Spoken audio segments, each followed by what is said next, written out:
Oi, oi, oi. Hello there, governors. How's it going?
Holy shit, it's Ravi. Seeing a lot of old faces here now. How's it going, my dude? It has been an age and a half.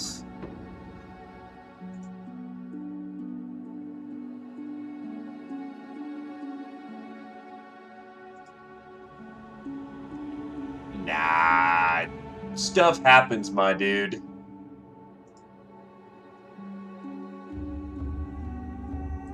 Well, we're certainly gonna have some fun. We hope. Maybe. Or maybe we die today. You never know. Oh shit, you live in Washington. I moved over to Ohio myself. Hey, Britcan! Heading out to a camping trip. Good shit. Good shit. Who got whacked? Oh yeah, fuck. That was, particularly nasty.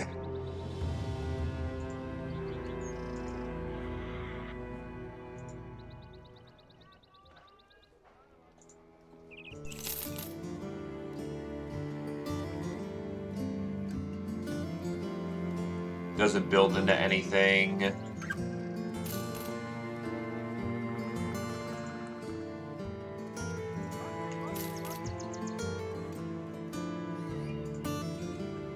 Well, we've been running with what we like to call the peasant mob. And the peasant mob just took some serious losses, unfortunately. The line is contracted badly.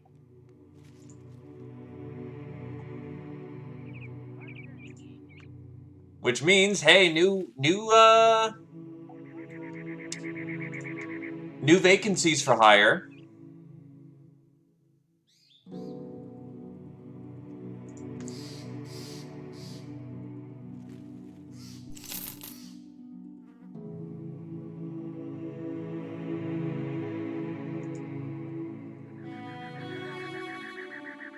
You did indeed.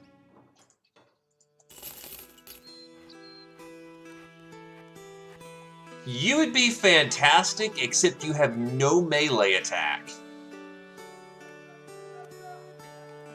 Great dodge tank and nothing else.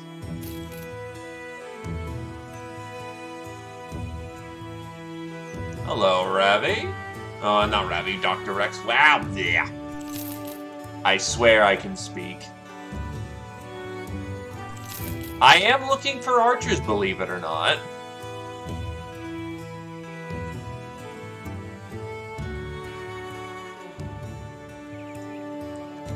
There's a 3-dot contract for more greenskins, which I honestly can't afford. Wolf Hayden.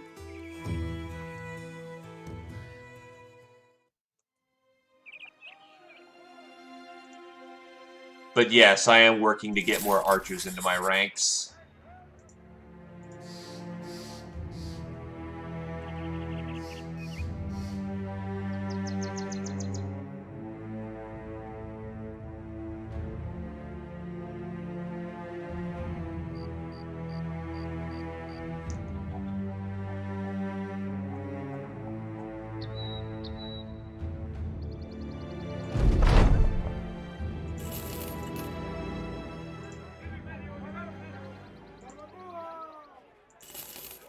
Leech Man.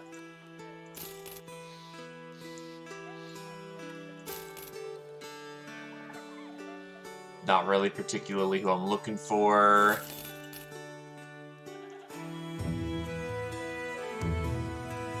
Ugh. By no means bad, just not that brute. That lumbering trait hurts his initiative, which he's going to be relying on to survive.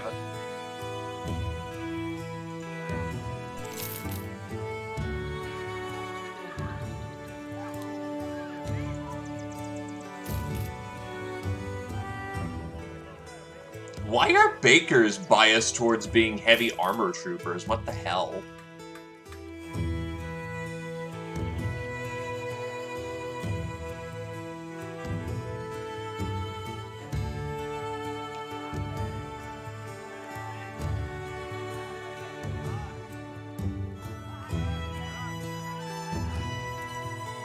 She works as a lineman for now. We'll take her on.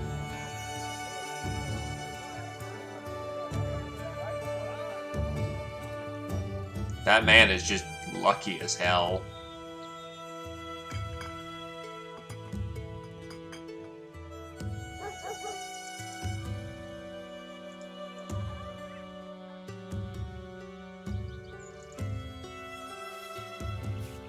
+5 shooting skill is not bad, but doesn't really build into it too heavy.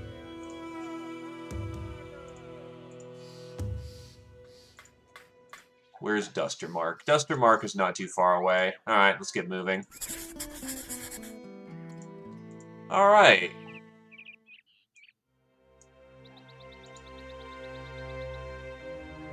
She now begins her trial of survival.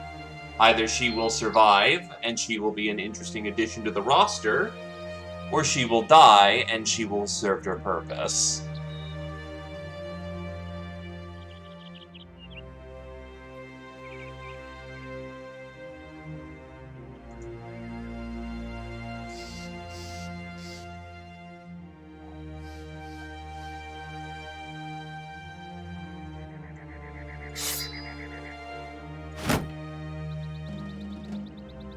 May gods favor you.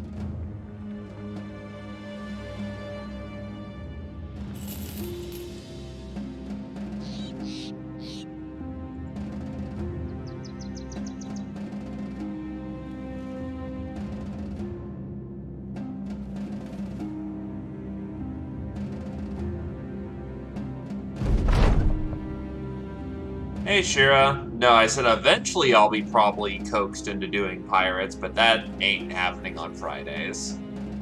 It'd be definitely after I'm done with files.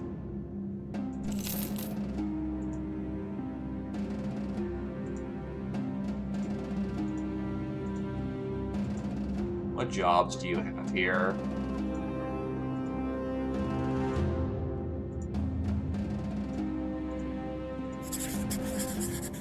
It's a job that pays the bills, but it pays the bills. No, ex-pirates.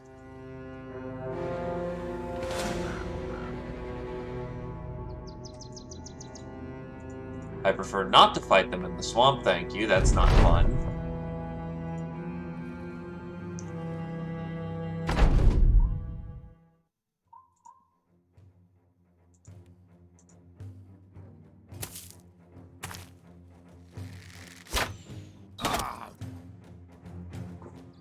I seriously need to get you some form of extra range defense. You get nailed way too often.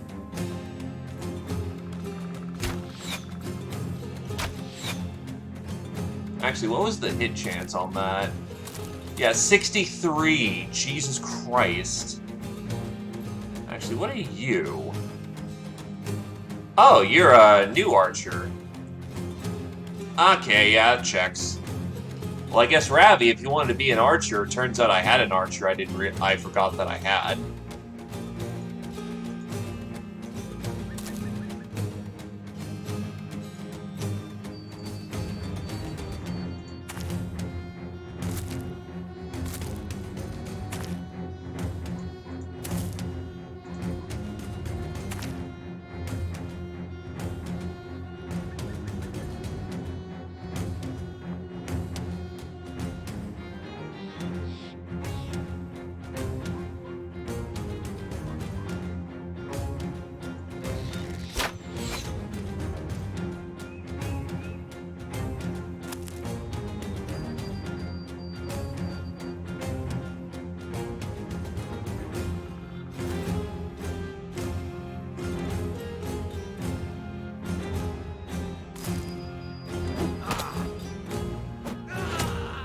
He's gone.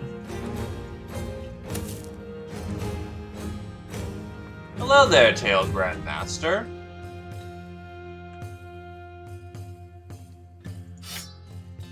Nah, I think you're very dead in the moment.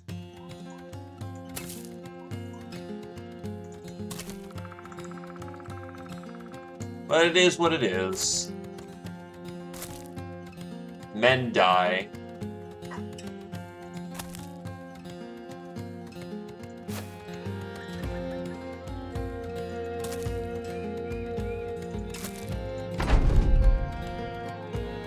No.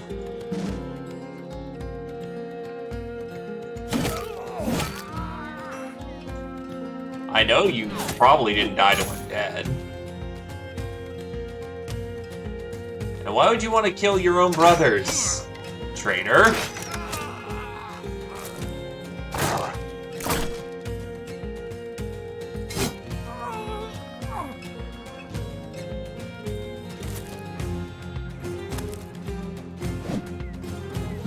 We're not dead. Rather, the run is continuing, so... If the run is continuing, then the death was not in vain.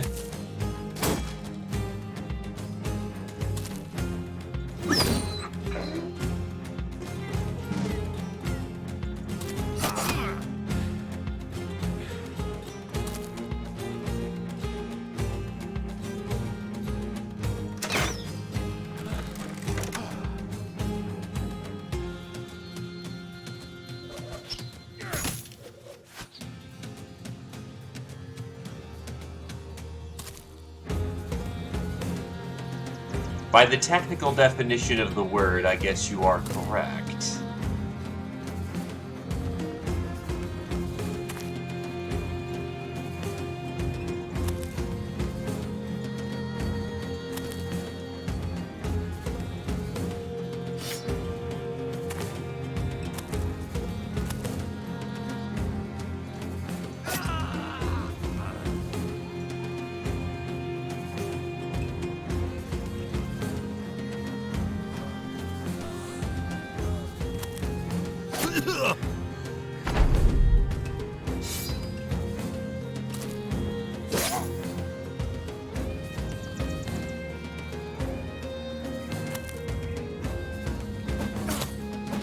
Ow, ow. I was hoping for a scatter fire, so very nice.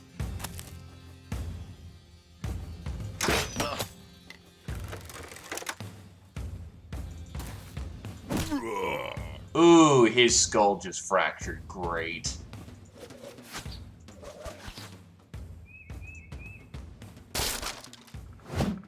That's rude. Please stop breaking my nice stuff. It's expensive to replace.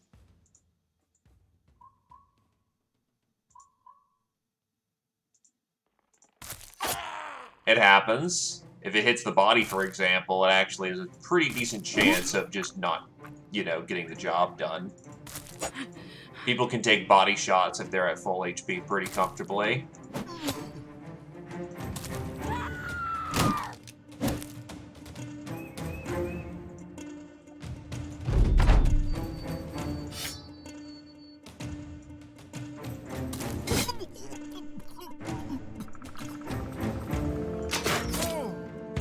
Whoops.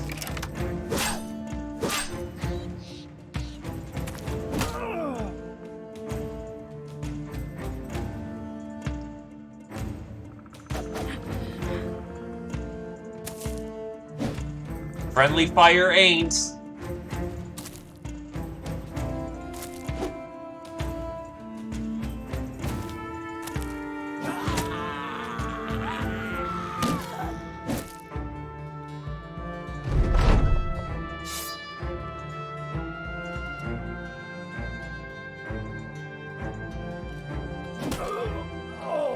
Ooh, his brain went splat. I'm seeing the gooey mess that is. Hello, Zio!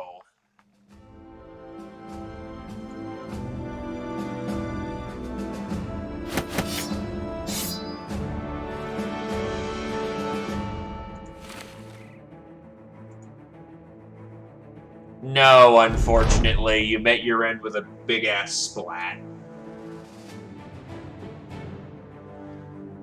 We ran into 2 champion berserkers in a 1-star contract, and they spun to win.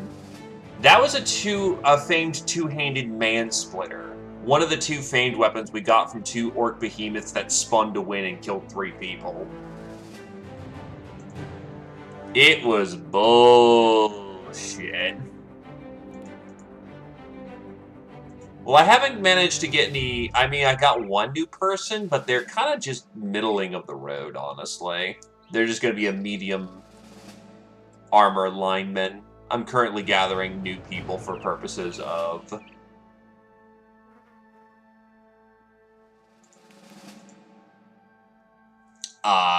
getting that shit ready. Either case, Uber Bagel hits level... Right, I forgot to get Breadit for you. I forgot to Breadit your ass.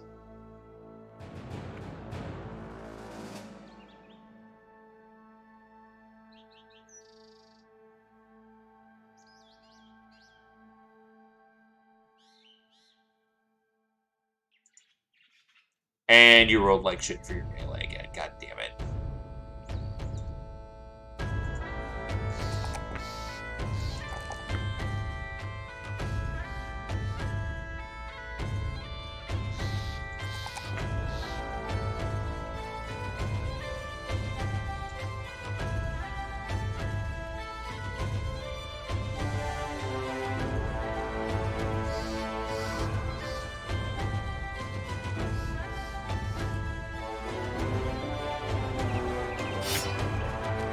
With a 32 and 70, I think Uber is actually ready for the front line.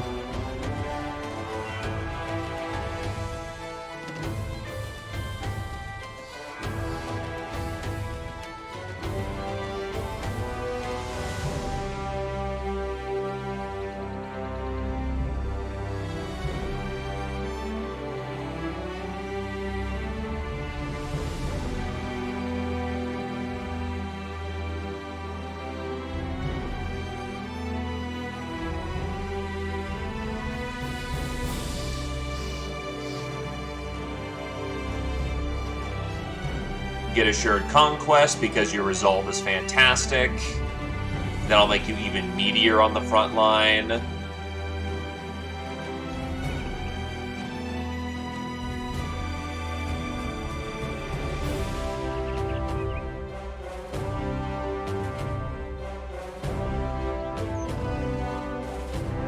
I actually do like that sort of blinged out look. That looks pretty damn cool for Bagel.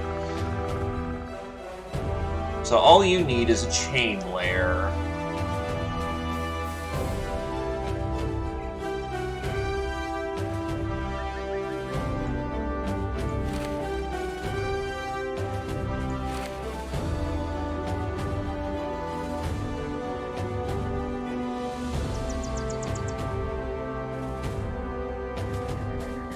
That'd be 32.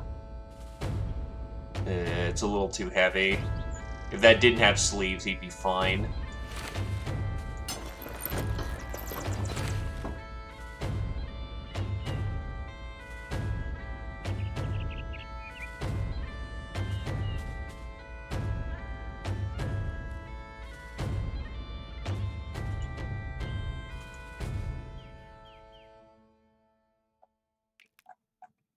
Duster Mark likes us, though.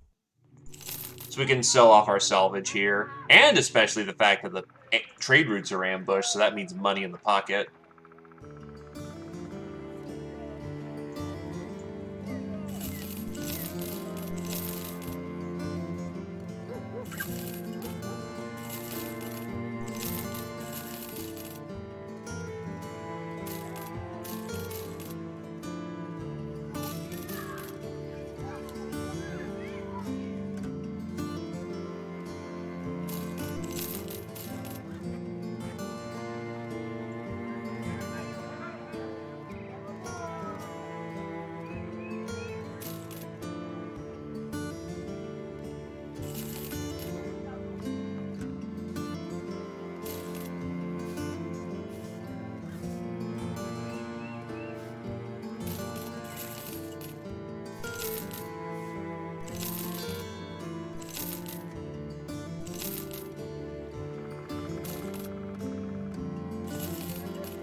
I didn't.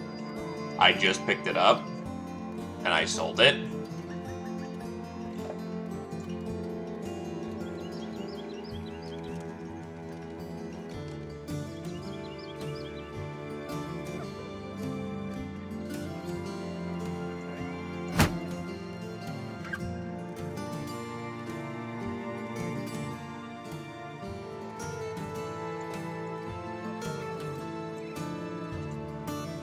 Uber's got the center of the line now.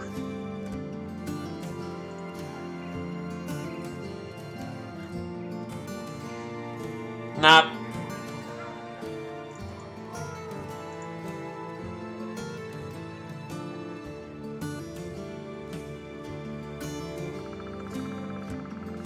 Howdy, howdy, Nath. How's it going?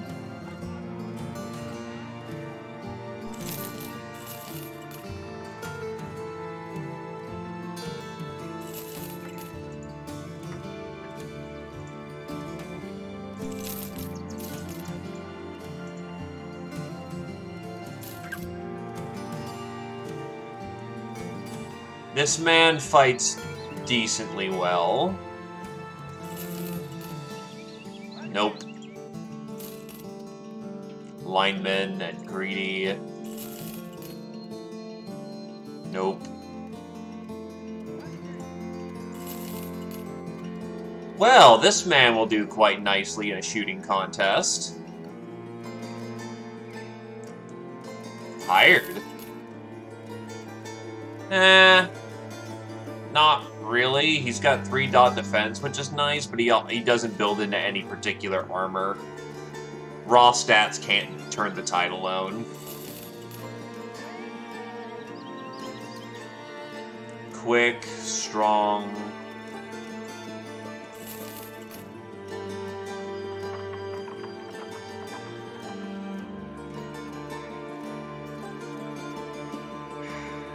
He's not bad.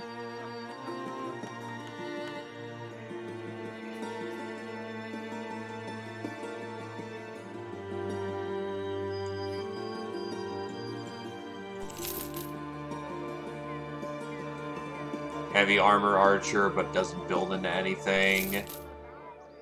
Nah. Now this is a man we can make something out of. Fencing archetype, even. So, he's hired. The woodsman.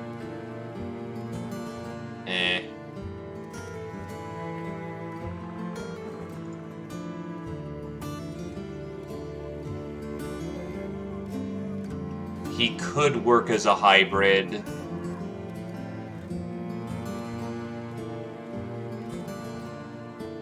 And with pre-stats...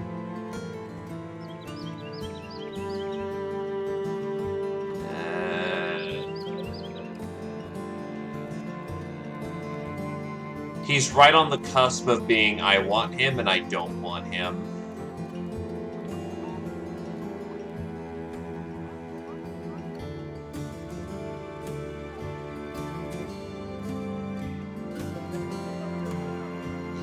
It's another throwing weapon, I guess. Take him. And still, nothing wrong with a Sleepy Friday. Those are the best kind of Fridays, nice and comfy. For many days, you speak with potential recruits from different backgrounds and from every corner of society, hitting out the incompetent and haggling with the greedy. It seems as if in troubled times, every vagrant, daytailor, and nobleman's youngest son wishes to become a mercenary. The men are glad for the company's bigger roster, and those who reject it will be the butt of many jests for weeks to come. Mangle claps you on the shoulder. How about that man who said he'd taken heads from a bunch of orcs was really a baker from Grunhain? Pinching flabby biceps and beating farmers' sons with tree branches was good sport for the first few days. By the end, it was more work than chasing brigands around, if you ask me. You now have 20 men under your command. Not all are veterans, and not all have been tested, but being able to rotate out your wounded men means fresher units in the field. A full company, finally. Alright, so, first things first.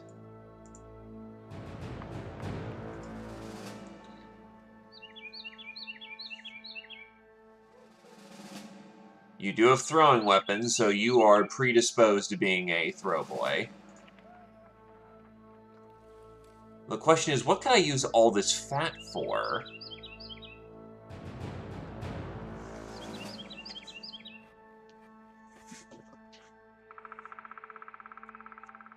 I mean, I could carry an orc weapon, but with your bias towards a shield.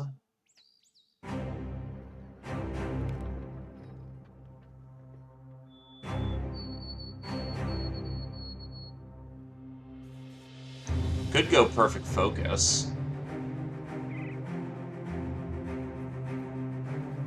Combined with clarity. Regardless, for you, let's get this. Fair enough.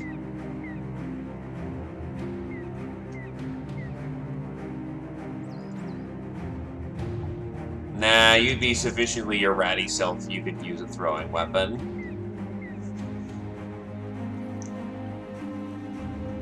You need yourself a catchy title there, Ravi. Get you something. So I have 3 brothers for the taking. One is for throwing weapons, one is a master duelist in the making, and one is for another shooter archetype.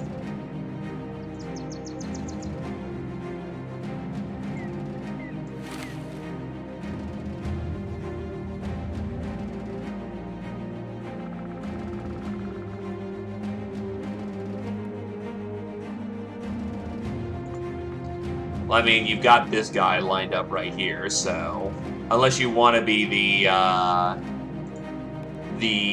3 fat, 1 sword, 1 throwing boy, if you want to be the throw boy.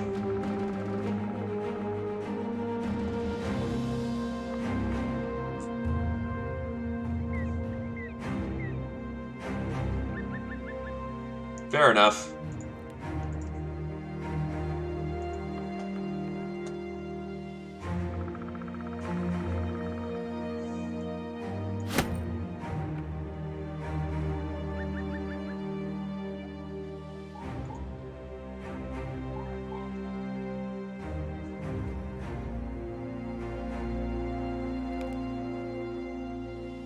In honor of the rat that was, and shall be.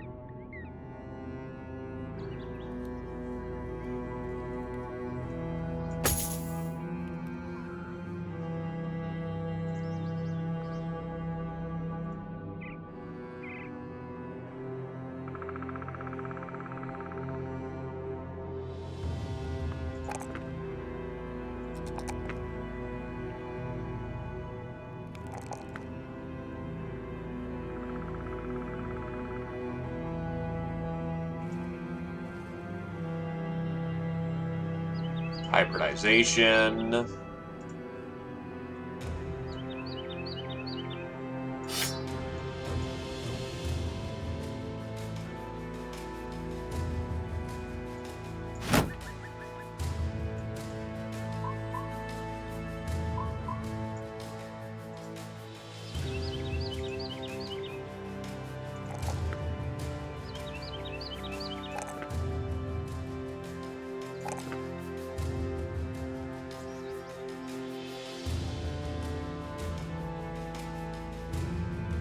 Give him Colo so that he has a bit more health.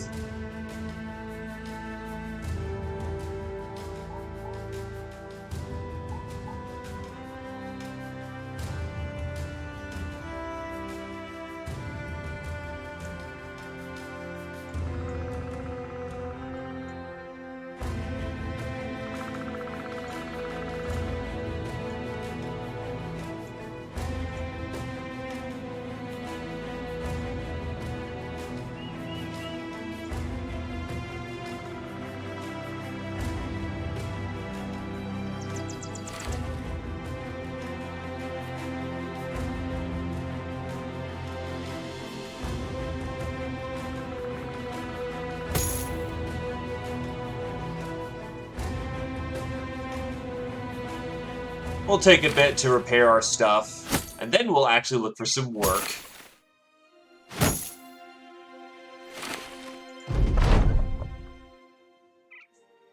Hey, Glaive got a hit point.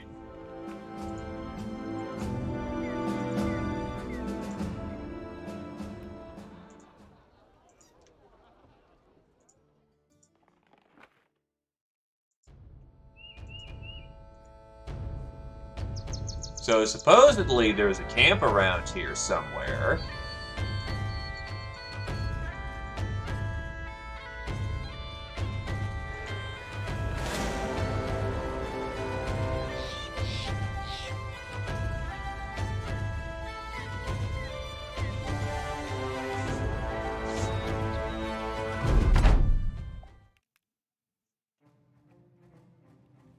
Yeah, this is a bit more of a nastier setup because we're not here on contract, which means we can get nice stuff.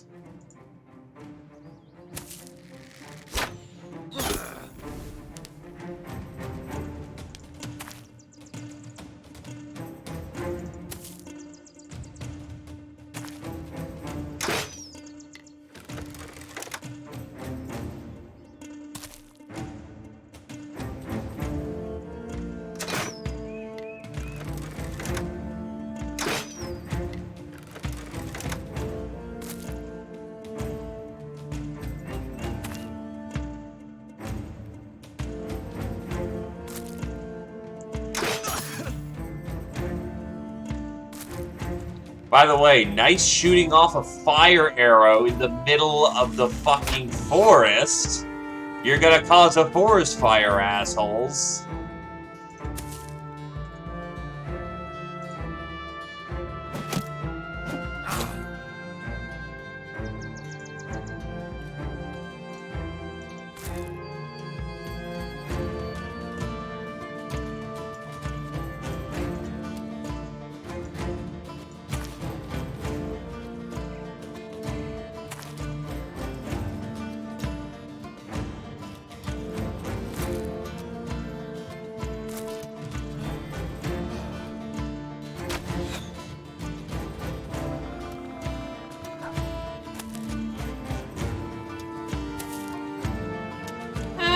It's not as bad as it looks, honestly.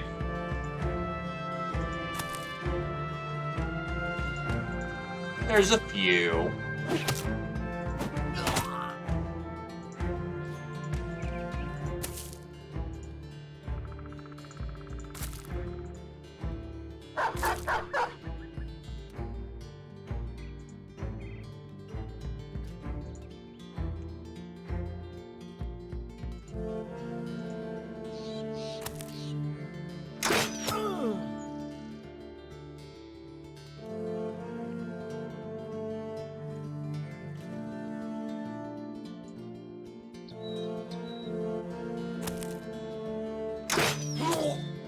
Ooh, headshot. Good headshot.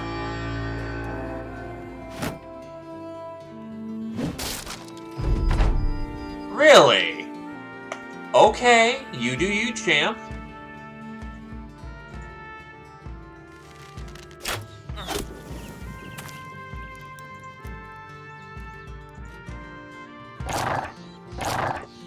That man is burning alive.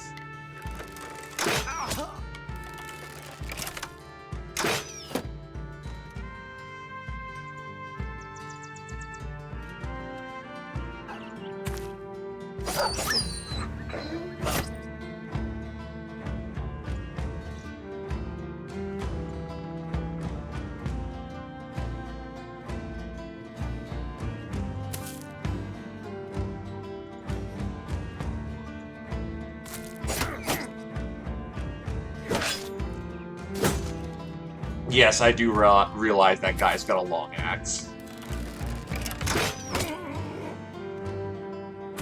That is 2 shots to his head. That kind of sucked.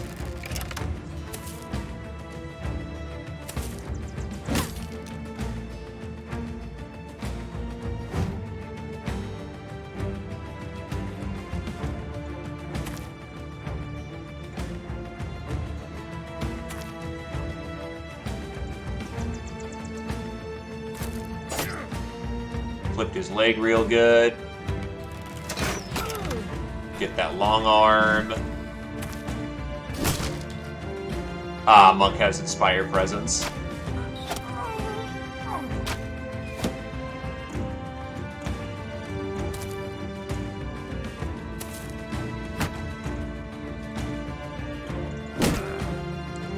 Oh, oops.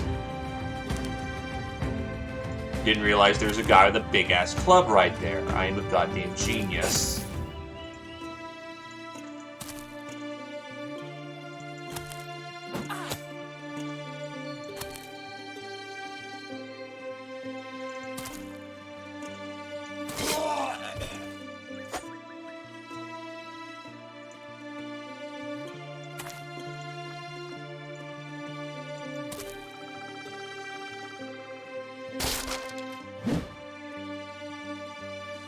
Once again, rude. That was my shield, you dick.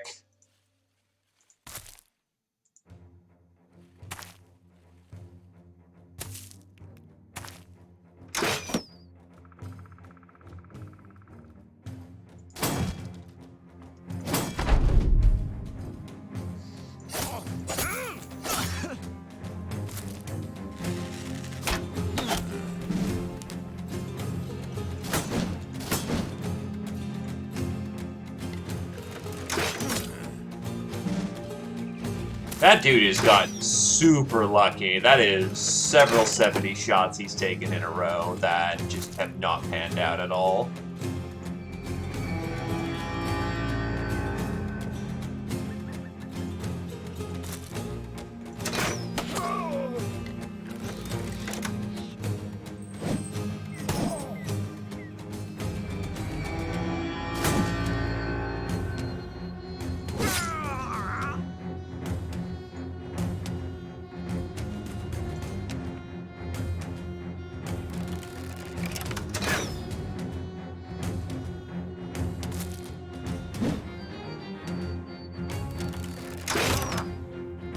Ow.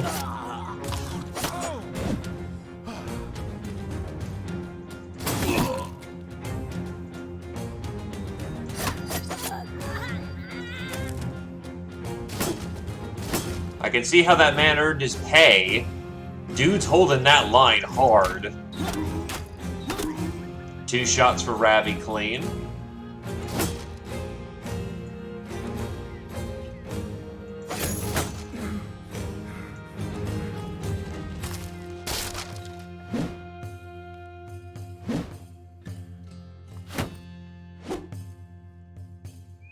Also don't hit too good, thank God.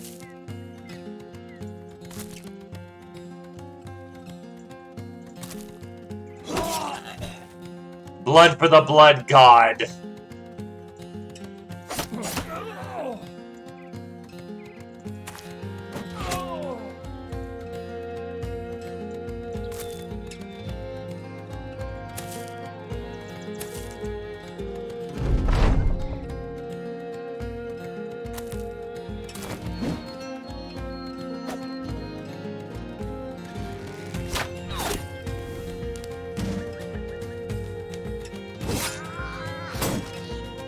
Jesus, even while he's running. That man is worth his paycheck.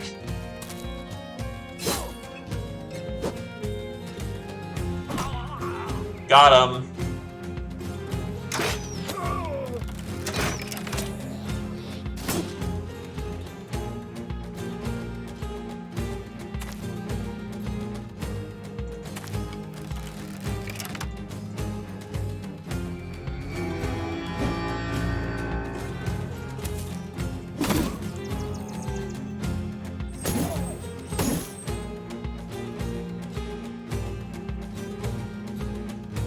We're a little too close combat to comfortably shoot without hitting our allies, so we're not going to do that.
Alright, if you need loot, now's a good time to grab it.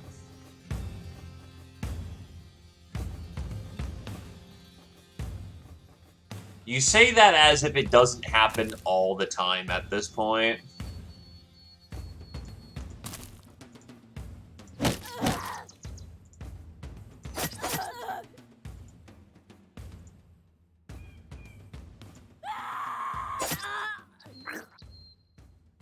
Alright.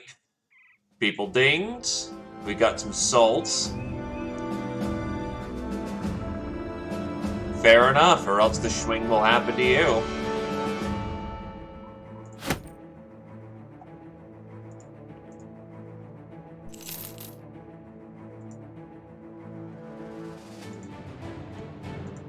The Baker reaches level 2, and we're going to give her Colossus.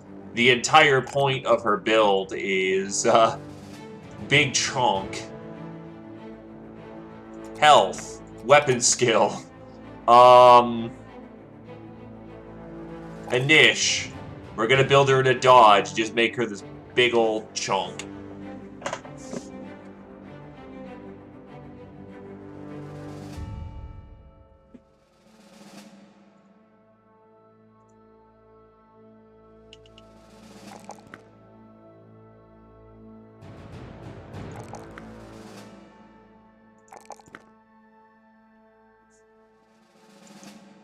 Speaking of, I should oh, I already have the penny pincher tools. But I can now get the repair tools when I'm ready.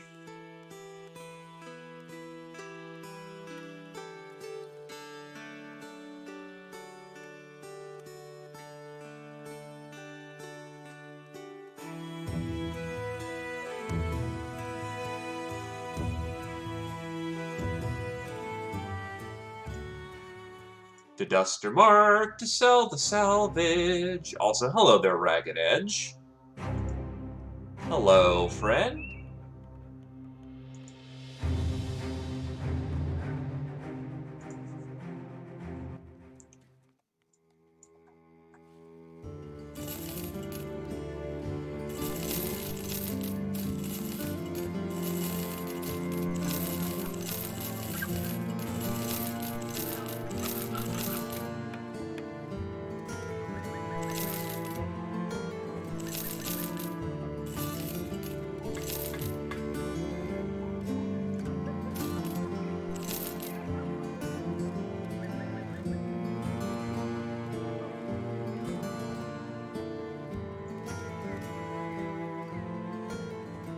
Alright, let's get people reshielded. I'm running out of heaters to throw around now.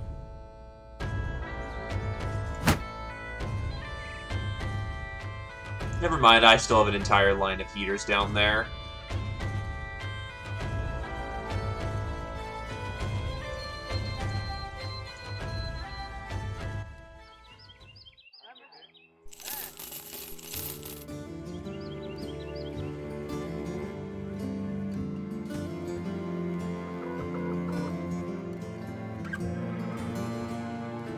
At least ammunition's dirt cheap here.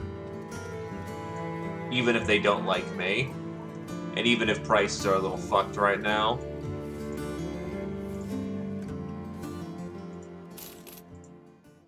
And thus we march to the next town.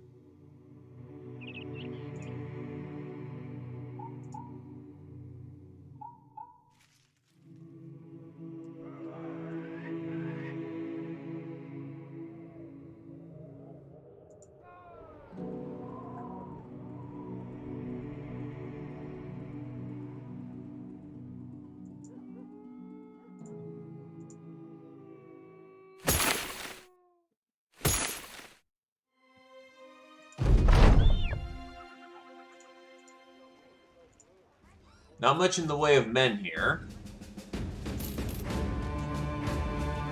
This man would be fantastic, however, as a lineman.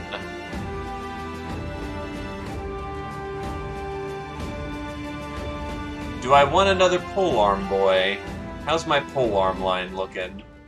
1, 2, 3. I could do for another 4th, honestly.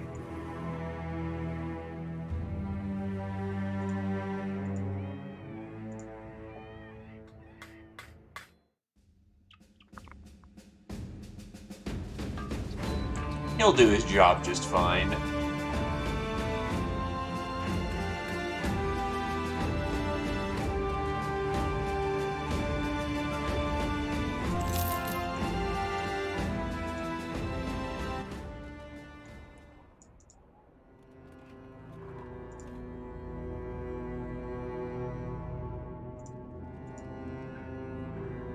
The man is a coward, and nobody is surprised.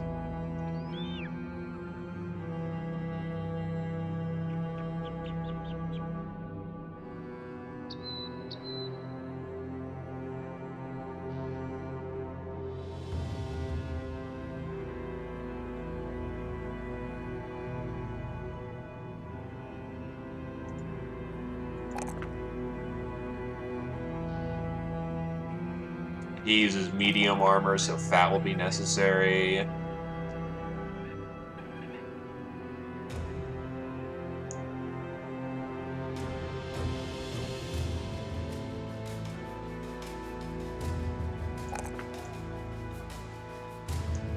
Hello, Casey.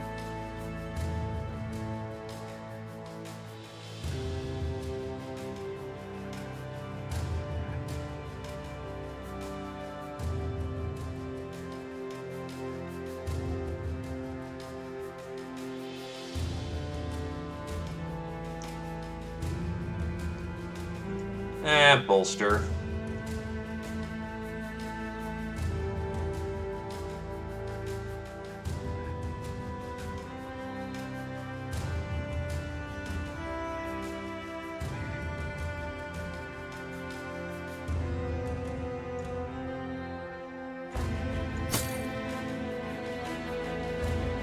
He can get right to work, assuming some heavier armor.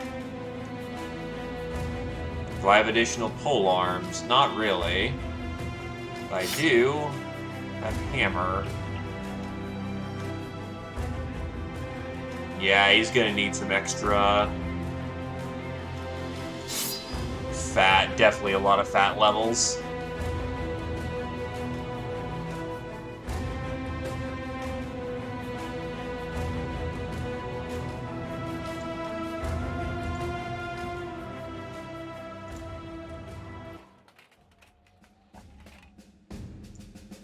Actually, speaking of, given I'm in town, do you have a sleeveless halberd? Doesn't look like it. Damn.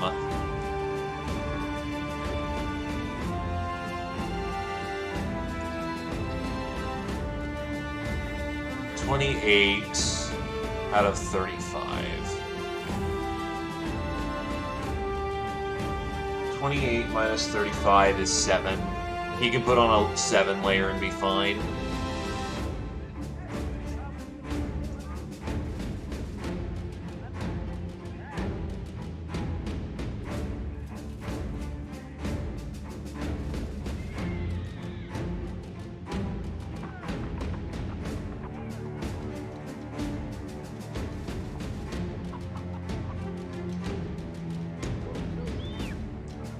Actually, maybe he can go a little heavier. So 36 is as heavy as it gets.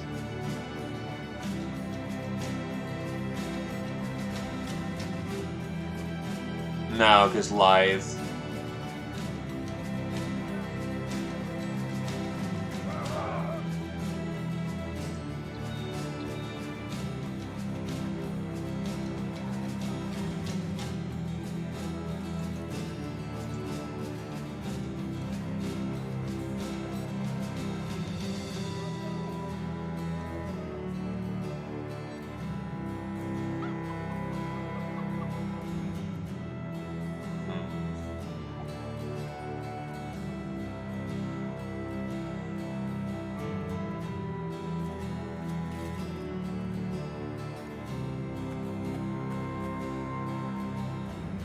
I'll look again in the next town for him.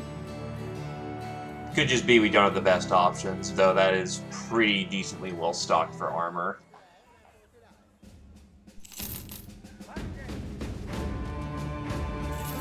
Food prices are a little expensive up here. I'll see if anyone needs me to go deal with some barbarians. It's been a while, and I have a craving for violence. Speaking of violence...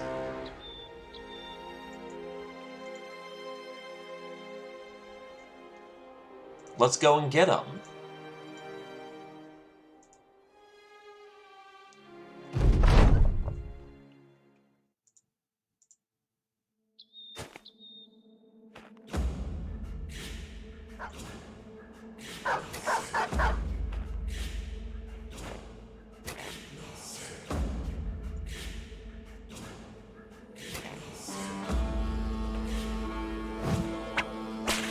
Oof, 82 miss.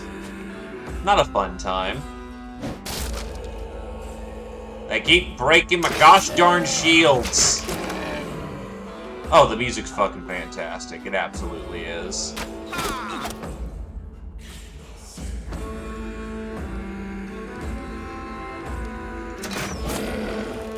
I mean, I'll take that. That works.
I flick the blade.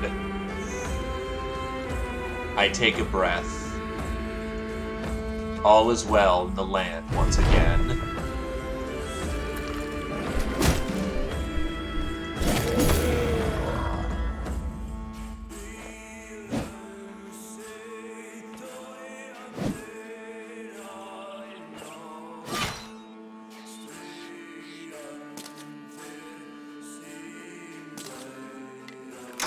Yeah, get the fucker with the giant hammer.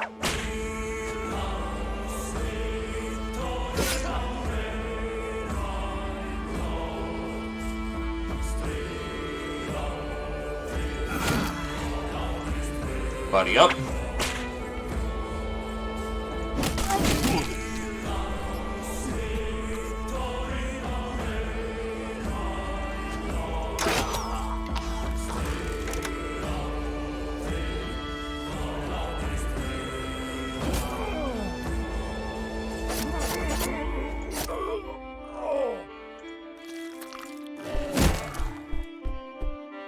I'll live.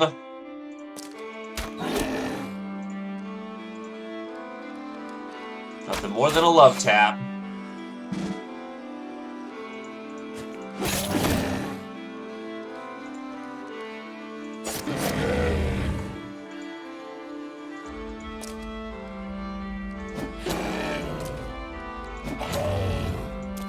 Hey, Nictus.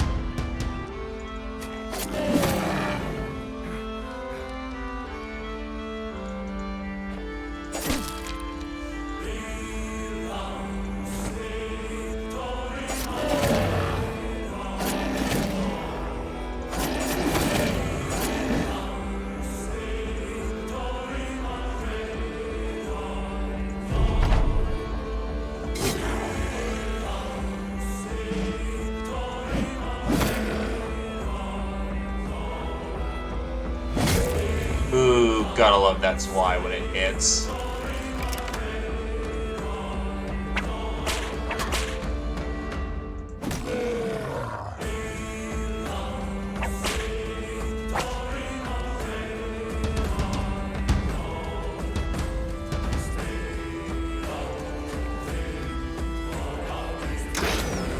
That's a dead bastard.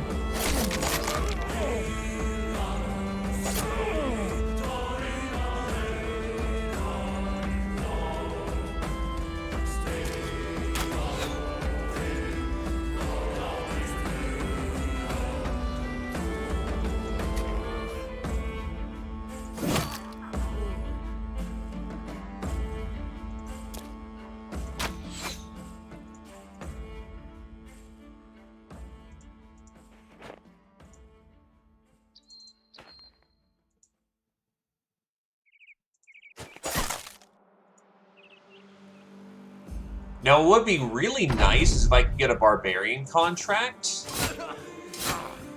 Alright, I'm entrenched. They're not getting out of that. It would be really nice if I could get a barbarian contract that, there's a very low chance of it, but if you kill a barbarian encampment, you can actually get a barbarian recruit. If you're not stupid and don't kill the recruit.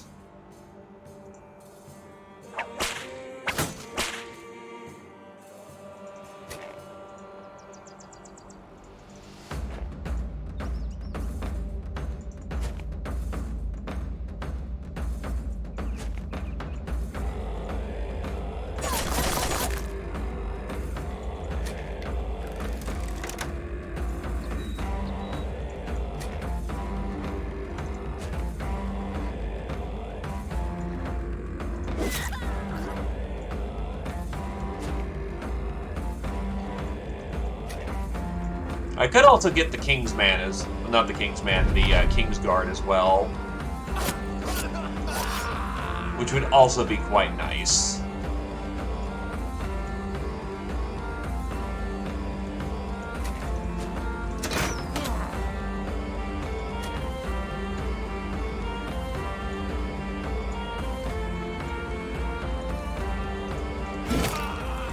As it stands, this group was nothing more than practice. Actually, good timing, Nictus. Time to see if you realized your potential. And you...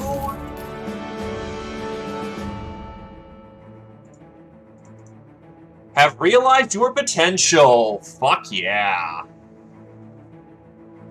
From rags to riches, the character has truly come a long way. What was once a dreg of society is now a full-fledged mercenary.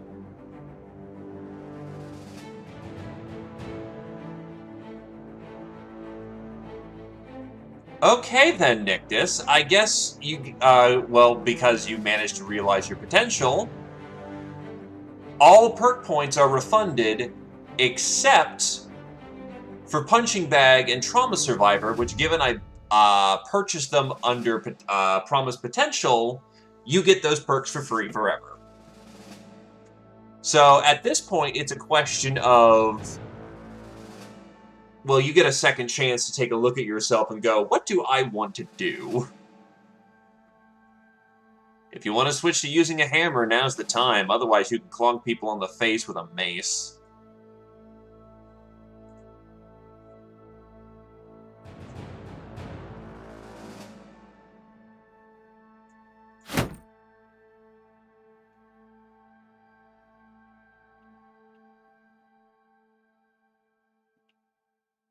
Well, you're doing just fine with a mace, honestly.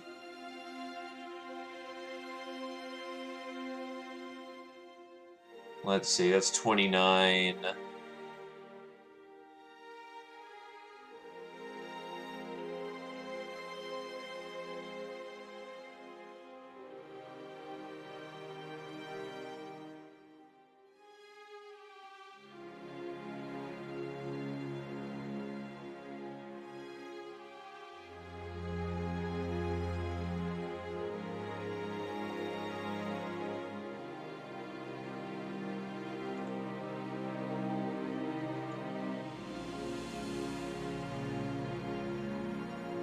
Mace, but better.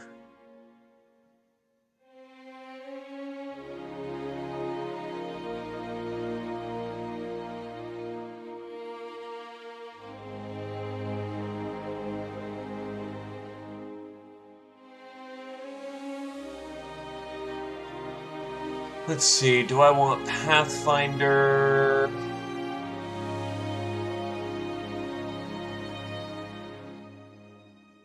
Pathfinder is nice, especially with the fact you're club-footed. So, Pathfinder... Balance Armor...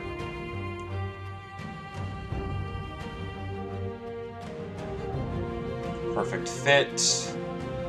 Mace Mastery...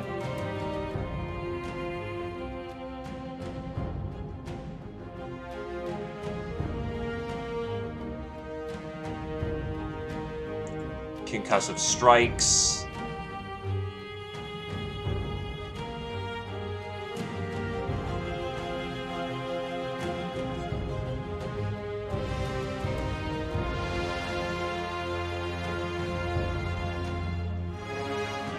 Assured Conquest... Fearsome... So you can terror bomb enemies to death... In the Zone...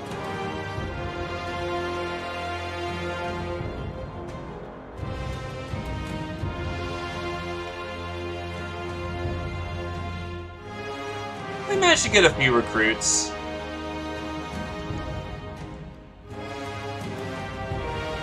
Bonebreaker requires you to stun people first, which actually you can reliably do nowadays, so... Using a mace... Attacks that stun a target or are already stunned that do... Oh! That's just injury if you hit someone with a stun. Oh, fuck yeah, we want Bonebreaker. That's awesome. Probably then adds value to push it as well.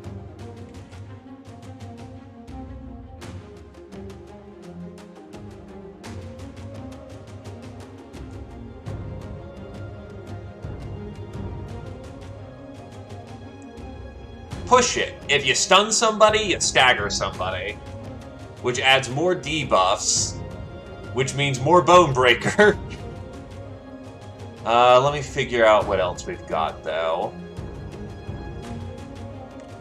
Because it's either Clarity or Berserk, and honestly, I'm leaning towards more Clarity because stuns are very, AP intensive.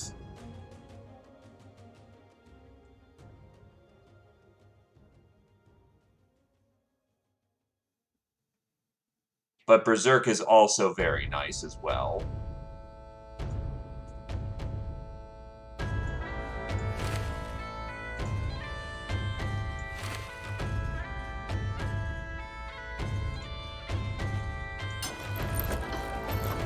29.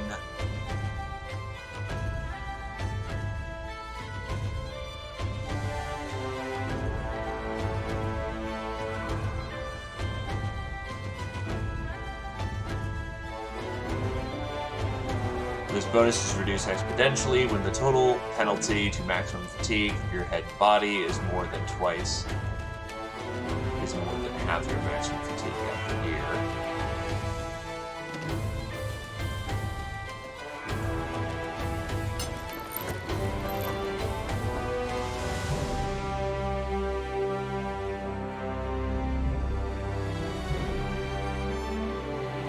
Why does that ruin your setup?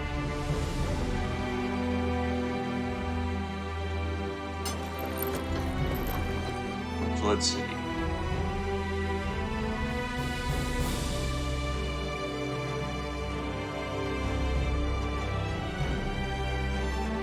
This bonus is reduced exponentially when the total penalty to maximum fatigue of your head and body armor is more than half of your maximum fatigue after year.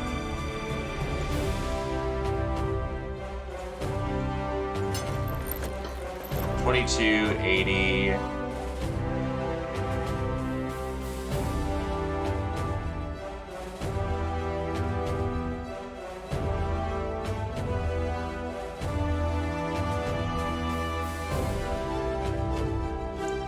Right now, we need to get you into town, get you to an armorer, and actually get you a custom set of gear.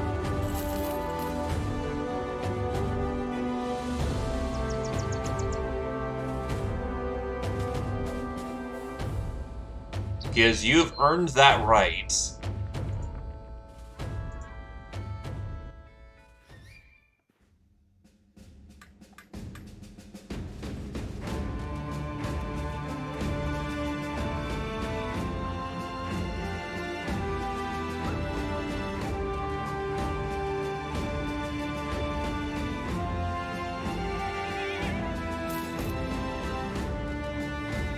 Except their selection kind of sucks here, not gonna lie.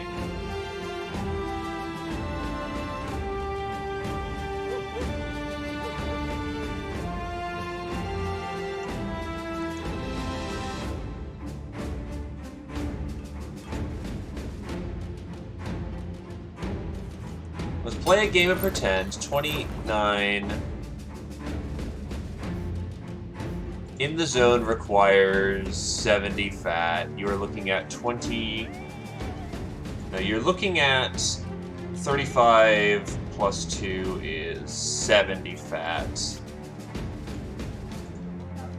Time for some math. So 29, 28 plus 8 is 37, and subtract 2 would be your ideal 35. So you need the initial level. You definitely want that melee defense level. Jesus Christ, 51 natural melee defense. You are a goddamn tank is what you are. Then we probably lean you into more resolve, just to take advantage more of fearsome.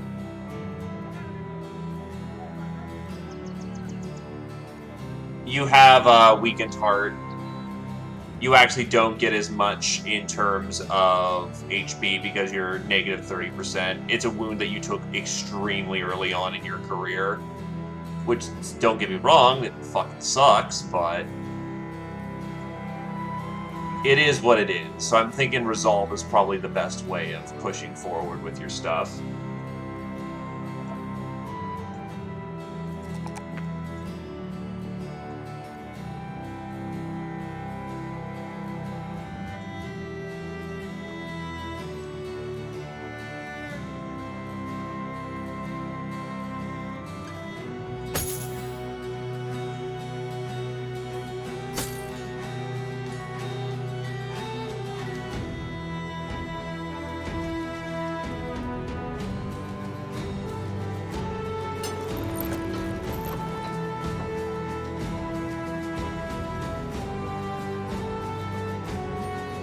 30, 32.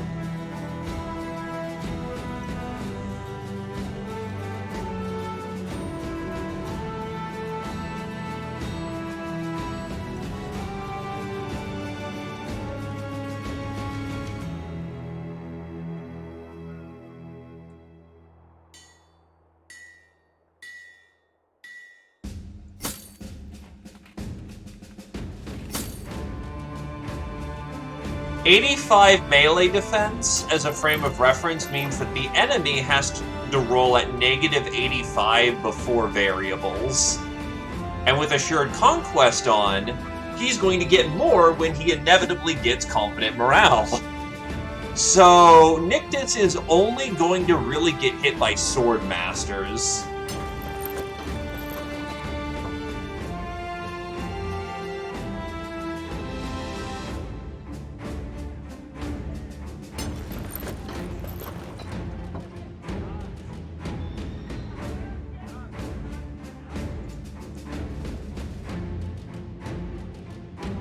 I mean, even archers are going to have a hard time with him.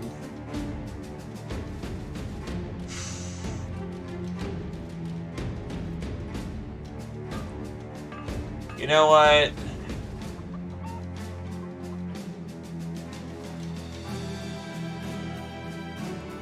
Nah, go for clarity. You've got enough friends. If you can survive long enough, then grab Berserk, but honestly, just... You are a hyper-nimble, bone-pulping badass. Jesus Christ. Anyway, for you, Zio, here's who we got for the taking. We have a Baker, who is going to be just this giant brick of HP. She's just basically a light lineman. I've got this boy who's going to be a throw boy.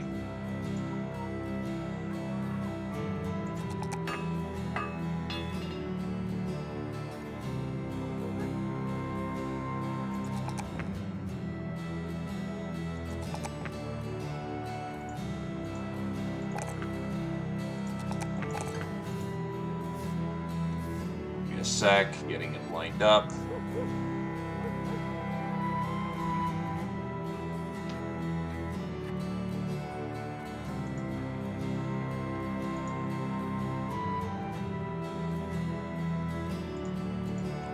We've got this dude who's looking to be a fencer, and is very much built to do so. He's going to outshine me by fucking miles. We have a deserter, who's another polearm boy, and has the potential to be as deadly as the goddamn bull.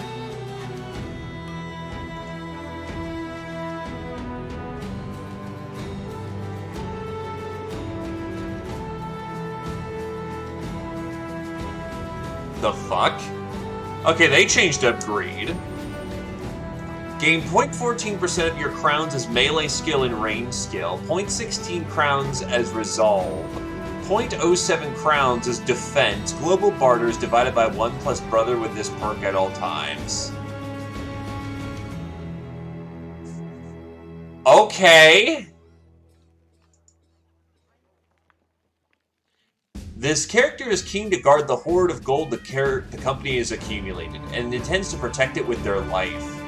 Jesus Christ! Okay. Well, I could definitely see that being a meme in a merchant army, but, not so... Well, it's very good here, since only one guy is gonna have it.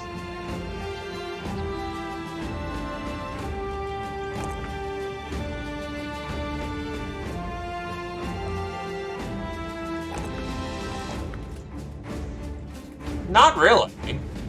Because... Oh, yeah.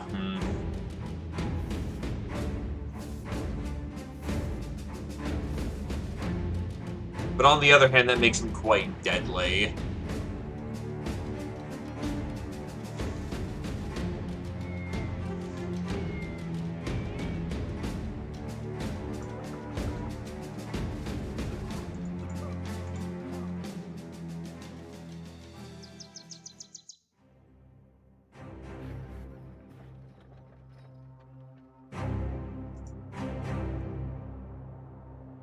Well, actually, hold on. What's that specifically say?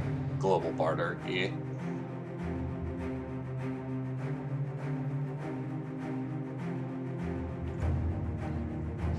Well, you're still using your old kit. You've been doing alright there, Ravi.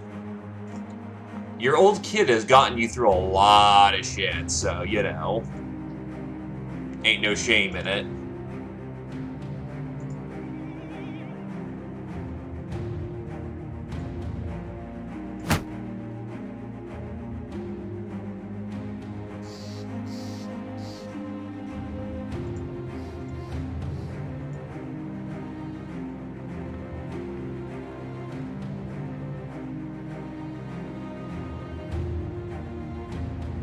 Oh, and we have another crossbowman in the... Oh, hey, this guy has hidden potential. We absolutely want this guy to get going as quickly as he can.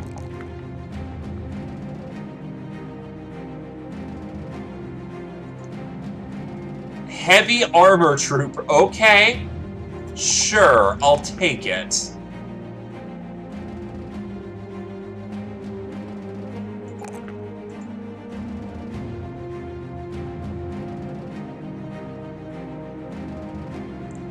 He's going to be a heavy shooter, but with discovered talent, he could do a whole lot of work.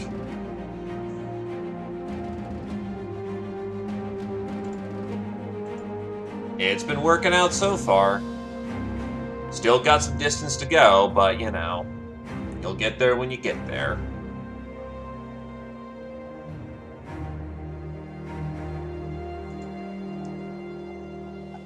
Oh yeah, what's the job?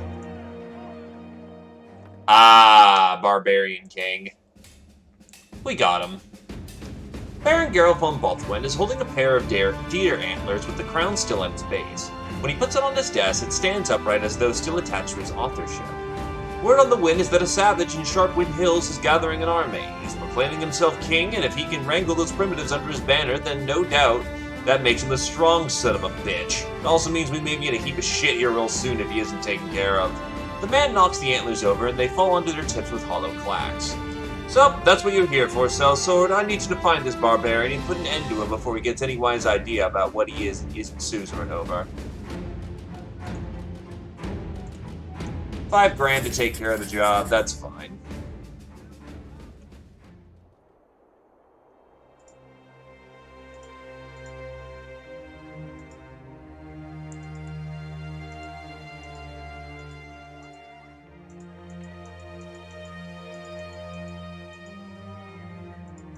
That might be our man down south.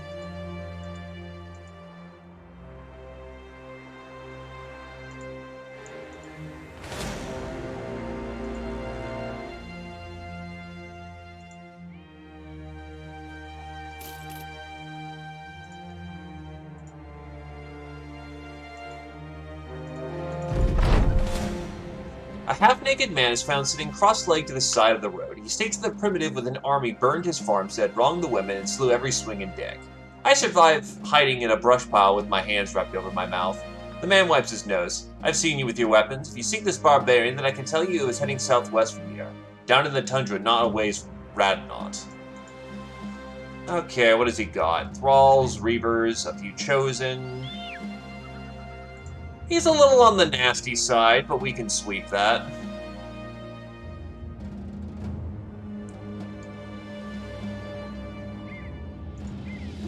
Just double check to make sure everyone's geared. We are.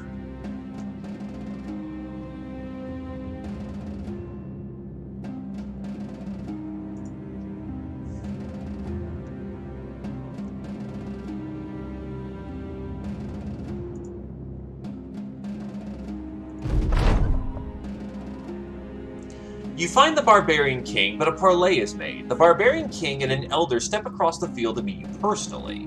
Against better judgment, you go out to see them. The Barbarian King speaks and the elder translates. We are not here to conquer, but to defeat the great untoward. Suspecting a loss of translation, you ask them to explain. The King and elder continue. Death has left this land, and in its absence, a man slain becomes lost between worlds and will rise again. A horde of untoward, the undead are on the march. We are not here for you or your nobles. If you help us destroy them, then we will depart the land and trouble your people no more. Only the untoward. Nictus of the Mafia leans and whispers. We could join them, sure, but we could also go ahead and attack them now. They're clearly not at full strength. Whatever they say here, the fact is they've been ravaging the lands anyway. Because they're primitive savages, sir, and raping and pillaging is just what they got in their blood. You'll join them with the march towards the untoward. You nod towards the Elder. Alright, we'll work with you to see this greater threat. The Elder smiles and rubs his thumbs together and speaks a few phrases in his native tongue. The Barbarian King slams his chest with his fist and then slugs you in the shoulder with it before arcing the hand across the sky. Laughing, the Elder explains. So we fight together, but if we shall fall, he will not fight with you as an undead. If slain, the king shall find death himself and bring his scythe upon his own neck.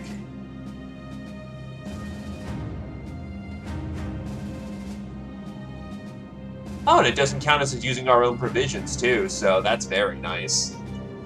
Normally, I would have left it up to choice, but,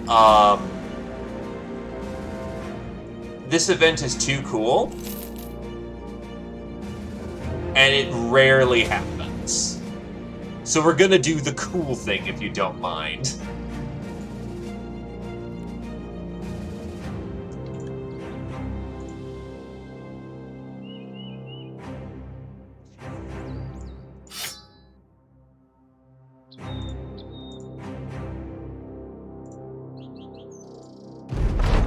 The savages were not lying. The ancients have put forth an army. It is a warband of decayed faces and rusted armor, a host of groaning, moaning monsters upon which light falls and instantly seeps away. It is surely an army of darkness. Were you or the barbarians to fight it alone, you would surely lose, but together you may have a chance yet.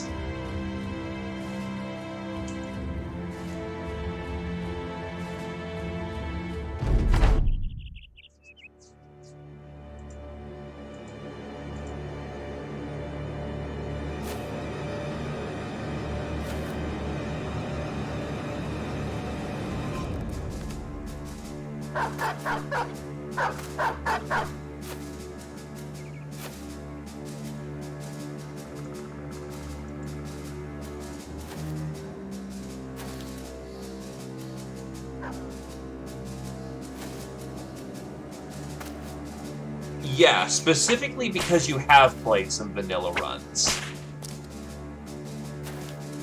I would personally recommend to play vanilla first just to get a feel for the game and learn the movement tricks before playing Legends. But Legends is a very solid mod.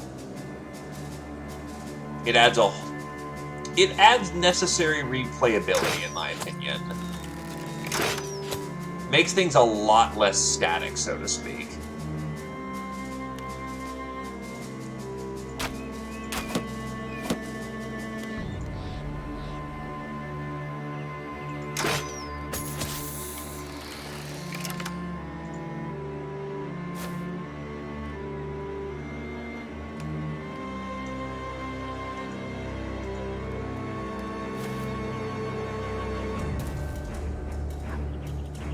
Also, welcome there, Leon. Welcome, welcome.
Wow, these guys are surprisingly durable.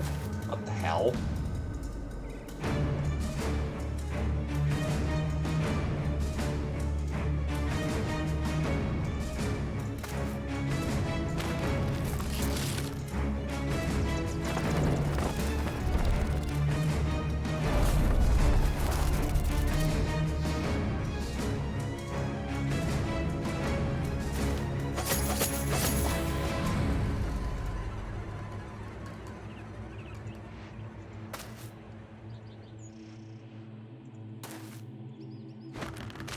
Yeah, that is an oh shit moment, but we're dealing with it.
Thankfully, barbarians are very, very fast.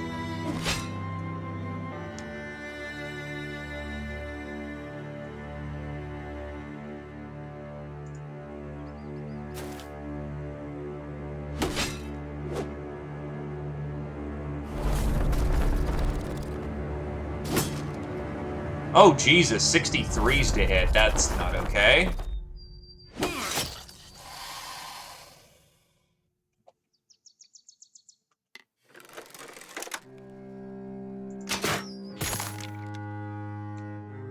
Good hit for effects.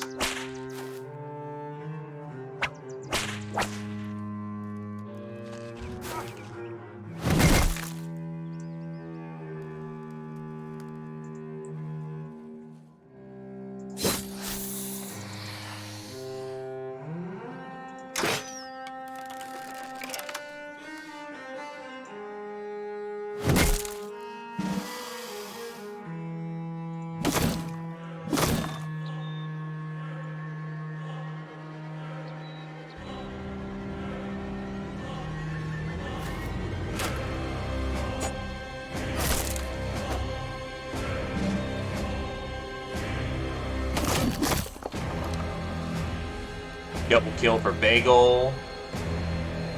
Gotta love that 86.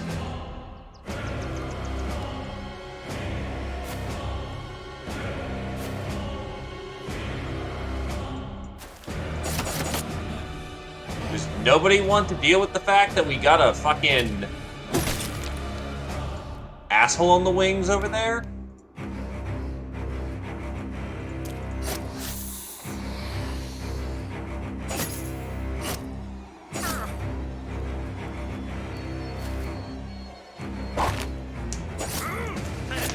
So you threw a net at Nictus of all people. Okay, that's a little scarier.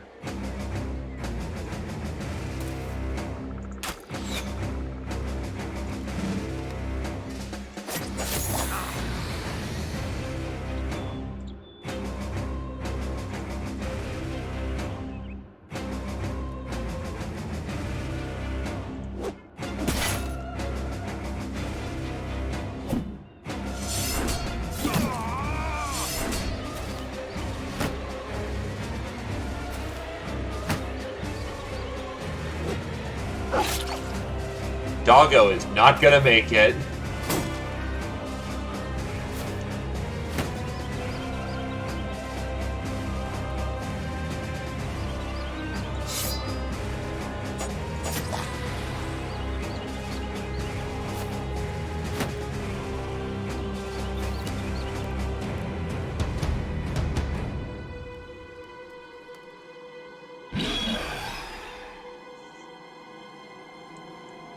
not appreciate your cancer bomb.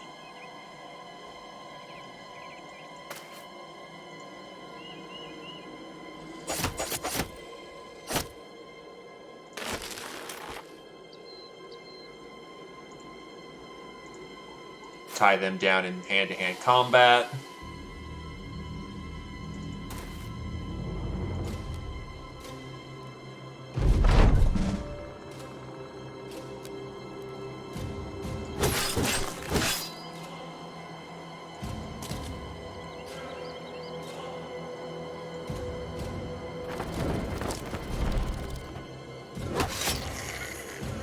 The unfortunate fact of the matter is that those priests are just going to be a force multiplier.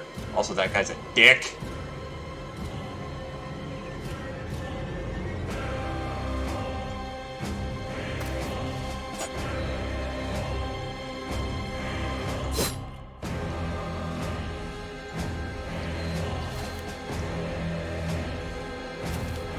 They're also going to eat up all my barbarian auxiliaries at this rate.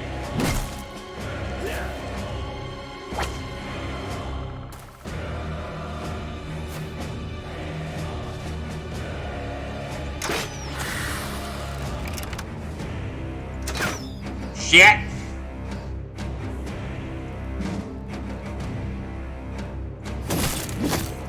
Well, that's another of their ancient, biggies dead.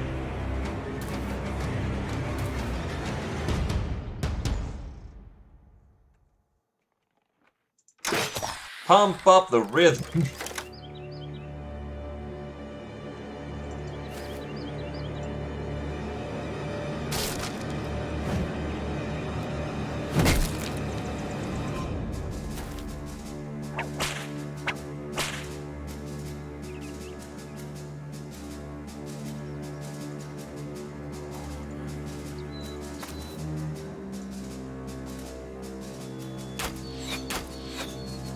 Right, 9 lives. It's going to make it incredibly difficult to land a kill this round.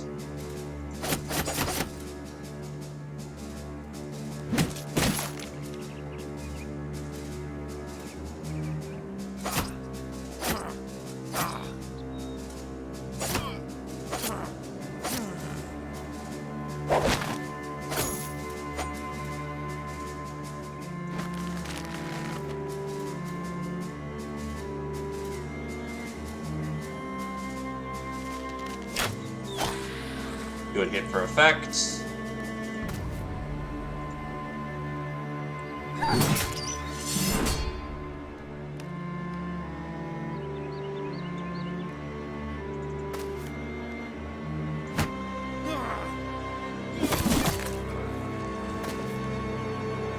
Glaive was suffering from a terror attack, unfortunately.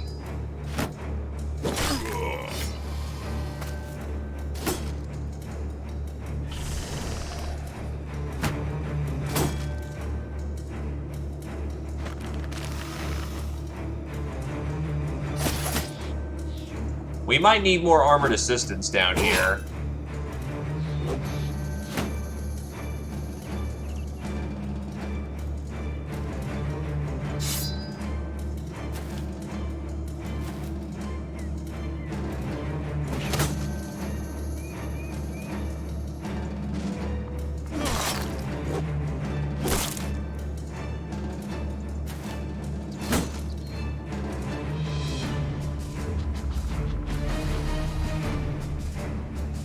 Now the barbarians start popping their Adreno.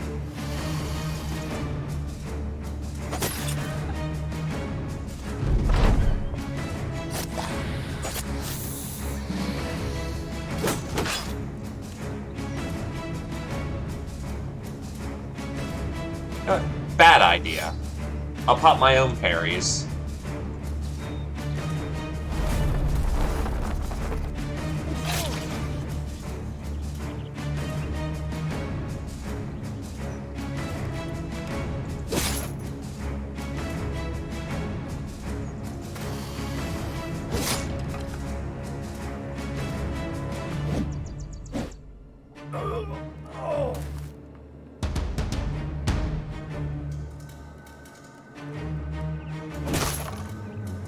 Get out of cancer gas.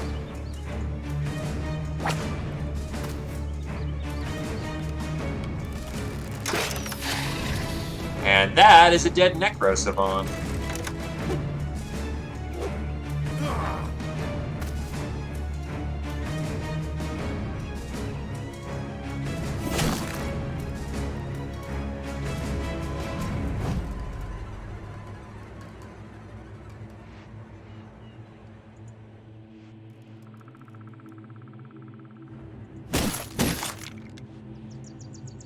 Yeah, that mace is putting in work.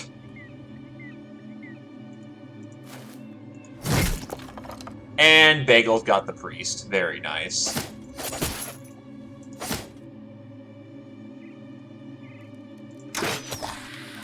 Keep up shots on those lords.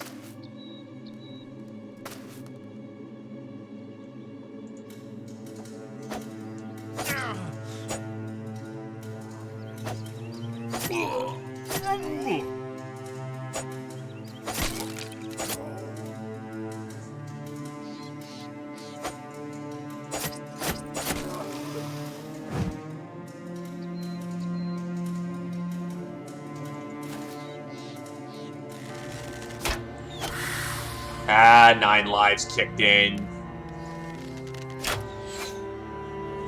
Almost hit there, actually, damn.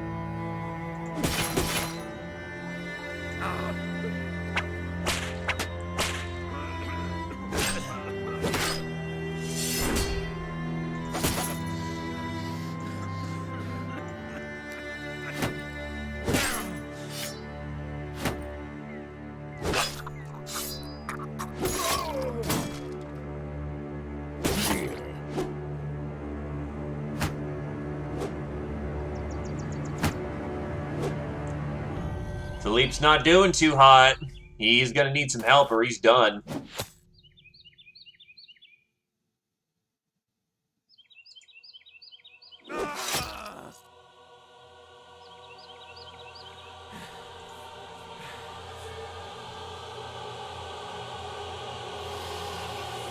The cancer gas should be gone any second, though.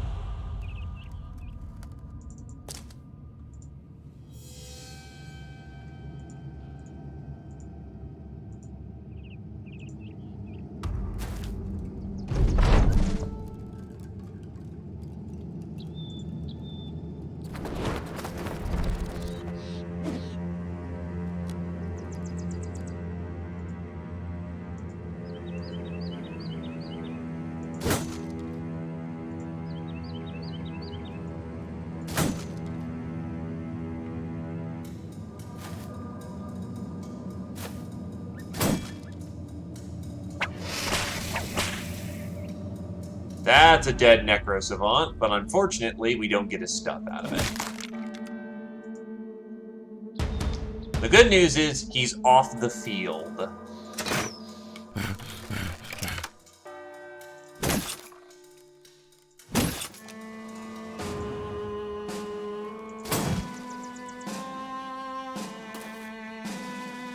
The unholds have just been absolutely useless this fight, which has been great.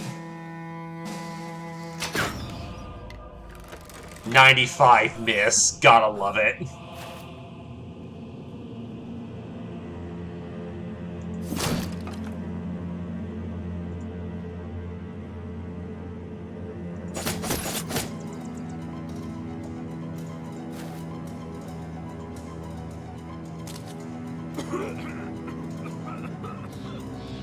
Why are you willingly running into cancer gas? Philippe is dead. He is super dead. Unless somebody rotates him out, my guy is already turn spent.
Oh my god, he made it out. What a lad.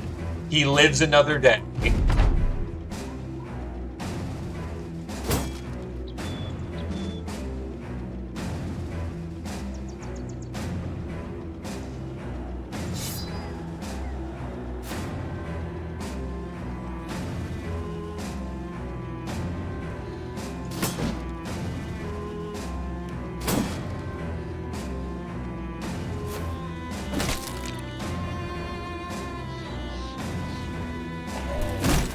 Oh, now the unhold does something. Jesus Christ, it took him forever.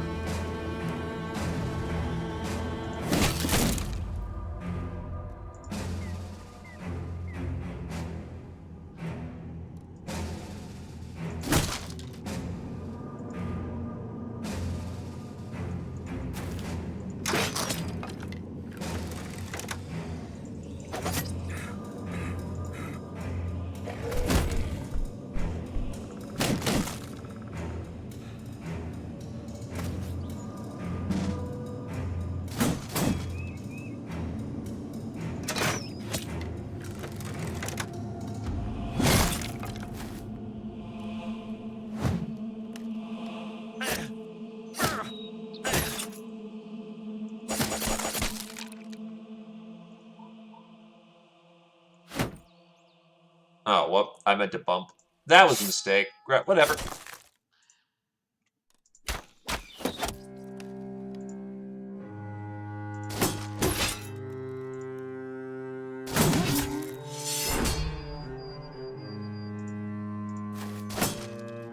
At this point, we got this one in the bag. We've got them all isolated.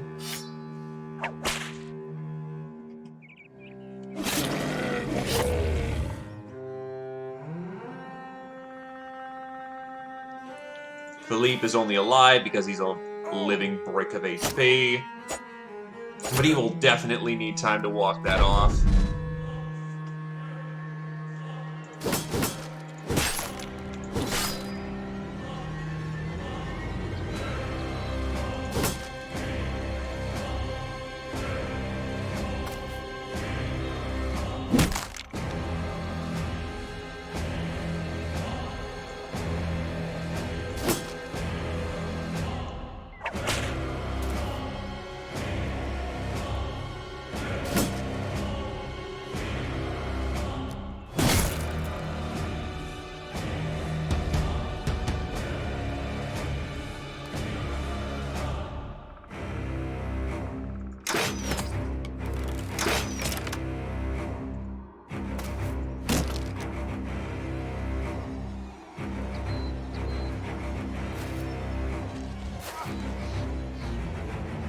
Interesting rotate in, but we'll take it.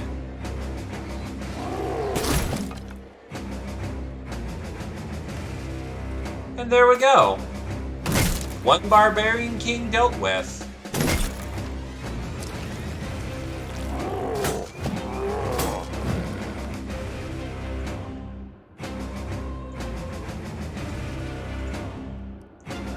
A bit of a close call here and there, but you know, that's just the business.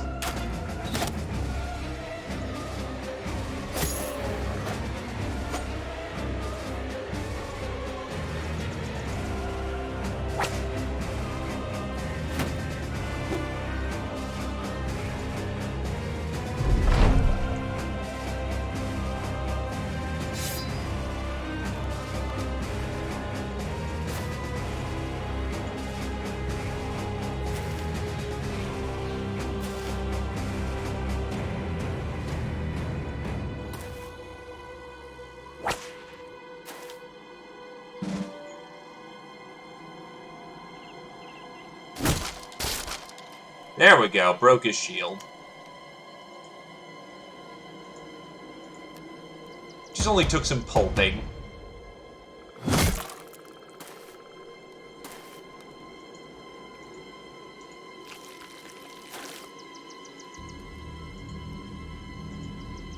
The flesh nets.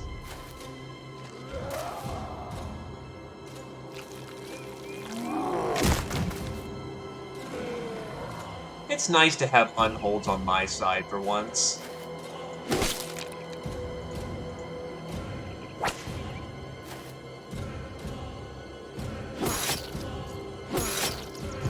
Whoa, what the fuck? Ow, ow, ow.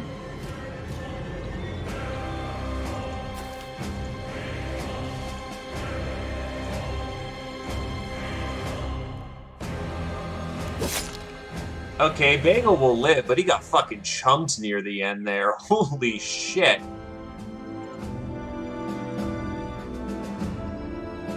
Oh, grab it all. It's salvage.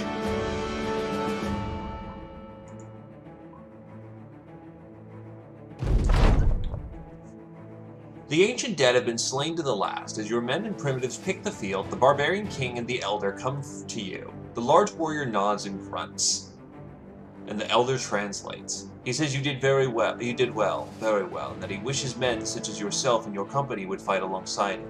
But he understands that cannot happen. We live in a maze of many worlds, and that maze is all we shall stay, long, sometimes hearing one another's shouts, never having enough time to know one another. He says thanks and wishes you well. You turn to the elder and ask if that's all he's got. You turn to the elder and ask if he got all that from a simple grunt. The elder smiles. A grunt, aye, and a lifelong friendship. 12. Travel well, man of the sword. The elder hands you a horned helmet, the very one you'd seen the barbarian king himself wearing at times. He says nothing, only hits his chest and pounds the sky, and that's all there is. Farewell, king. It's always too soon in a fight. Thankfully, he got to walk away, which is what counts here.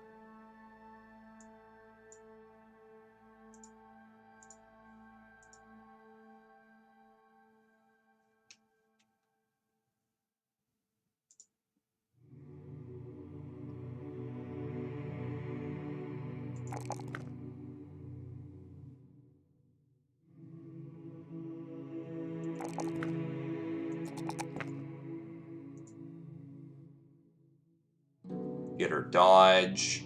Not the most effective in the moment, but because she'll be building into nimble, she's going to want that. The coward gains a level.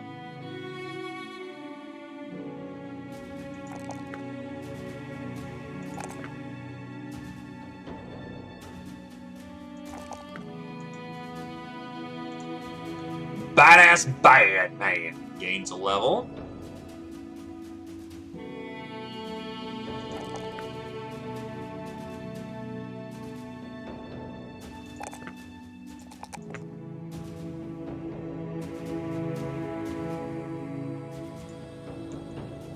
Gebbard gains a level. +6 initiative. God damn, that's meaty.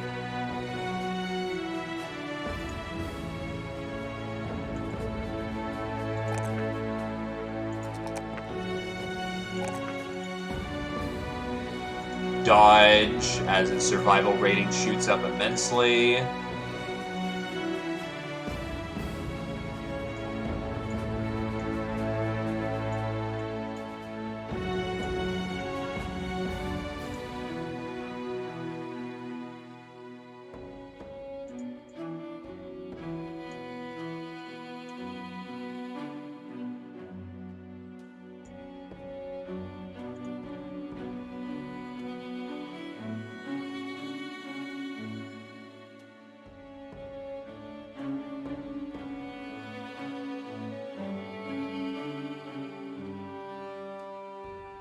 Balance.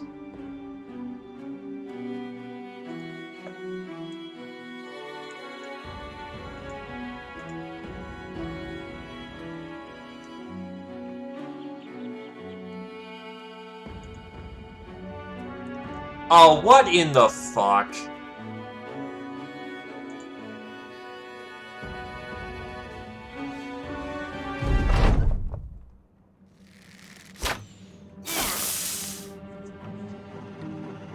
Yay, it's another fucking goblin kill squad.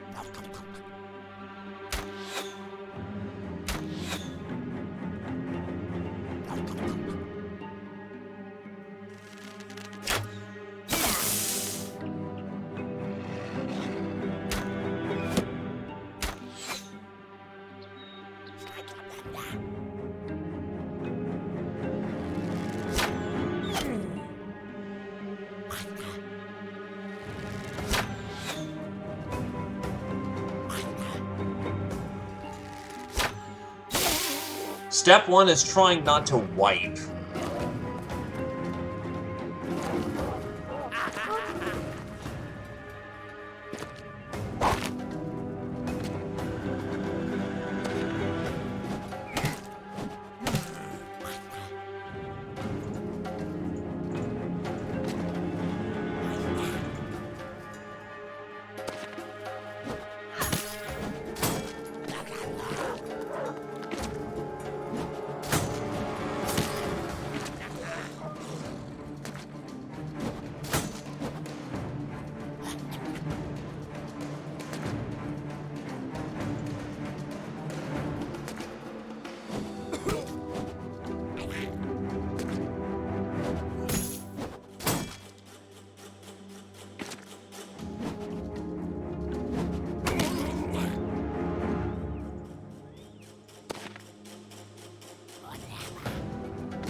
Anyone who gets caught by the Wolf Riders are basically dead.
God, they're really trying to fish for the 5-hit over there.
Run, run, run!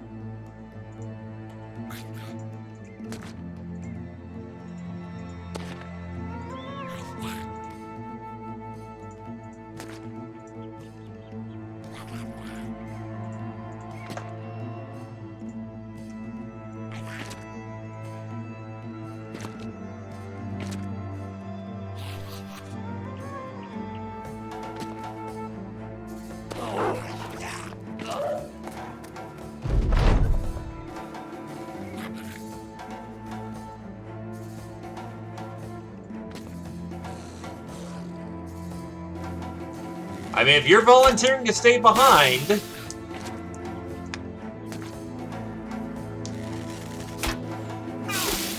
Jesus, they're rolling sub 5 anyway.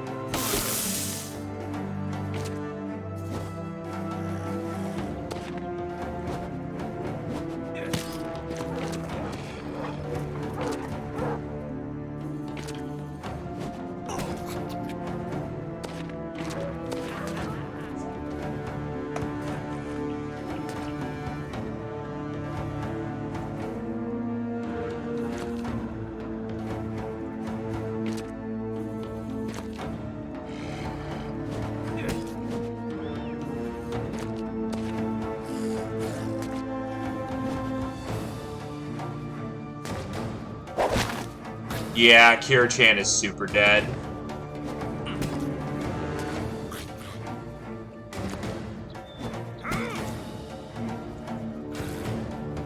His fucking nets.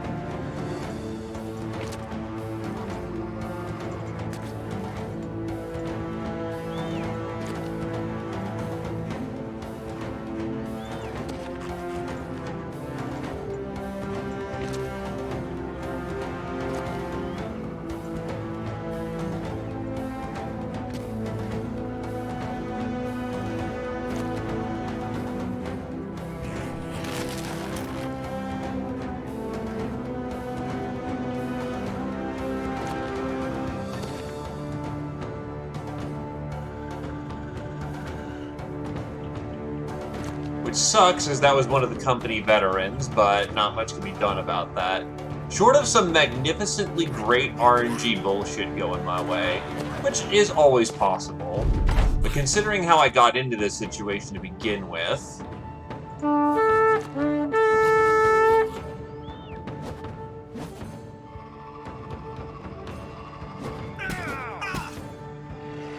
I think that's a level 10 wielding that thing too, so you know.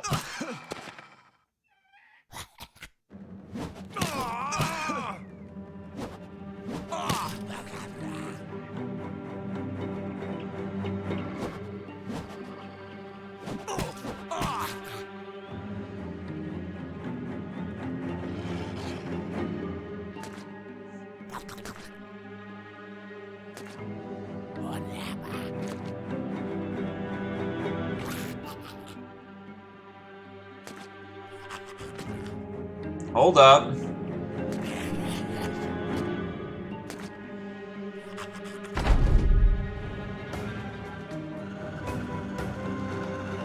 Oh my god, I don't think they're moving to pursue. Oh my god! Oh, no. Oh, can still get out. Oh, wow. It's not over yet. Not over yet. Only one is moving to pursue. That's still some RNG that's thrown around, but that may actually get them out.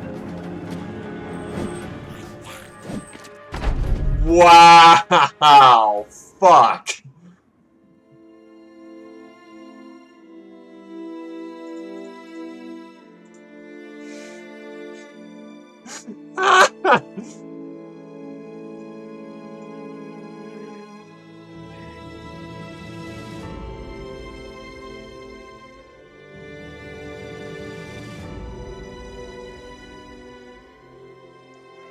Just the utter refusal to die.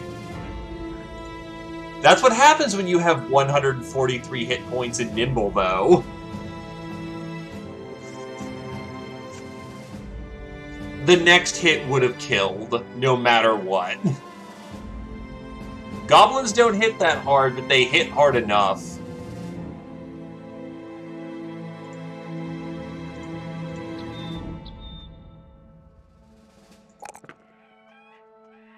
We were limping out of the fight, but we made it.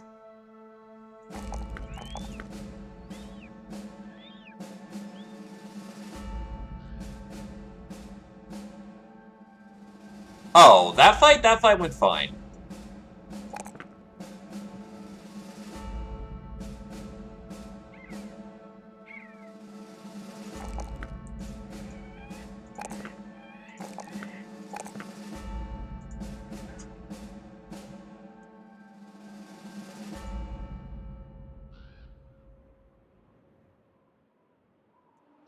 By the way, we do have quite a few jobbers for naming.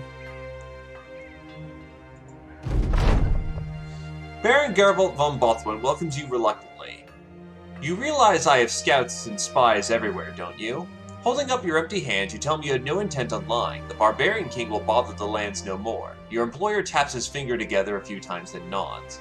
Your honesty is refreshing, though I must say it is quite unfortunate the man and his warband still live. That said, all reports suggest they are moving away, so I suppose your work is done all the same, a fat pagan head or not. Your pay as agreed upon.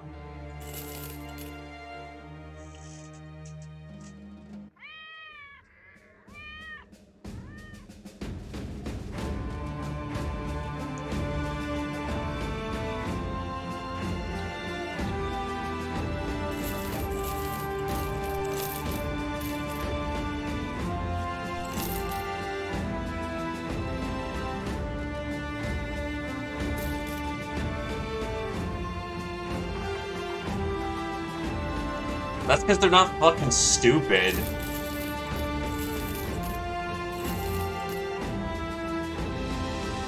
The men deserve to have something in their bellies.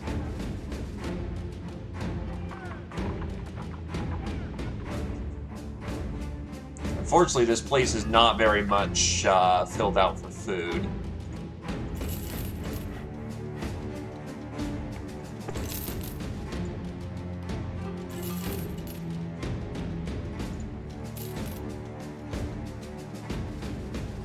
That man is a veritable tank, but doesn't build into anything else.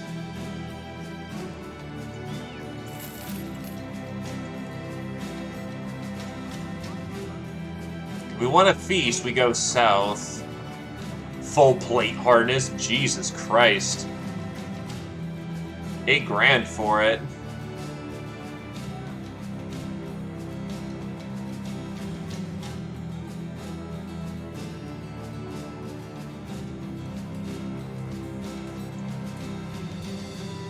Yeah, I have a scrapper tent.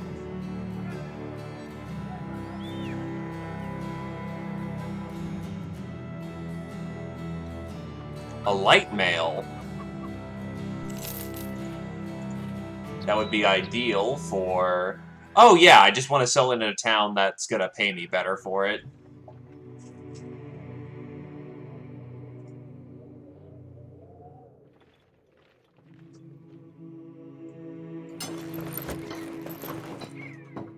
That's exactly at 36. Damn it.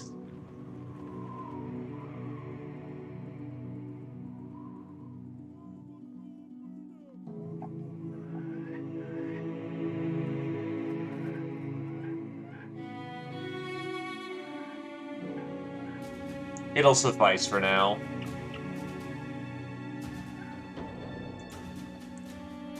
Mark items for repair, and we will march south. Duster Mark should still have some profit to it in the moment.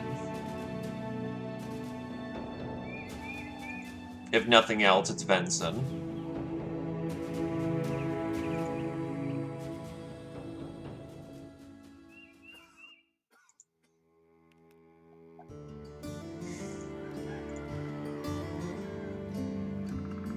Yeah, this place is offering me 50 more crowns per thing. This is where we're gonna sell.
Buy a shit ton of Ensign.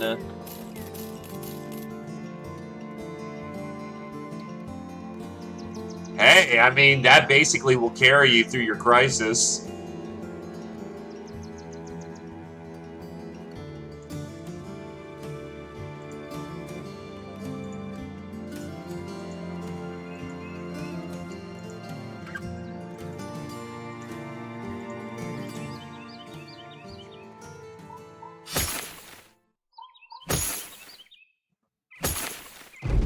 Actually, I probably should assign some troops to, you know, the ones that are just sitting around not doing a whole hell of a lot. You can do gathering work.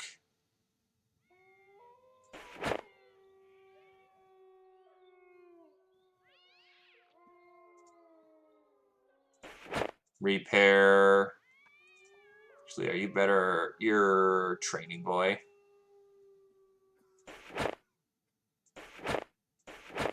I need to prepare my warriors, or rather get new warriors up and running.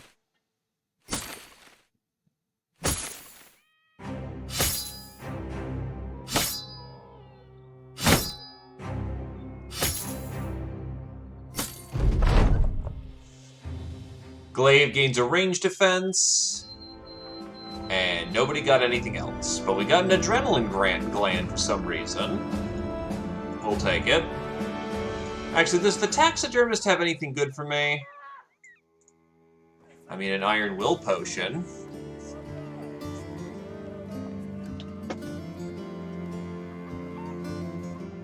Iron wills will do me just fine.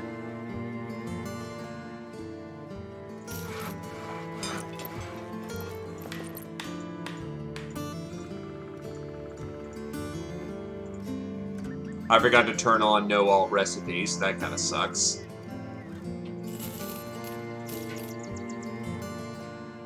And all in all, we're basically back to neutral.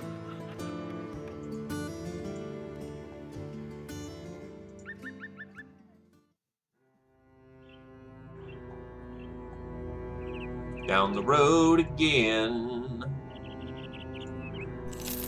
How are my relations looking?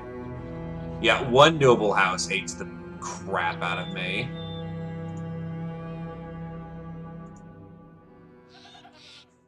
Baron Benegar von Tothwinger kicks up his feet on his table. Any opinions on Greenskin, sellsword? You shake your head no. The man tilts his head. Interesting. Most say they're afraid, or that their nasty brutes can cleave a man in two, but you? You're different. I like it. I'd say you go east of Grunmark to a place the locals have dubbed the Frenzy's Axe Den. You've decided a large band of orcs there that needs scattering. 4 grand for that. Reinmar the councilman, staring at his bookshelf, his back to you. He talks somberly. It's a shame not many can read these. Maybe our issues would go away if they could. Maybe they'd just get worse. He shakes his head and turns around. We got a gang of brigands soon to descend upon us. I need you, sellsword, to stop them. My book sure as hell won't. If the pay is right, which I promise it will be, are you in? 3 grand.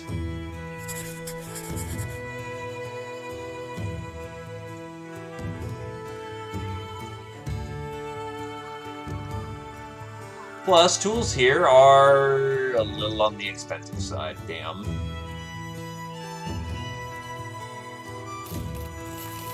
I'll still shell for him.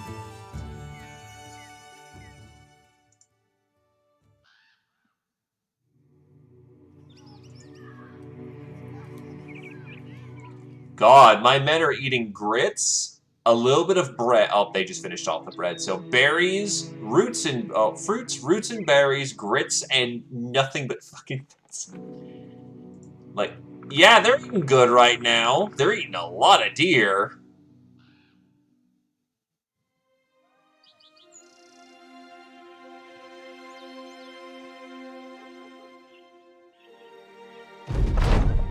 The brigands are in sight. Prepare for battle and protect the town.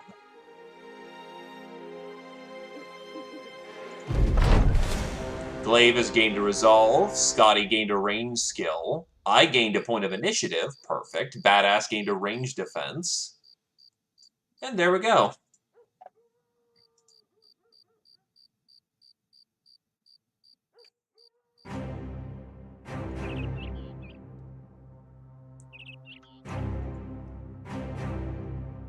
Let's get him.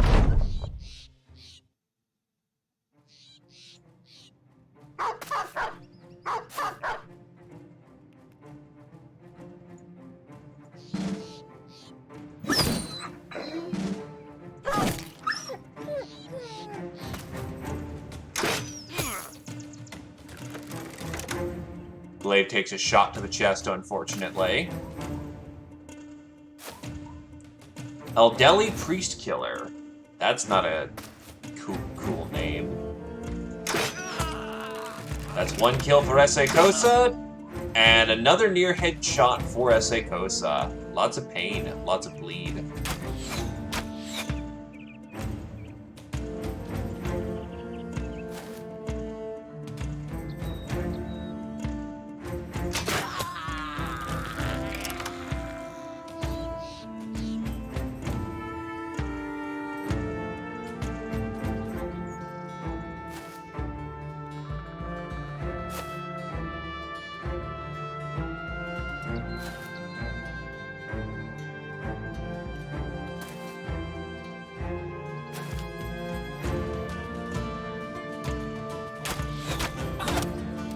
Good hit for Britcan.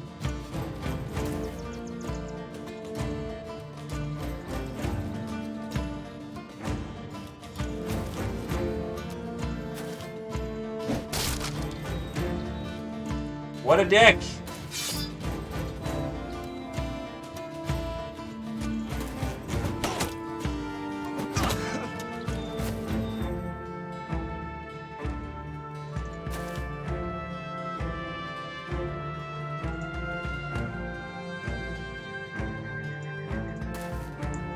Entering right into the heart of combat.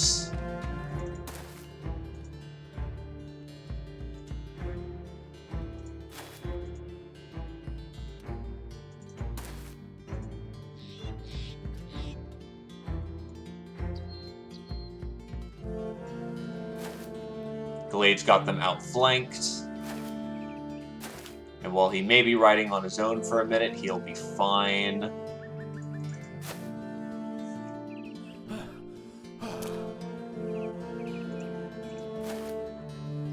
Mangold is going to do Mangold things, as he's wont to do.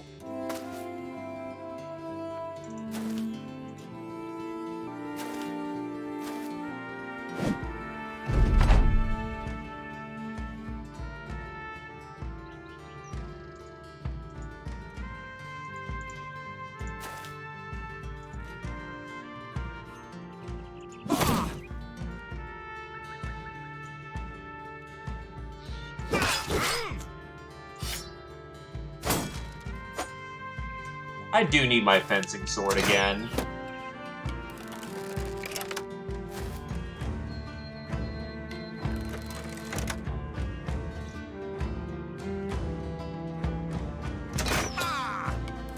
Proxy fire is nice.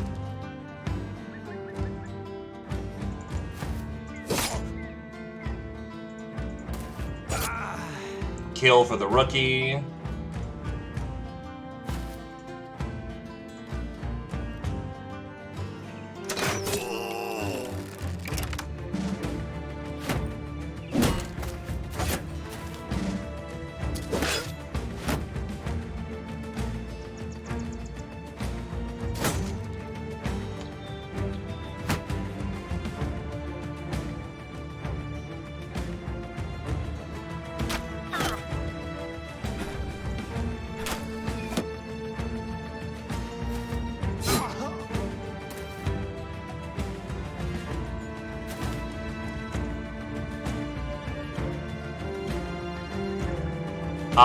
Some of them are currently in the back recuperating.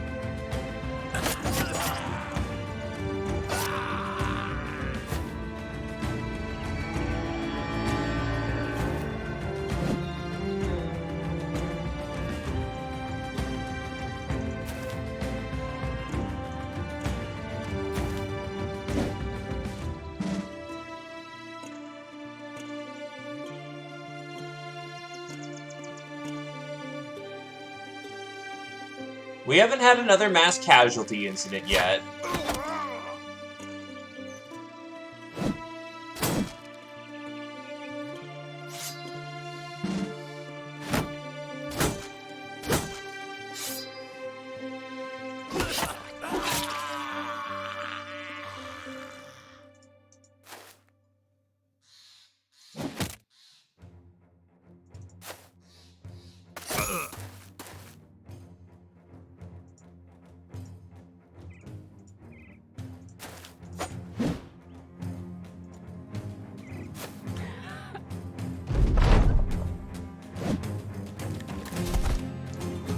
Wait, the monk has, okay, that's a weird thing for him to have, but whatever, I guess.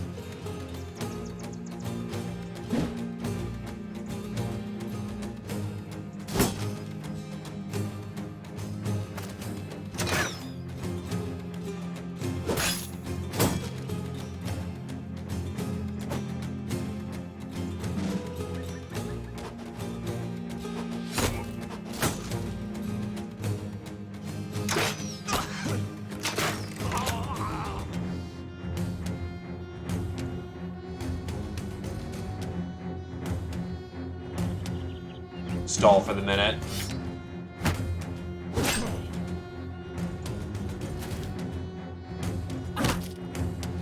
Bone break. Snack, crackle, pop.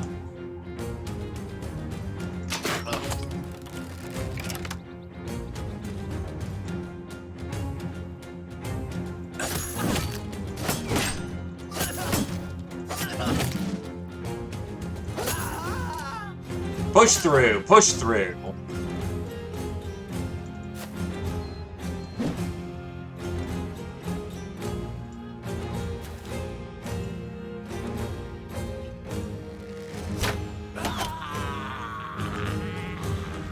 can be a little hard to follow the battle on the hill, I understand that.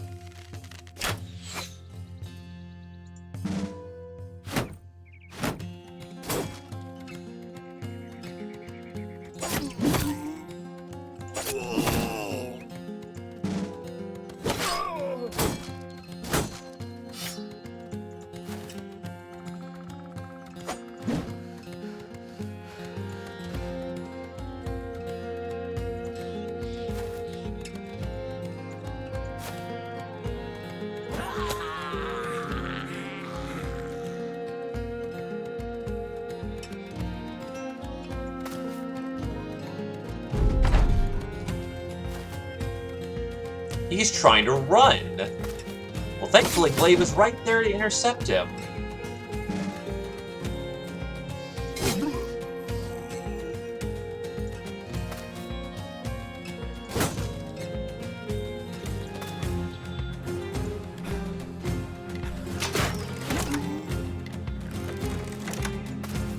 Clonk.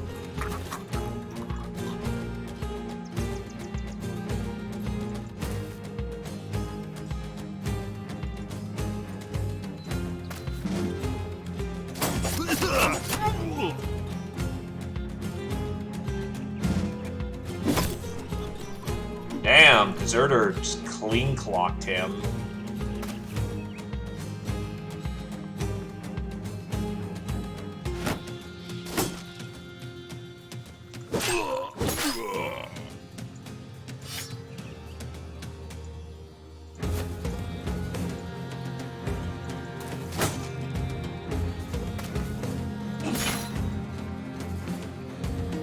Now you have the bandit leader well entrapped there, good sir. Dude, run them down. I want their nice stuff.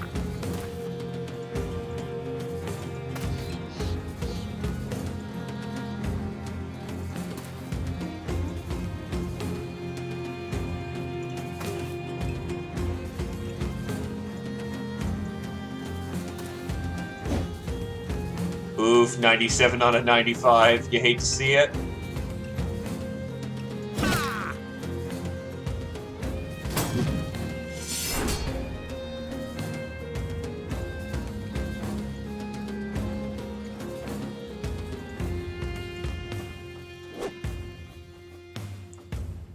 $100 on a 95. Gotta love that RNG, boys.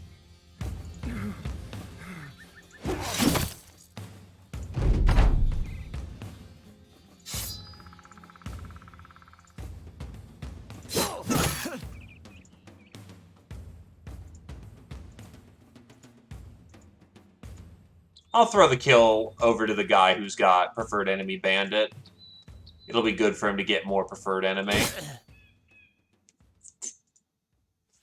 I mean, we got a tower shield, but otherwise the gear's kind of meh, honestly.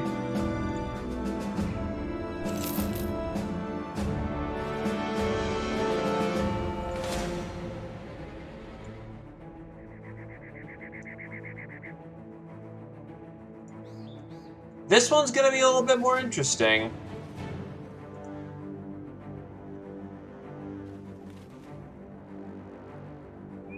Always more crowns, right?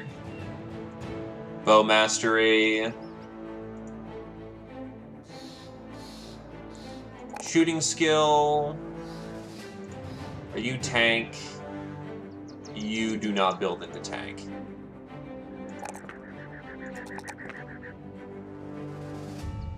Honestly, your range defense is kind of shit. We should do something about that. Glaive reaches level 7.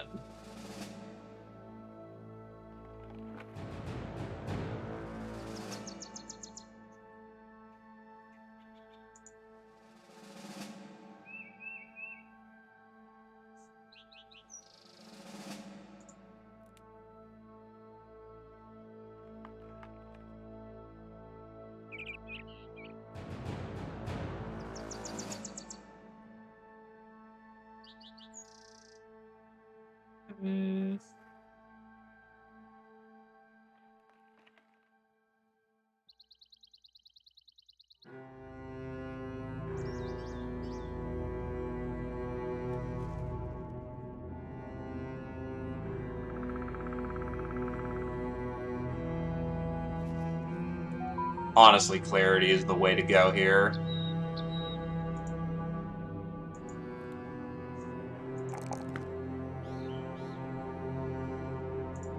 How much weight you truck in?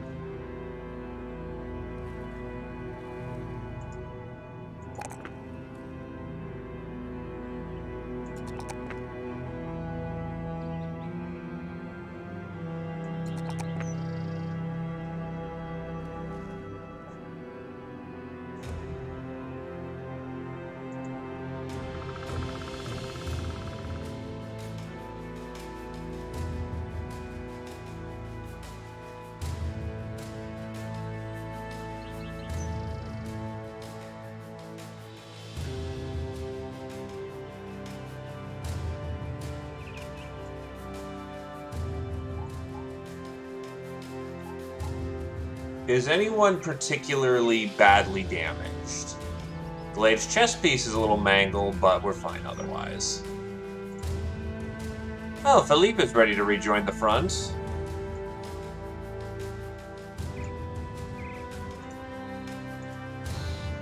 So on to open field combat we go.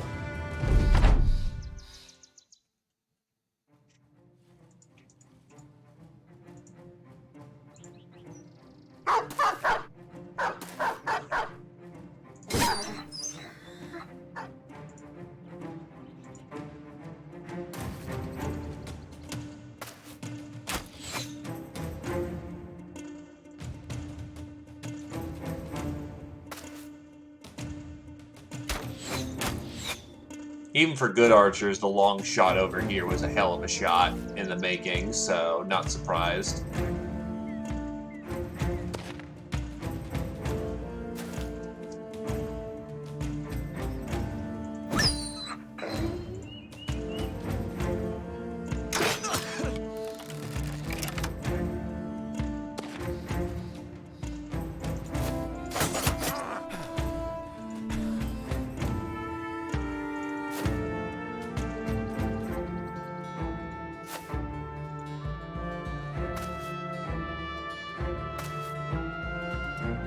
I'd say, is that a Swordmaster? Because he is coming in with an awfully light loadout and no shield, which is concerning. Thankfully, that was not the case. Orc Hammer Boy is dead. Or more specifically, Orc Hammer Gal. Zio was looking for another body to transfer over to.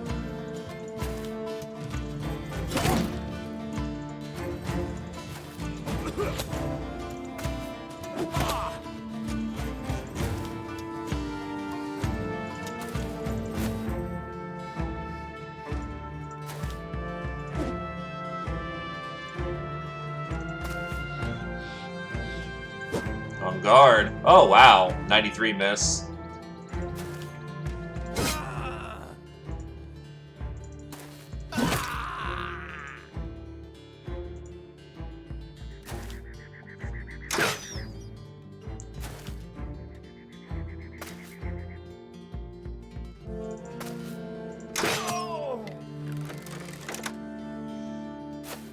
Nice. Primal Fear kicked in.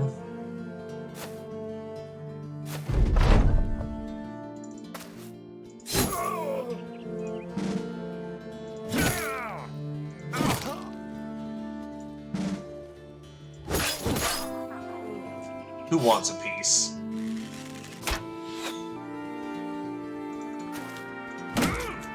Lickety snap crunch.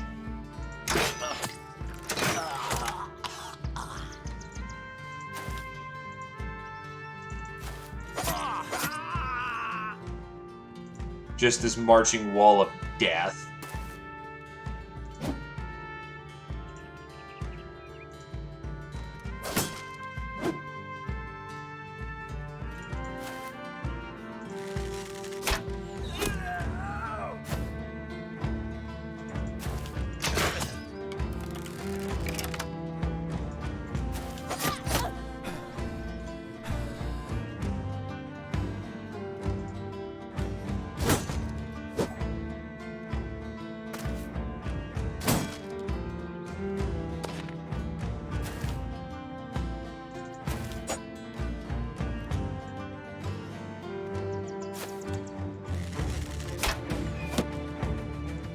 Really? Your shot went that wrong? Yikes.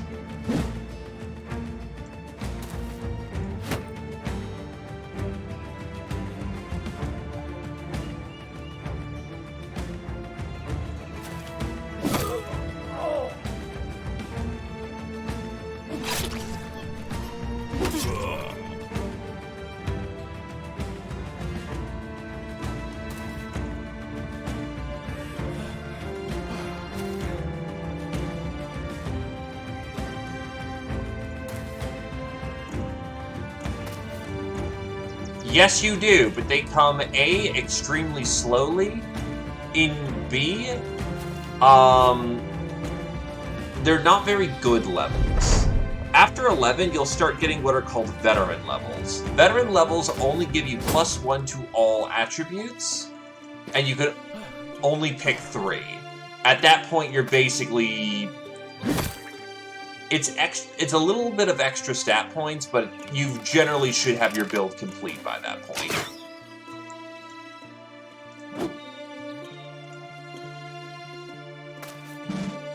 However, in Legends, if you are a main character, aka one of the starting brothers, which I think you are, you'll get a perk point every 2 levels. Anyone who is a supporting character, aka hired after the fact, will get a perk every 5 levels.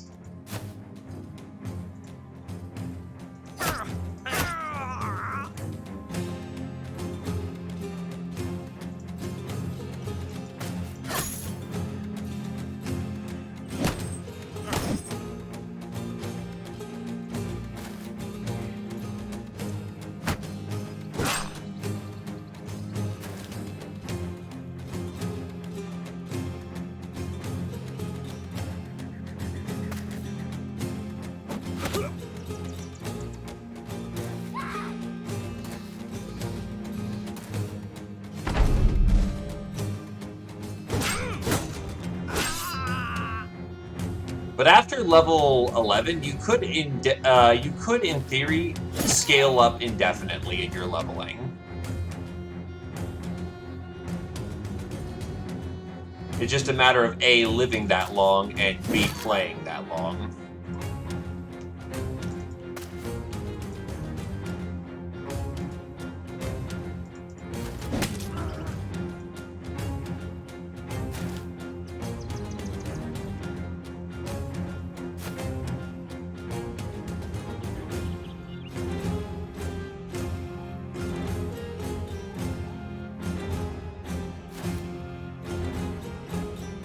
It's over. We're done here.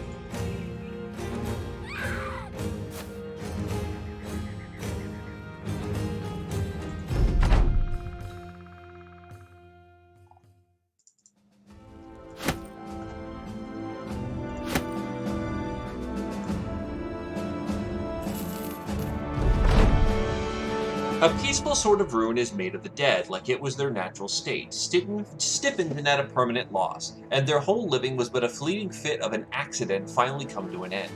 Mangold comes up and asks if you're alright. You're not sure, to be honest, and simply answer it's time to go see Raymore the councilman.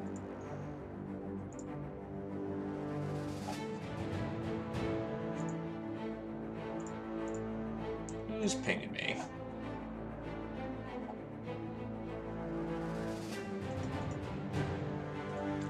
Just defensive contracts.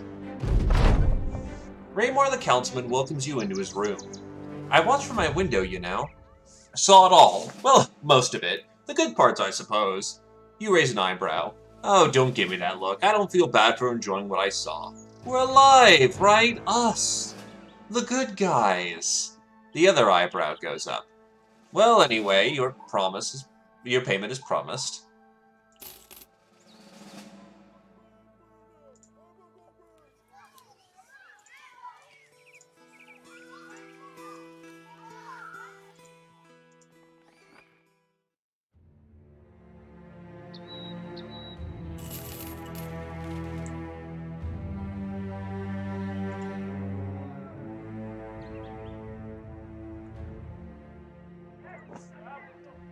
Anyway, it's time to make some money off some salvage.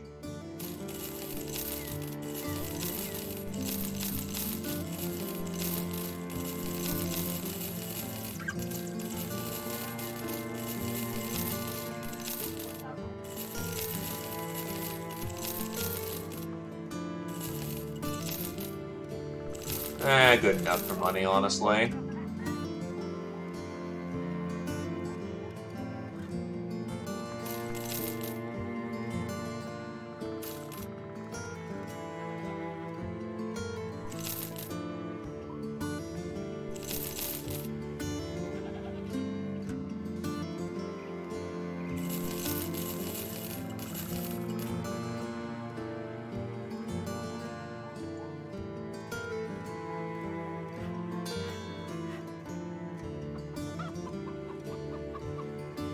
I am single-handedly increasing the wealth factor of this town.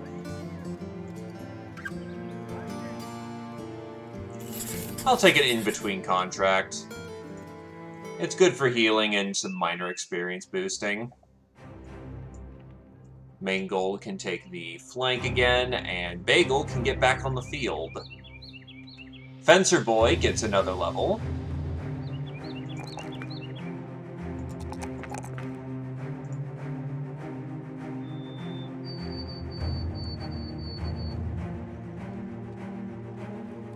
Relentless.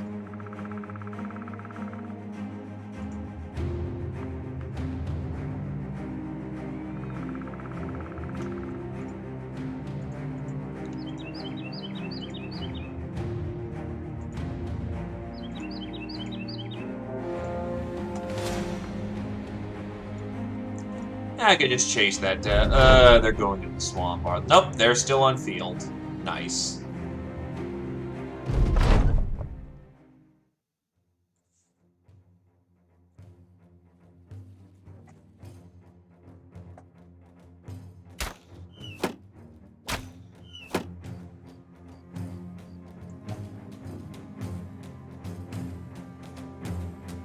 Well, they aren't coming to us, so we'll go to them.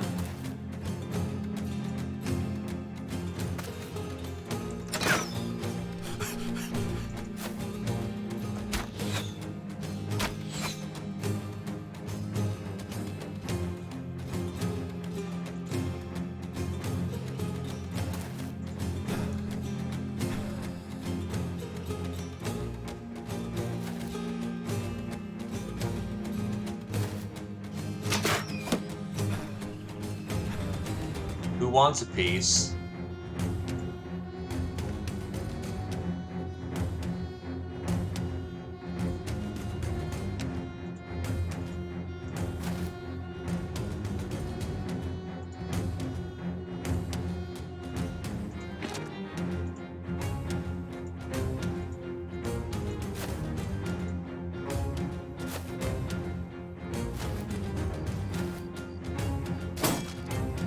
And the battle is met.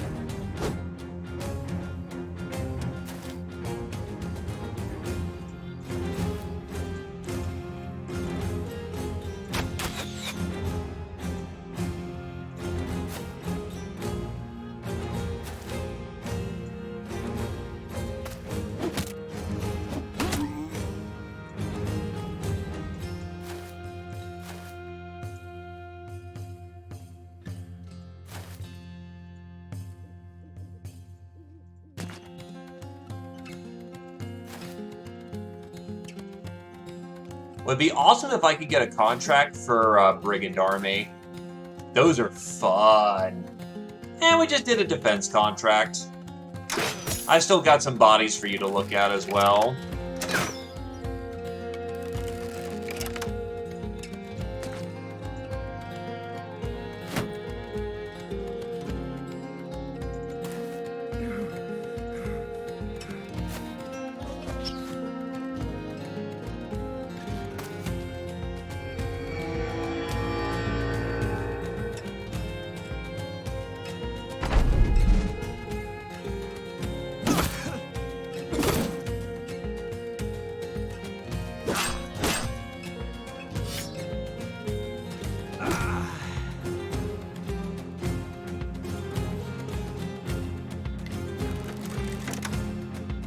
First blood.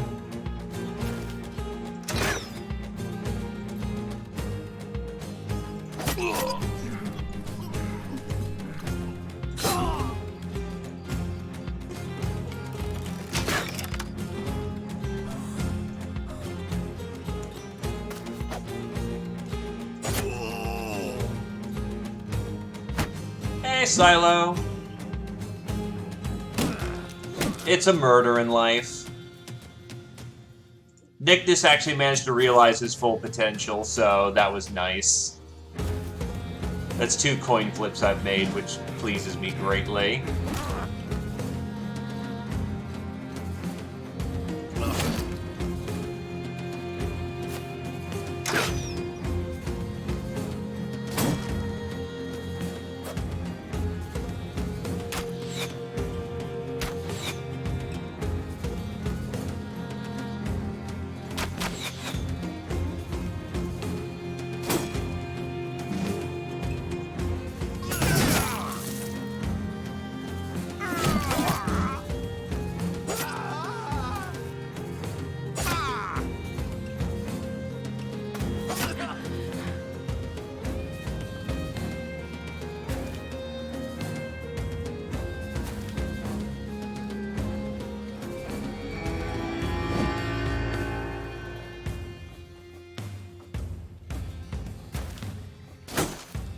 This battle group isn't even lasting.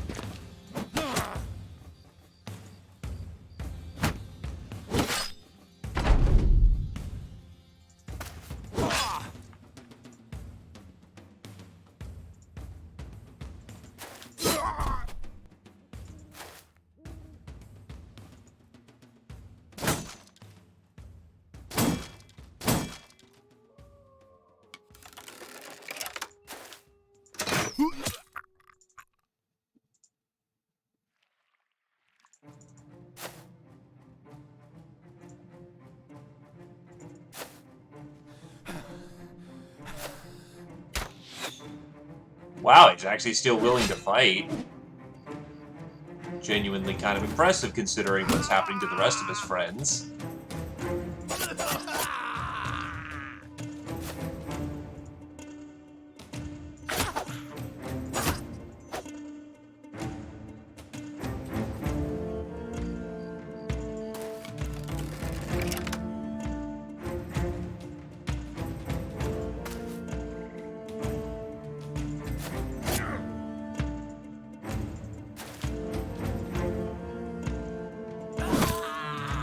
The problem with the heavy weapon is that, not much use in it if you crash the front line before you can even get there.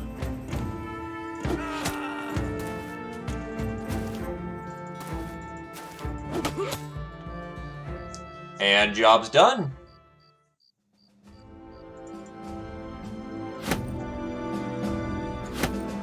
Pack up the loot and let's go.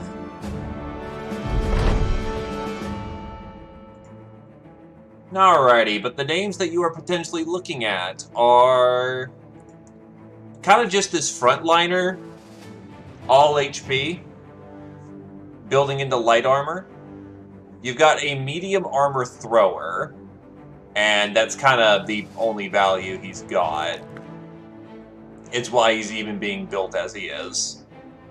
Basically an all-rounds trooper.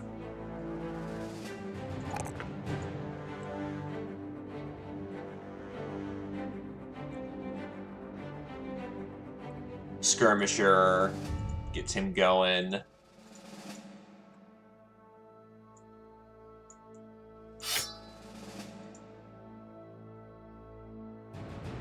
Does he have access? No, he does not have access to bags and pouches. Honestly, I need to start getting him a lot of fatigue. He's actually starting to show his fatigue weaknesses. So I've got meat, I've got a thrower, I've got a fencing archetype, and I have a polearm guy.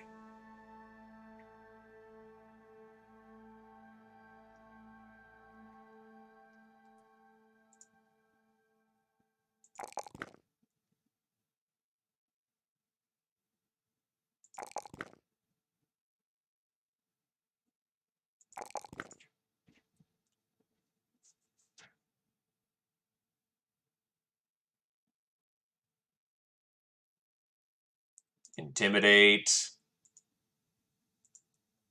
Shooty McShooty boy. You can indeed be the fencer boy. You will join me on the front then. And together we will tear it up. Right, you're going heavy shooter for some reason, so... Hybrid, brawny. Get this boy equipped now.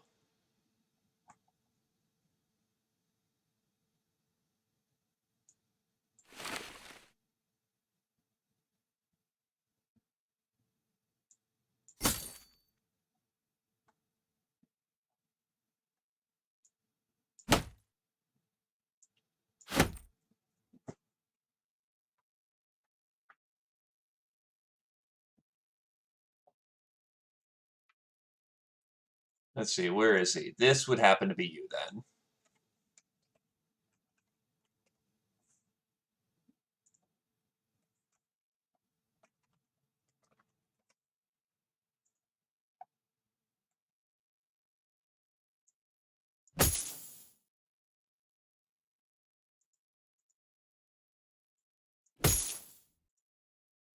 We're gonna need to outfit you in a proper light helm.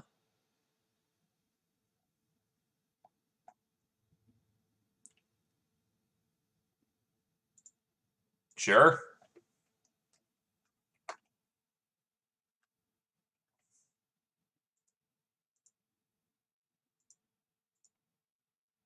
Well, it actually doesn't fit his full name.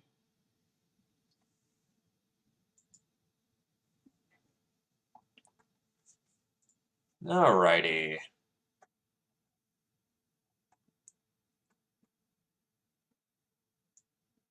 Or did I not save them? There we go. Well, here's the thing. The only mods I have on are Legends and PTR. Though I also have Emu as well, which is expanded inventory management. Legends is a pretty comprehensive mega mod, so as long as you get Legends and PTR, you basically have the same mods I do. Oh, I also have expanded save slots, but that's, again, to taste.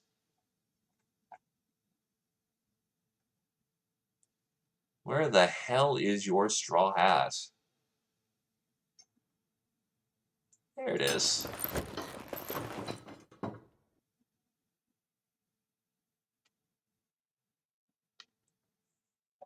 That boy got moose.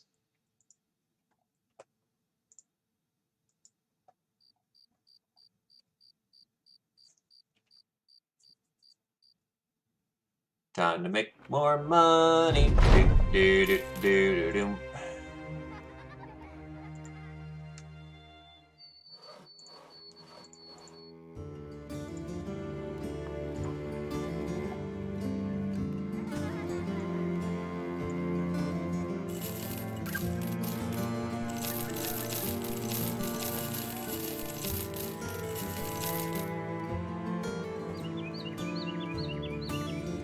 God, that is a meaty chopper.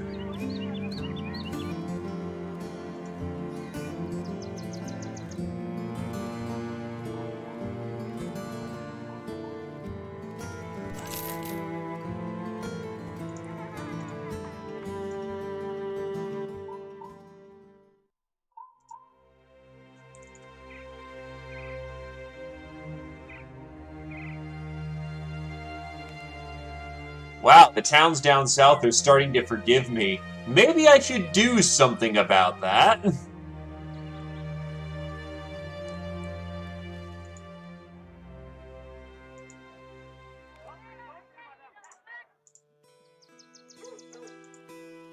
Okay, first things first, we'll go deal with Grinmark's orc problem.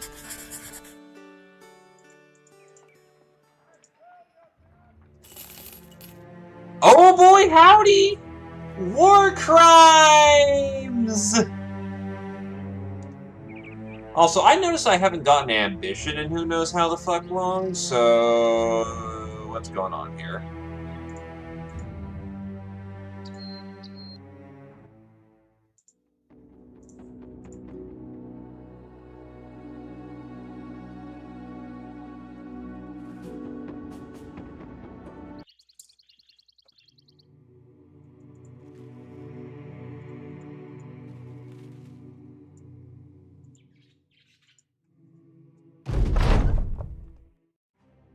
Ah, yes, the childish giggling stealing our food again. We've seen this one before. There we go. We need real talent to bolster our ranks further. We'll recruit the most talented we can find and mold them into a god of war. Basically, go find someone who has 3 talent stars and 3 different attributes. It's fine enough to have for now.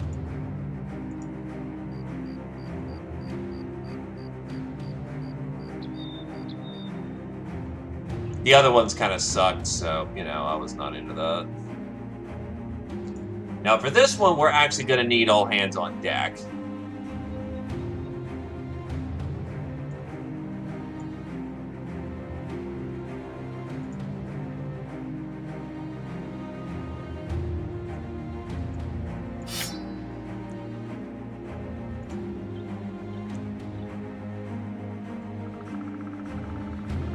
Zerkers, Warlord, Behemoth, nothing too complicated. They're also coming at us much slower, so that's fine too.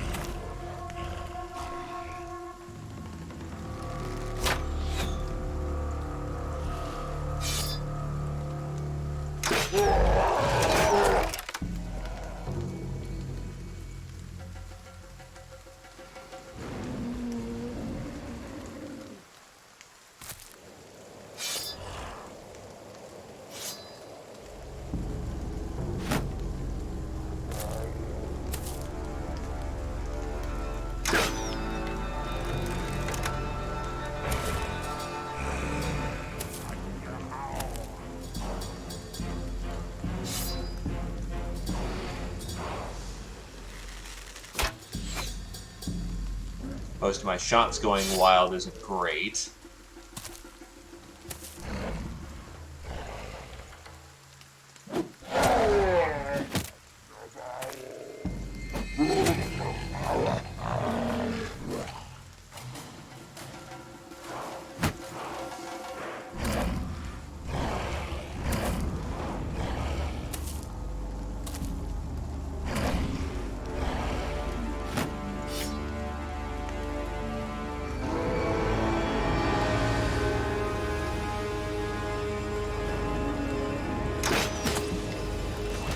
Yes, the behemoth really does have 808 hit points.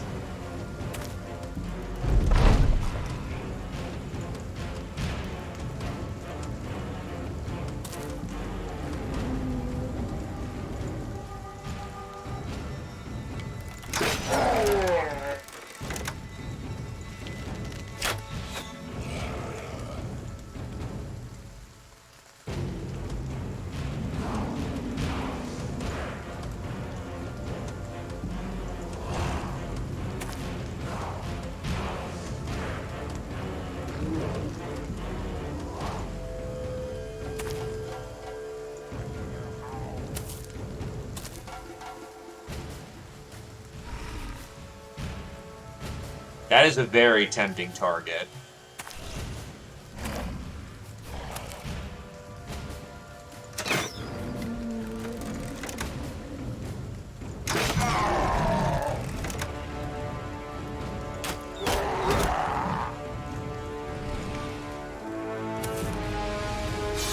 Hold her steady, though.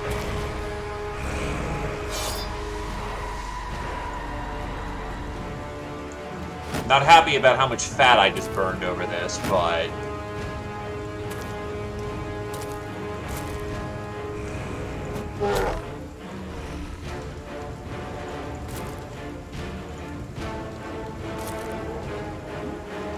Oh, well, hello there.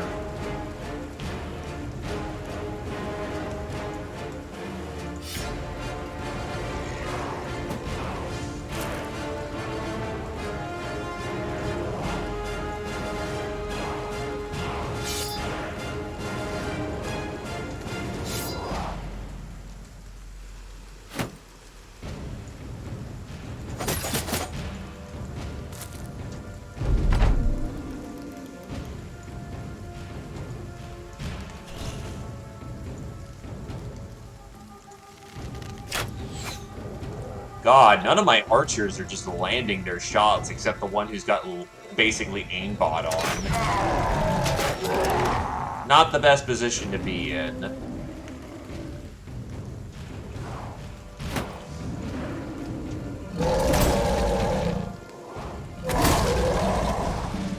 Bagel lost his turn, unfortunately. God damn it.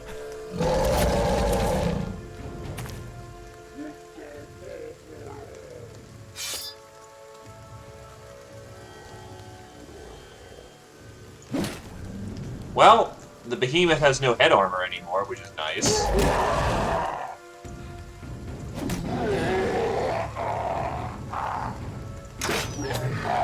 Other berserker's gone, which is very nice.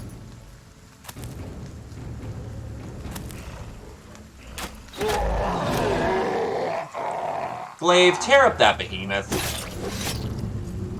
God. That's a bleeding weapon, and even then, that's only doing so much.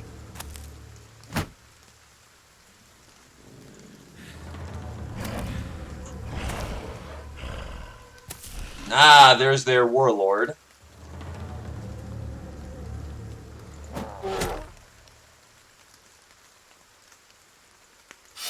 Pack up another fresh bundle of javelins and just keep chucking.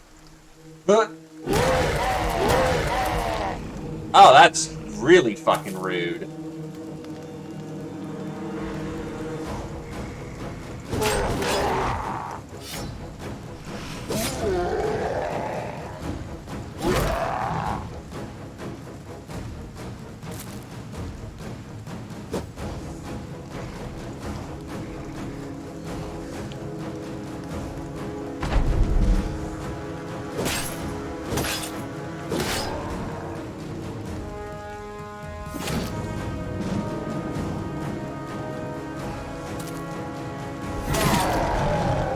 Ooh, clipped his head real nice.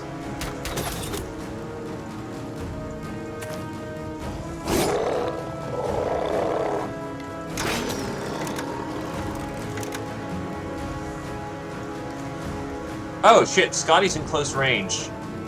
Uh-oh, uh-oh, uh-oh.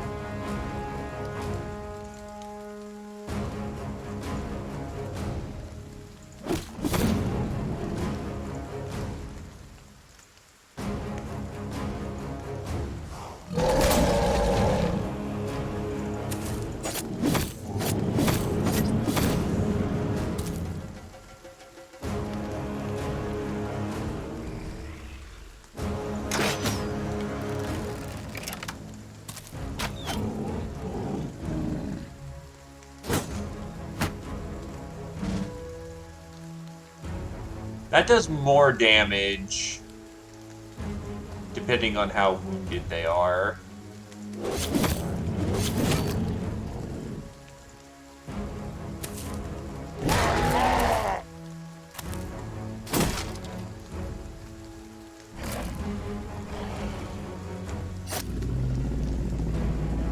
Well, Behemoth's dead. Thank God for follow-up, which is very nice.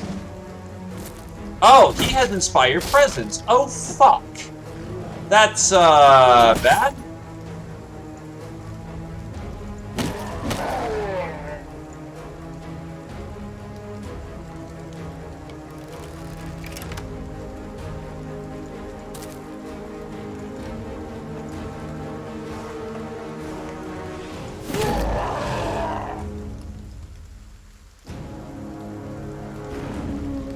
And Philippe is left on his own with no shield.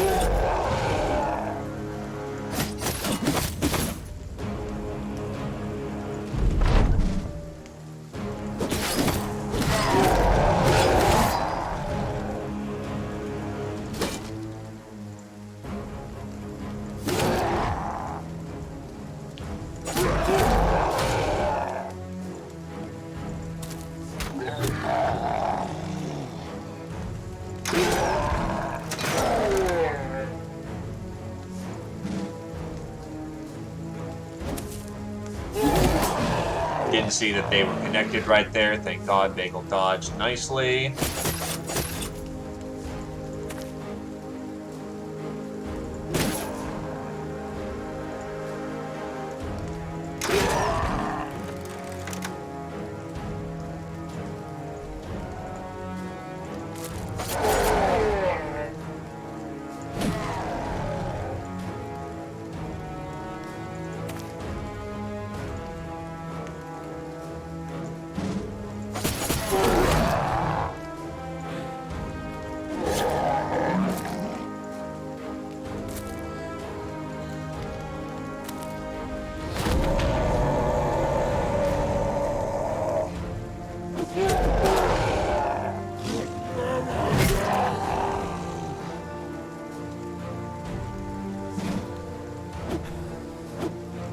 Philippe is not having any of that shit today, thankfully.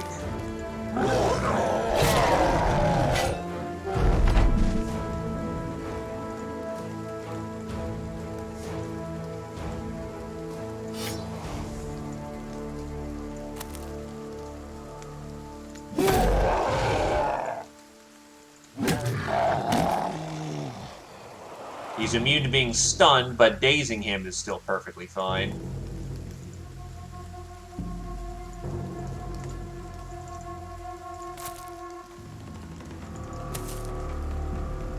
You pull back, you have no shield, so you're just easily gimped.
And the bull killed him.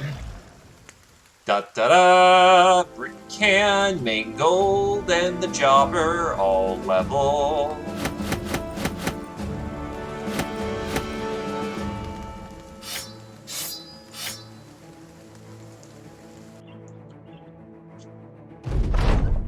The battle over, you trundle about the camp looking for anything useful. You find nothing you can take, but you do find a stack of dead knights. Their pale, wormed and maggot-buggered faces suggest they've been there for a while.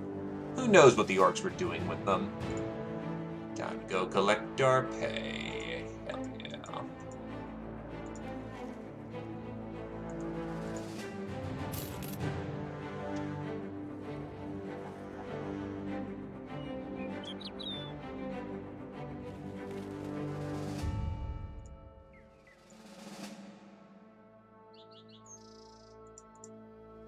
Mangold reaches level 12.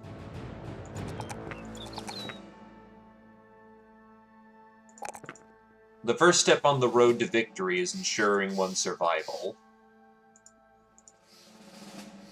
Dead men, after all, are not worth anything.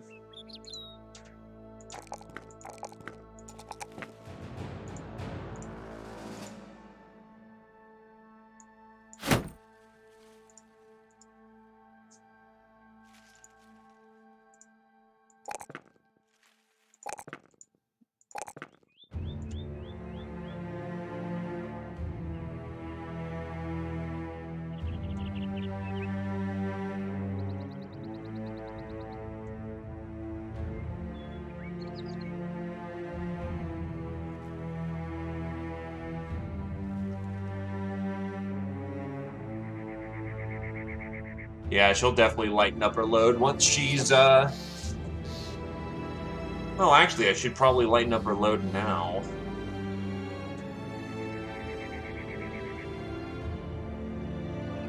Same company.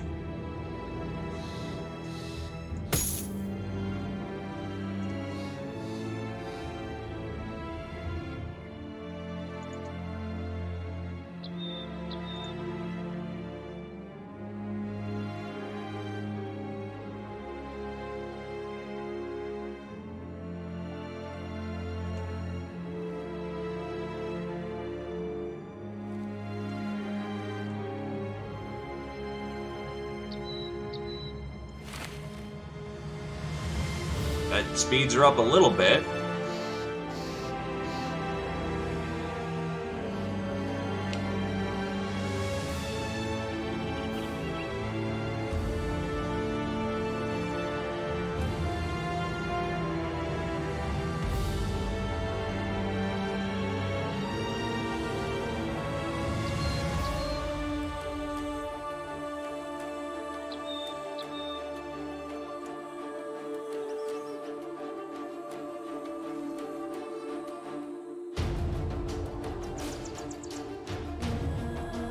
Oh, there's going to be as many as the company survives for.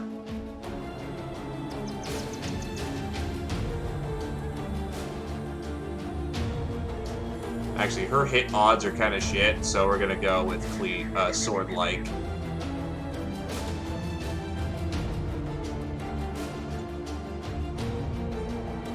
Kinda gives her just cleavers.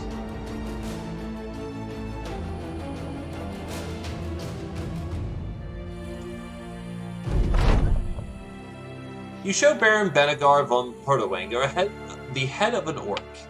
He stares at it, then at you. Interesting, so I should take it you completed what I've asked of you. You nod. The man smiles and hands over a wooden chest with crowns inside. I knew I could trust you, sellsword.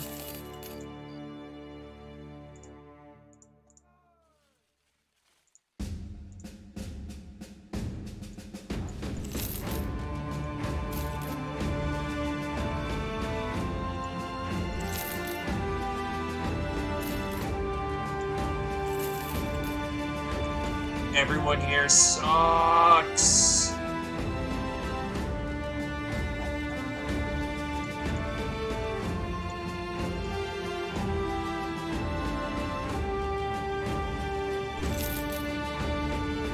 Oh, Jesus. That almost is a maxed out donkey. It works! That's honestly all a donkey needs.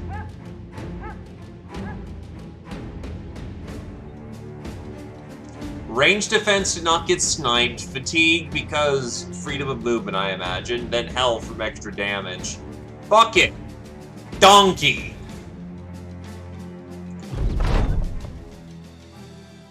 When a miner finds a diamond in the mountains, it is hurried away to the royal chambers. When a fisherman hauls the fattest catch of the day, a nobleman will have it instead. Good soldiers, to the lords as generals or trainers. Talented tailors, the finest fineries require the finest fingers. To the nobles he goes to serve. Houndmaster shows a bit of skill beyond booping noises and barking commands. He can train war dogs for the highborn armies. So it is that world snatches the talented as fast as the hawk pounces the rabbit, which reveals itself. But now you've got your own catch. Nut. He's a genuine talent, showing remarkable aptitudes in physicality, martial arts, and courage. Even the rest of the comrades in arms can sense the man's greatness, as sure as one can sense destiny and greatness. Nut is everything you want in a mercenary. And were the company fitted entirely with a man of his mold, well, you'd do more than chase contracts, you'd conquer the whole world. Unless, of course, a stray arrow catches him next battle.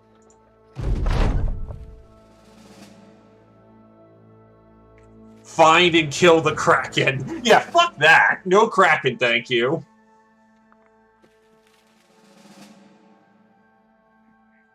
So, fuck up Gobos or fuck up Orcs? That sounds like a fuck up Orcs situation.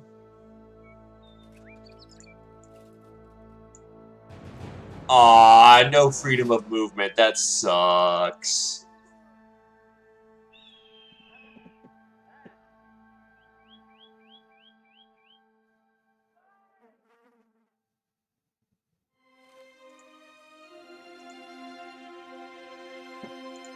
You know you think that. I'll let you think that. Bulwark. Not much to be afraid of behind a suit of plate. Resolve is increased by 2% of the combined durability of head and body armor.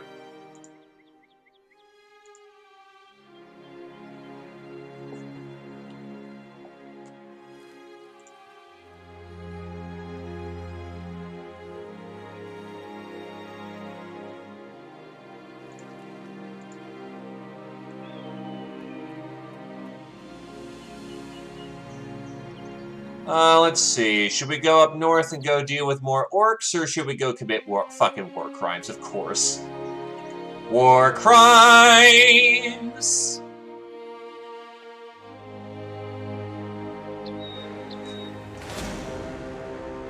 That's not worth the time.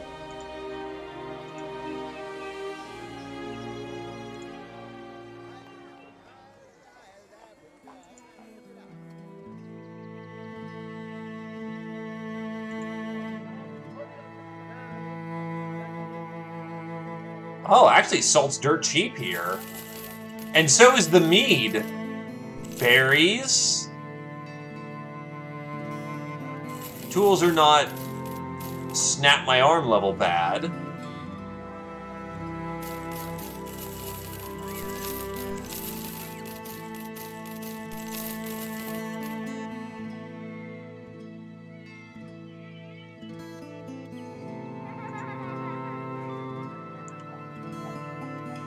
Our packs are empty, and we have nothing but loot ahead of us.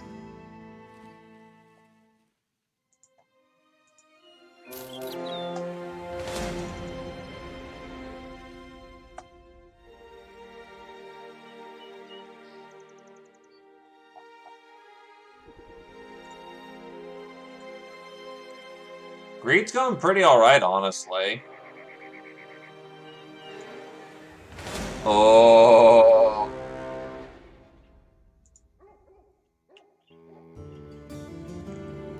I see that, well, first of all, the season fair is going on. So there is a lot of good stuff here, but, ooh, oh, actually, that's direct profit right there. Give me money, thank you.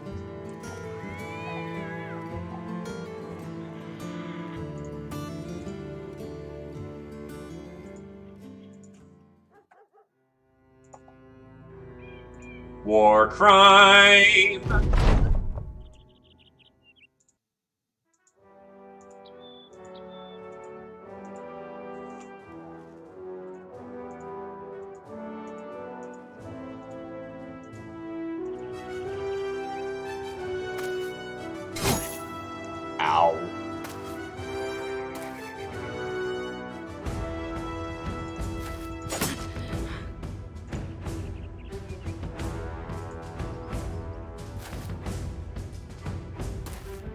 That's exactly what we're gonna do.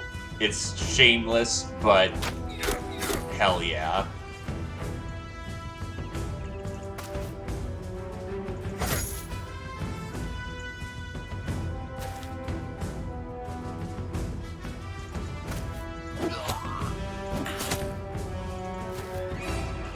Look, I'm just stimulating the economy, okay?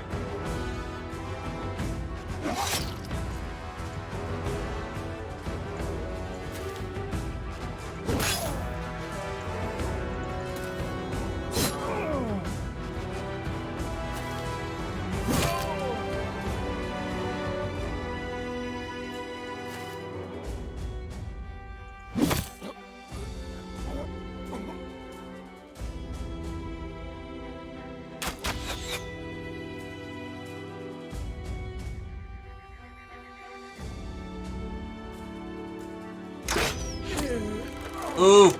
S.A. Costa just puts one clean into their head and they're gone.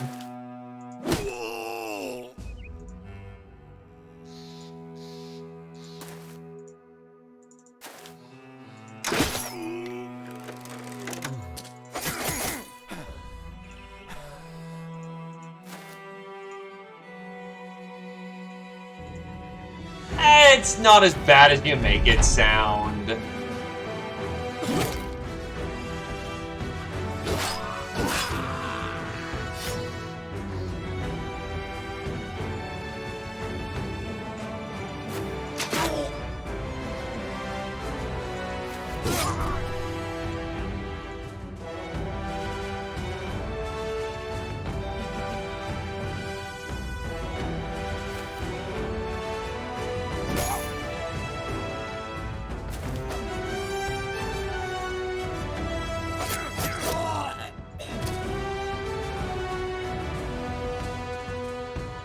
Well, I'm not even disrupting a merchant's caravan. I'm disrupting a noble caravan.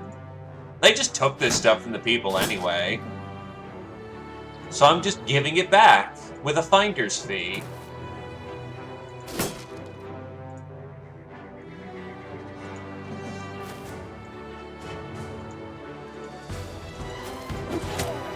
What, you think we're robbing people? Do you remember who we are?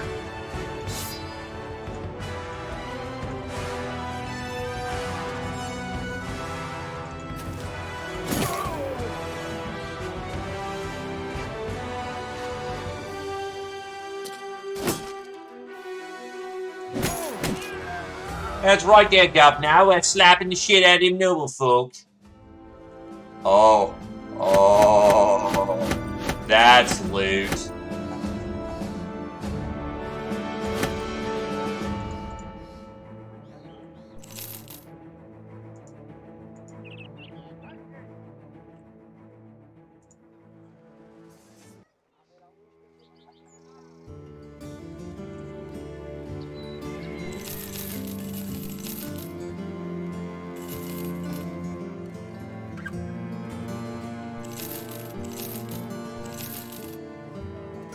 Are there bloodstains on this armor? It's fine. It's okay. Don't worry about it. And just buy the stuff.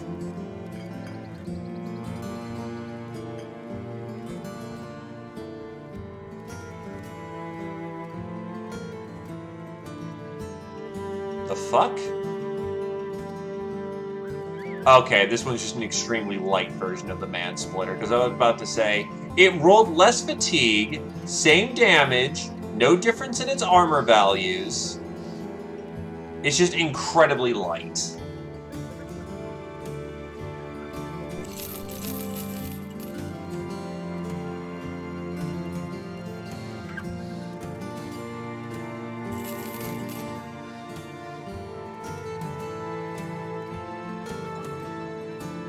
I mean, look at that. We're already up to 16K. Gotta love the fair.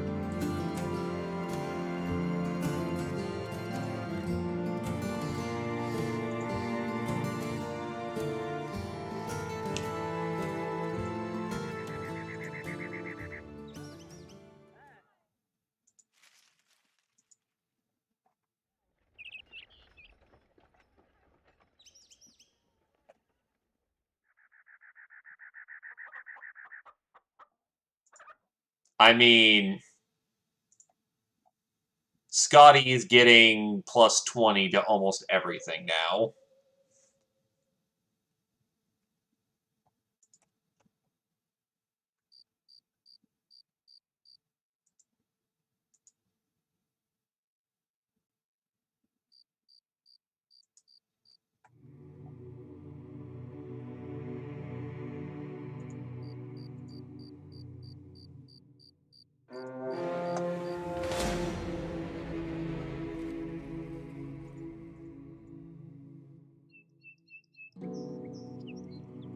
Hello, Mr. Dredge. We're just committing some domestic war crimes.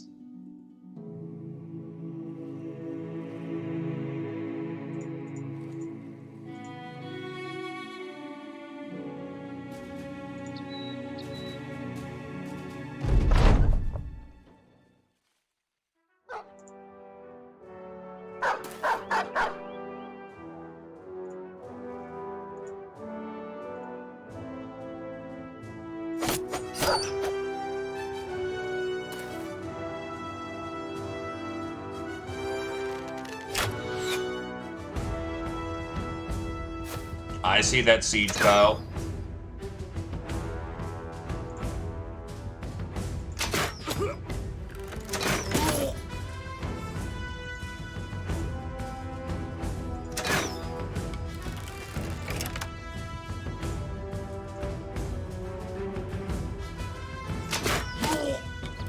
Rex almost secured the kill.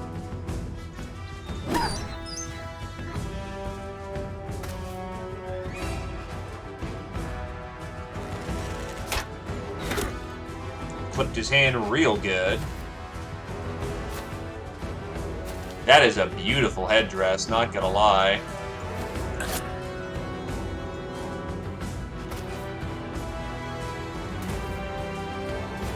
It's also a lot of halberdiers.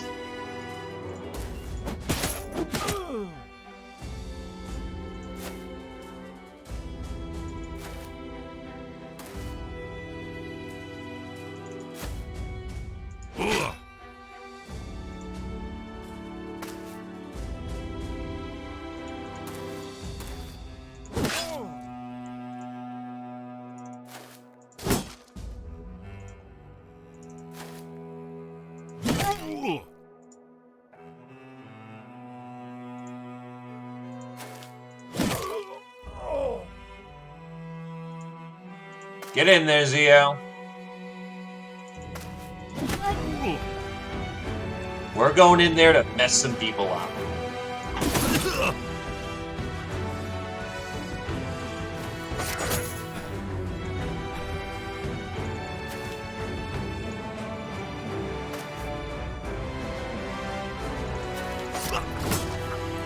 Oh, wow, whoa, that was mistakes, but worked out well enough.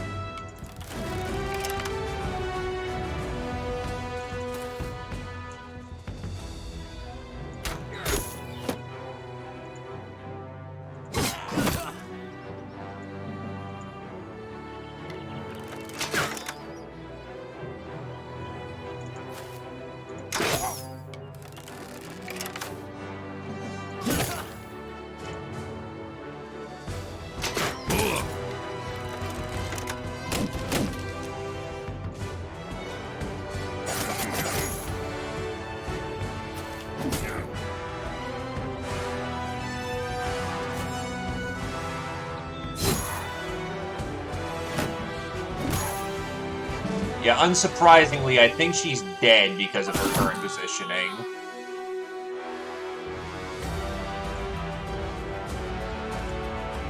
Because she's not very skilled yet, and right in the middle of a heat zone.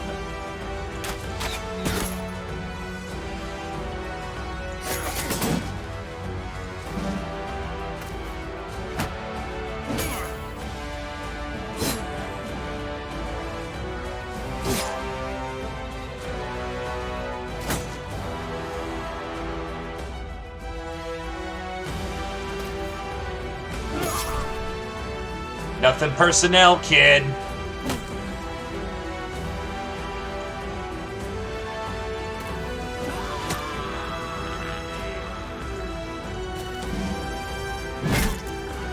Oh yeah, there goes her head level's dead.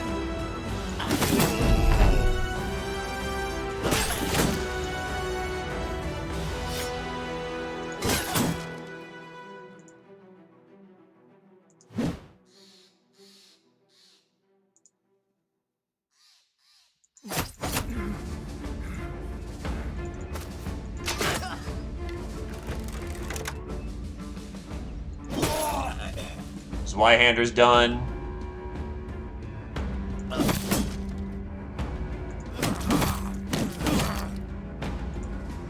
Get cracking with that rib cage.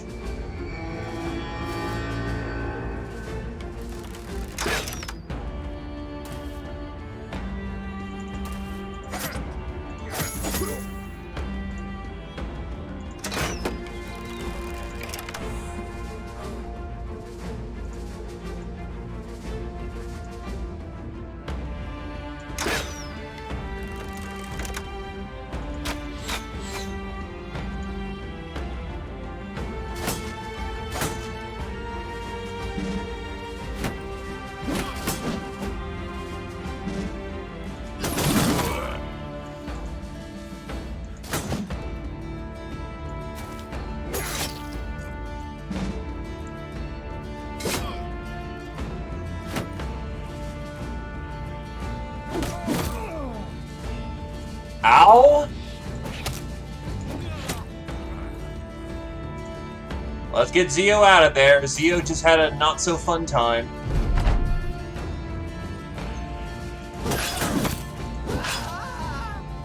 Knight's my kill.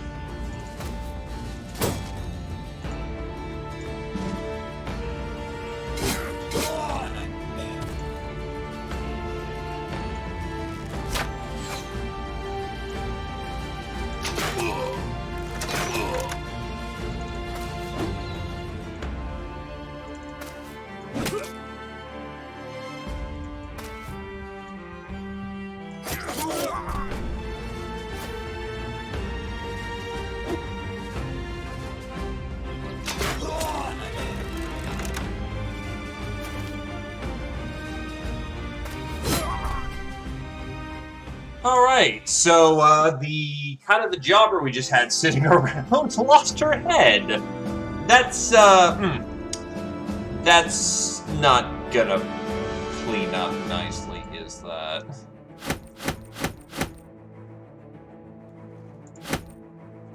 Well, grab the salvage.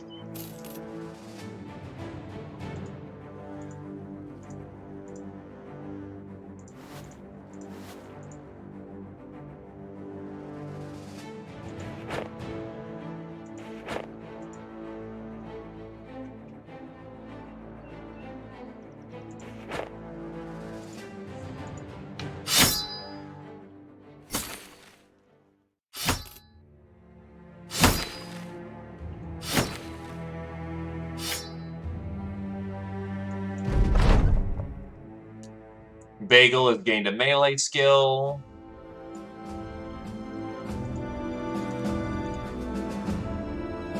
Ah, well, everyone hates us again.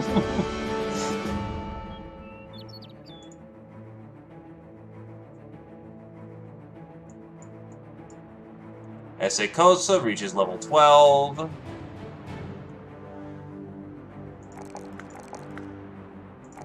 It's because I hit an army of the red, and these are all red-aligned towns.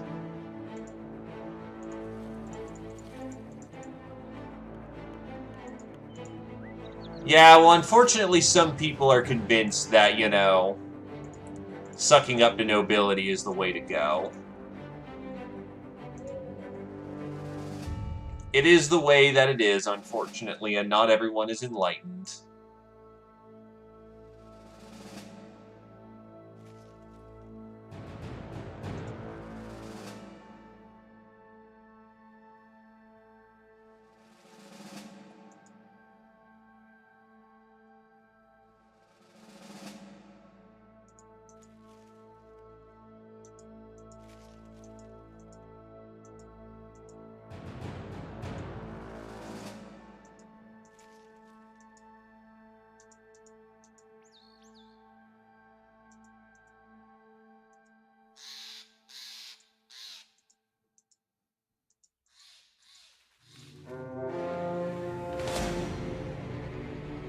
That's not even worth going to. That's like pennies.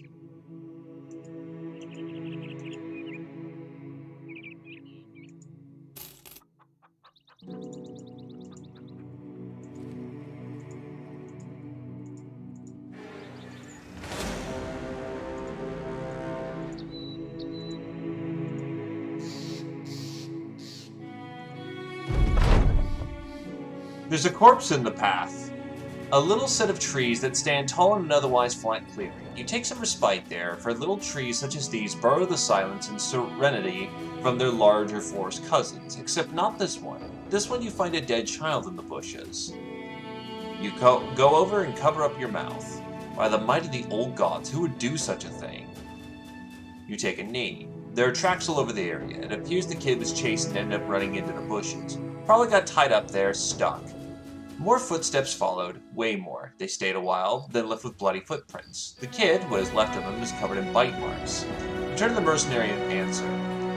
I think it's a matter of what, not who, but they're gone. Somewhere yonder, a few days ahead, I'd wager, but you count the footsteps, but they prove too many. I think whoever did this will be seeing it soon. It's Undead Crisis! Not happening yet, but that's the hint towards next crisis.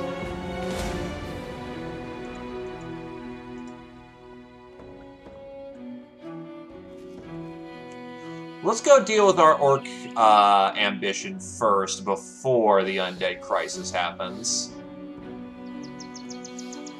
The eastern side of the map is where all the undead, oh, not the undead, the orcs are.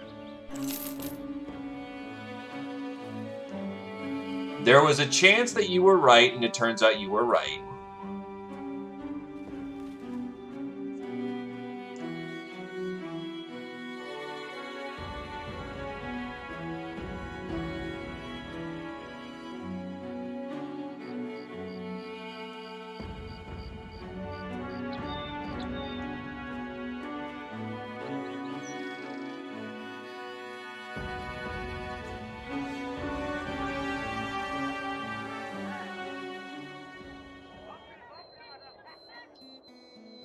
Alright. Greenskins. Around Grunmark.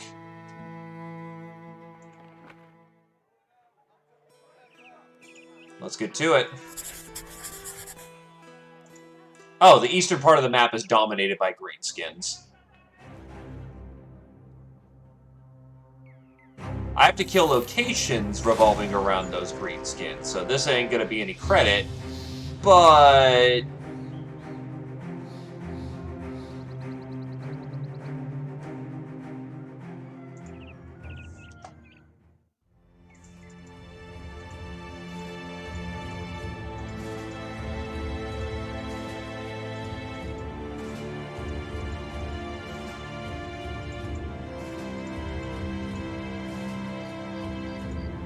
oh, god damn it.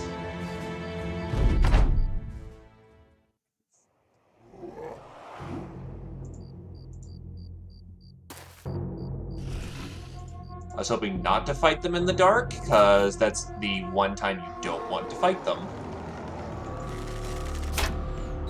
No, they fought somebody outside of town, and whenever a battle happens, it basically emphasizes the field. That is a less than ideal setup, but we should be fine.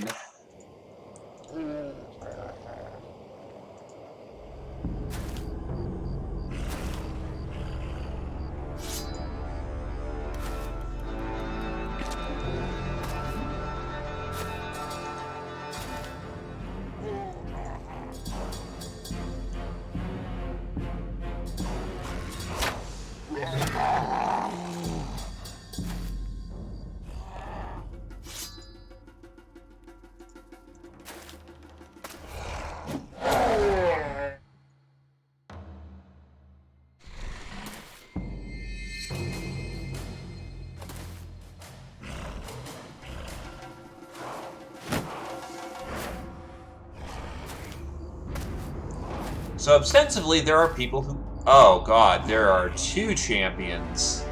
Oh, there's a champion warlord. Oh my god, what is this? What the fuck?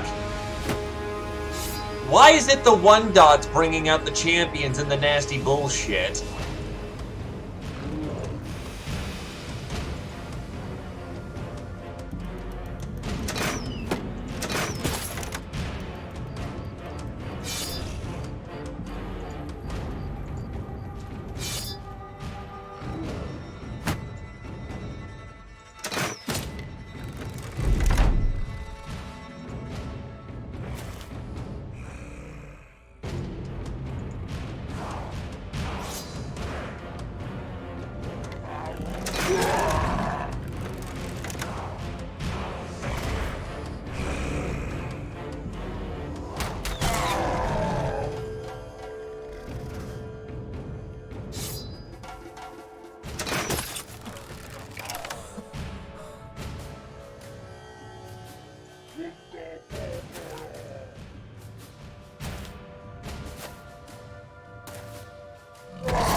They keep stunning my Twy.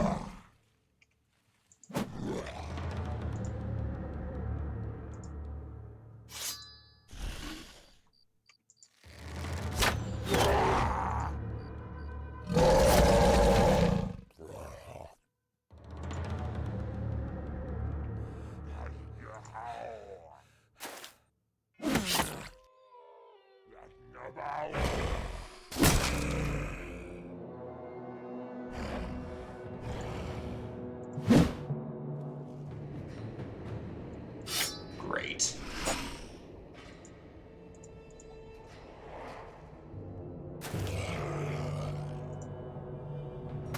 Of course, the heaviest portion of their force is flanking us right now, which is incredibly bad.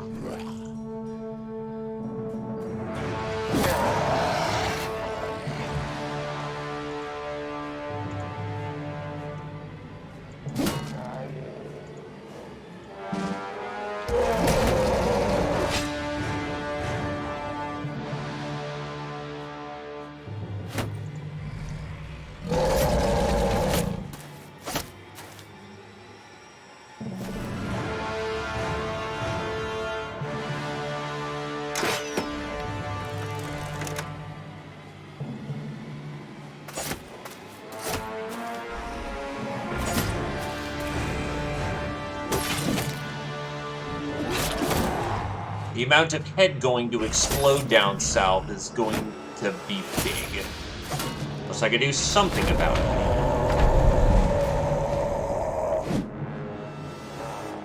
Honestly, I'm debating that.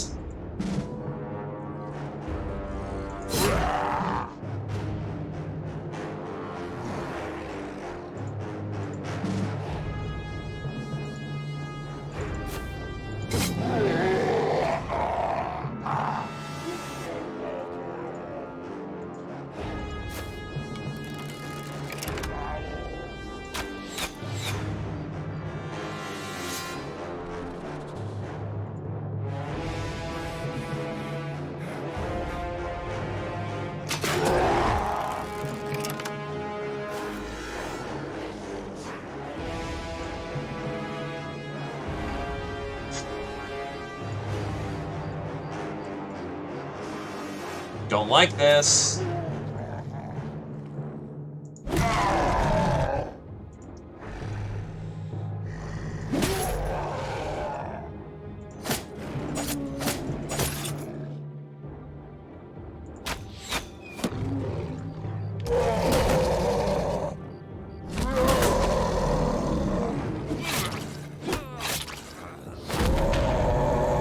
And that's another jobber down, and we've got orcs in the fucking line.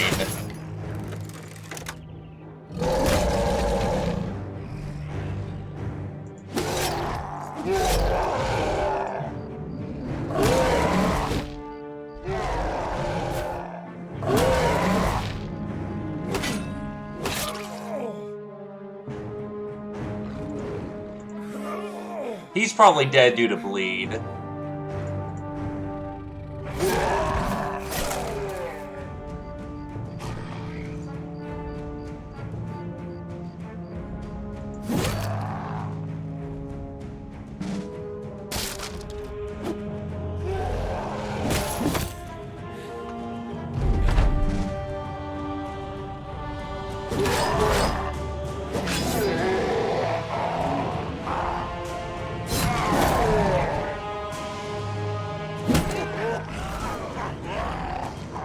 Nothri is dead. Yeah, I'll take my one for the day. You know what? I don't like this setup anyway.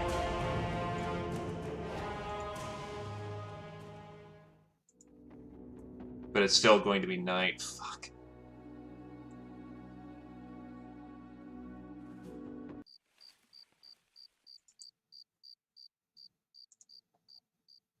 I also will not forget to give him a fucking actual shield this time.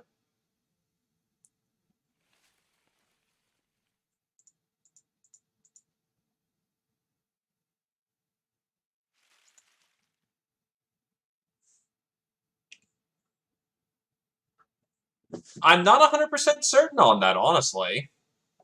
Because it doesn't have the crown on him.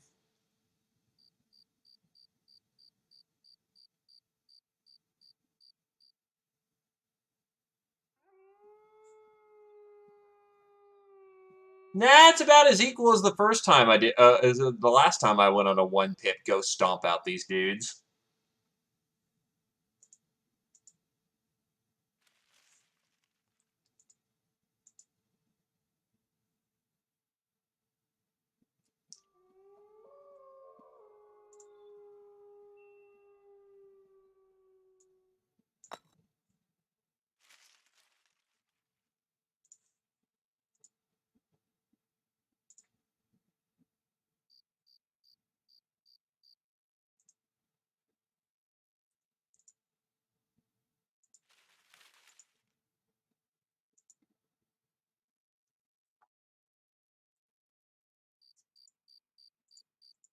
Your sidearm is preferably a mace.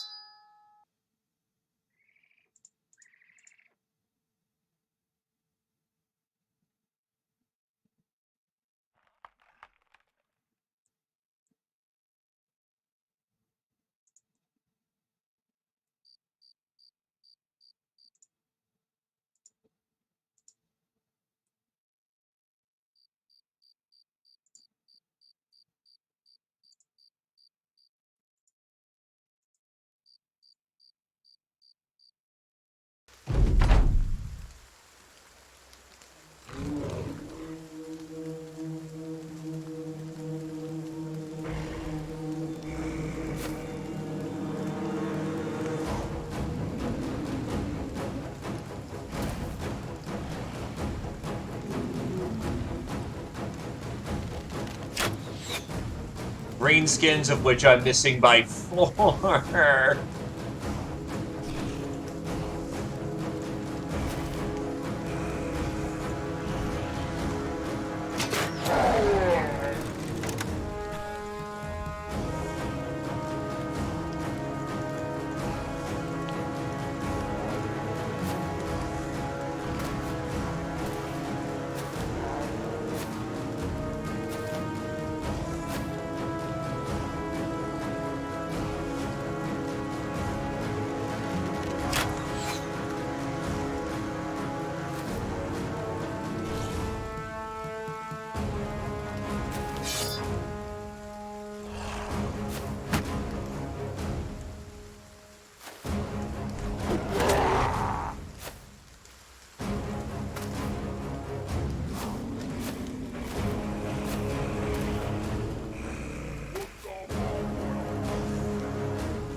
What's also particularly great is they're doing a concentration of force.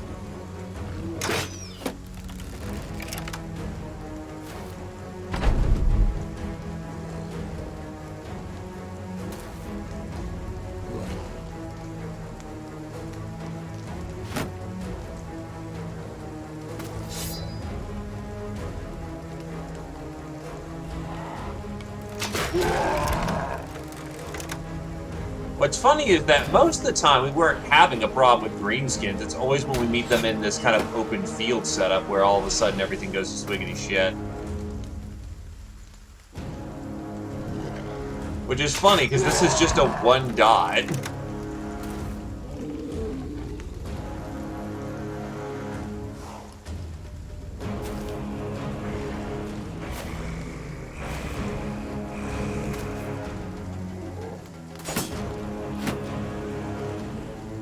This is 1 dot. When I go to hit their bases on like 2 dot plus dot, it is far less nasty. To be fair, I also had the misfortune of hitting this group hit me in the night. And we're still not 100% certain this is what we're actually contractually obligated to take out. So it could get worse.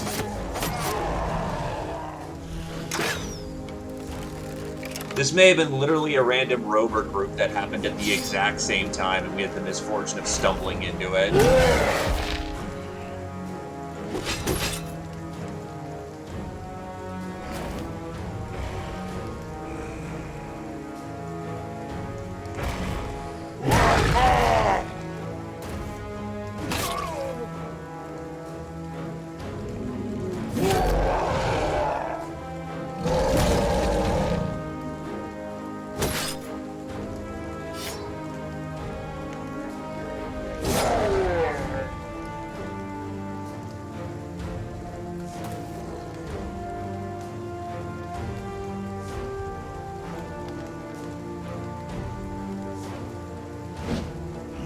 .95 miss. Perfect timing for that one, boys.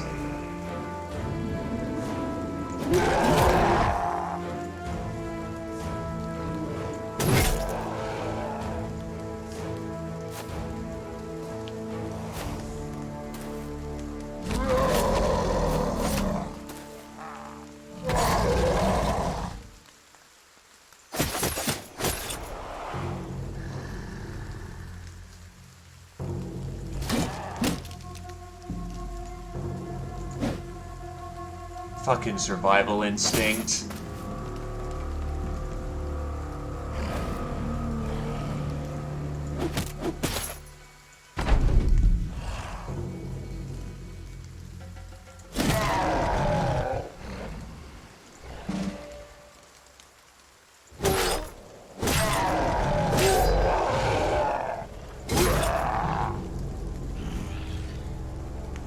I'm aware you are in danger, but there's not a whole lot I can do in the moment, so I'm working on it.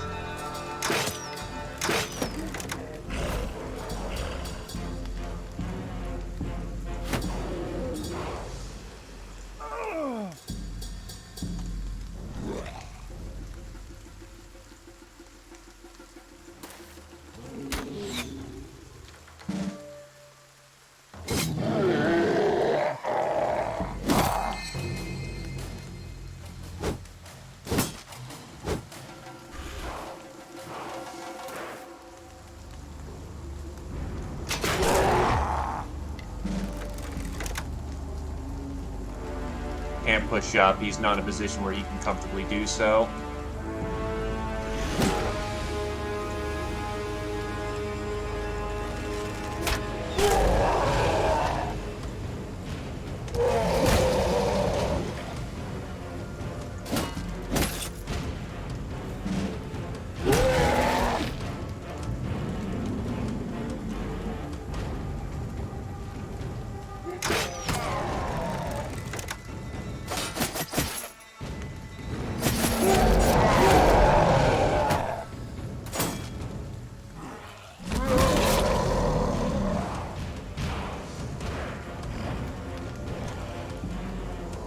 Well, he can't do shit, because survival instinct's just stacked up to 67%.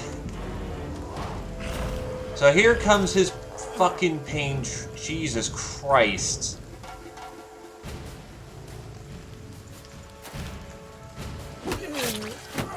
Zio's dead.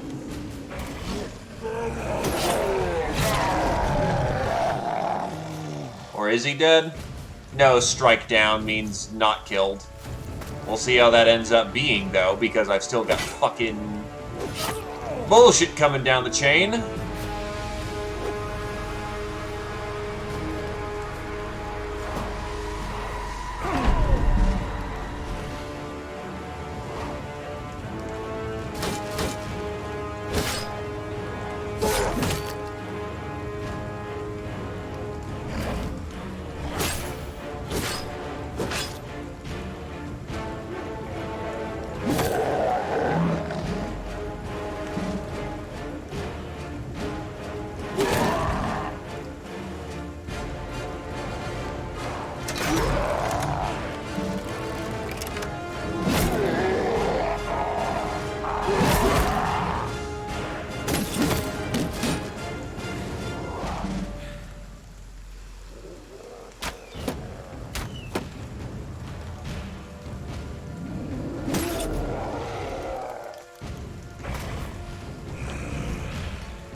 That jobber's also dead, too.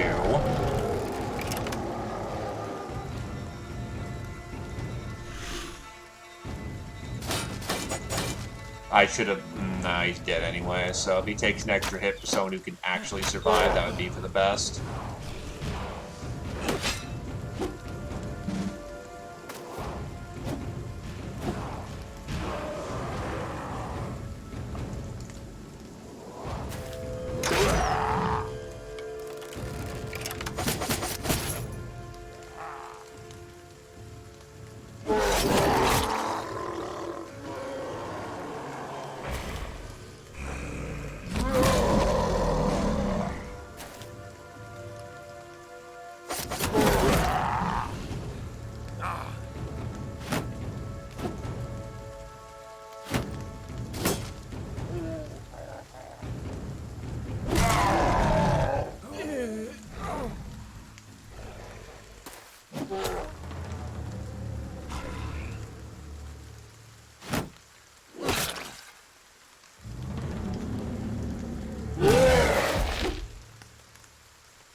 you out of ammo? Tired. Oh no, melee.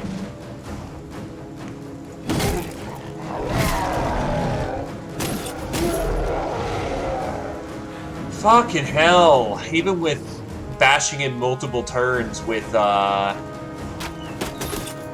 Fearsome, he just does not fucking break.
Welcome to Big Boy Orcs. It was another jobber.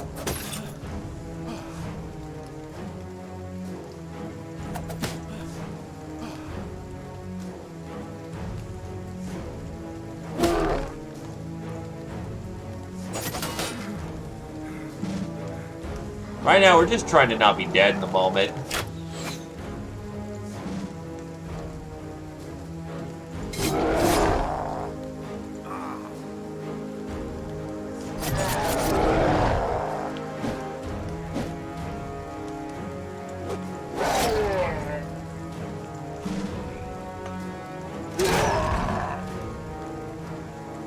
You have no backup weapon. That's not good.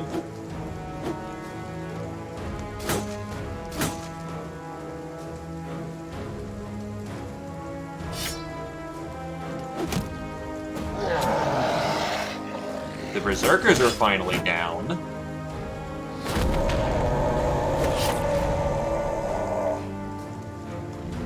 Mr. Bull, unless we can kill him this fucking round.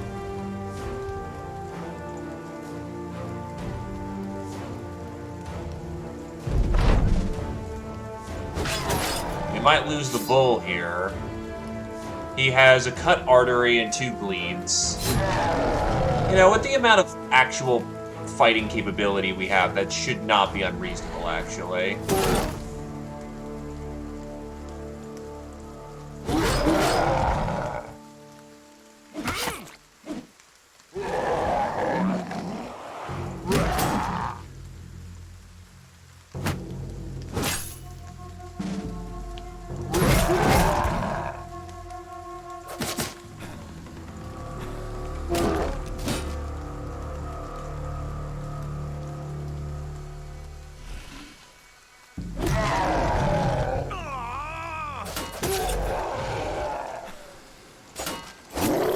The lead gets the kill there, which means that the Bull can survive another round.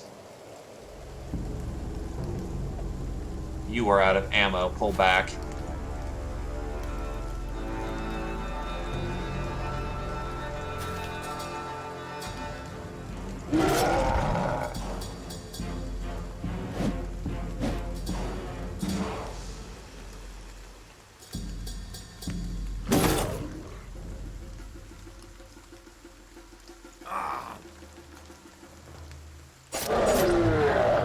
Mangold gets the other one.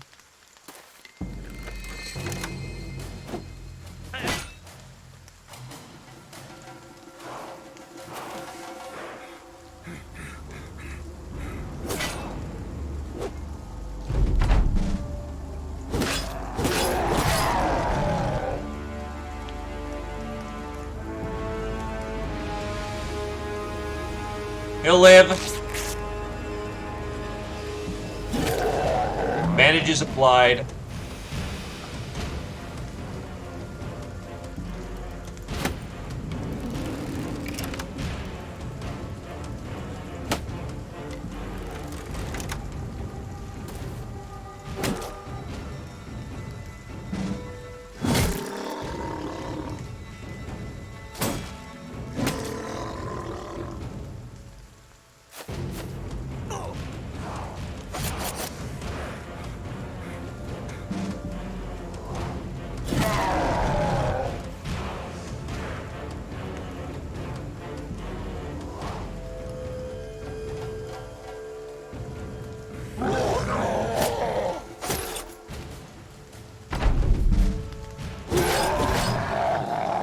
Okay, who's dead?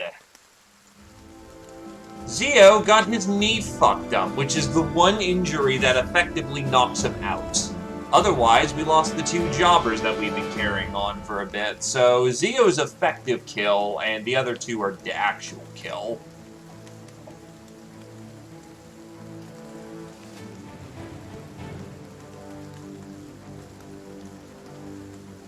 And that shield sucks ass. Holy shit, that was not worth it. Now the question here is this what we're contractually obligated to take out? No! That wasn't it! This was a random walking crew. We still have to go kill the actual crew. God fucking damn it.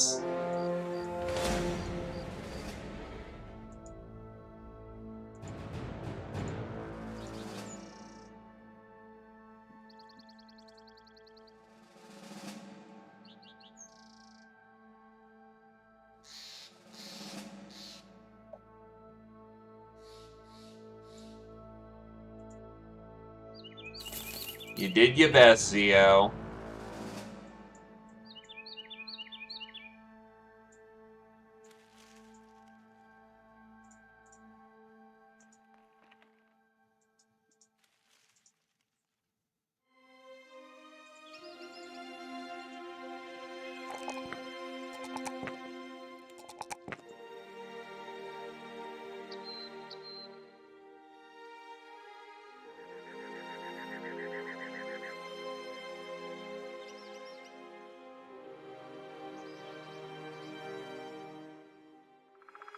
Let's see, 7.5.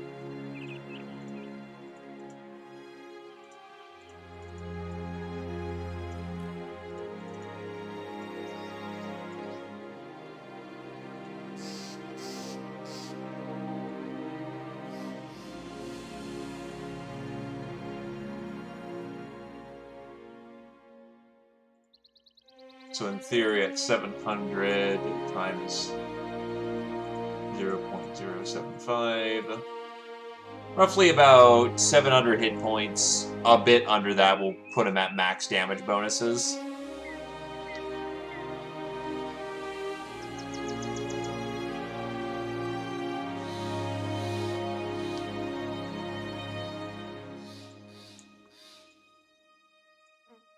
Well, I guess say your piece or be dead there, Zio.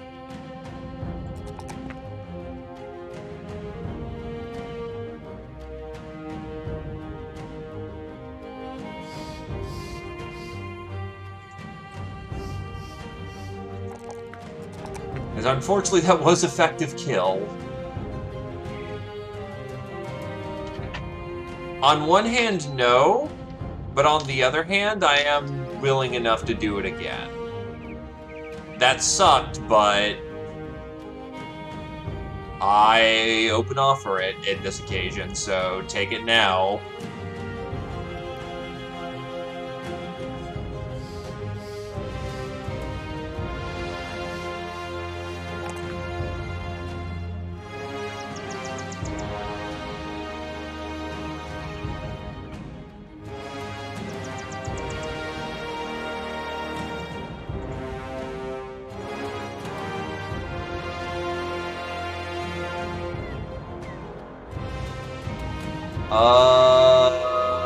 That shooting.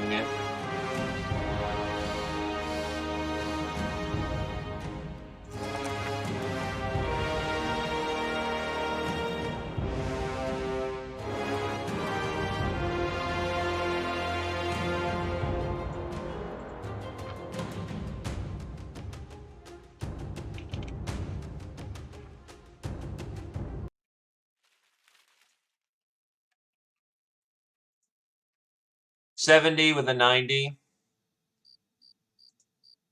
The main problem I'm running into in this situation... if I threw some bombs, maybe that would help. I actually did have some kit.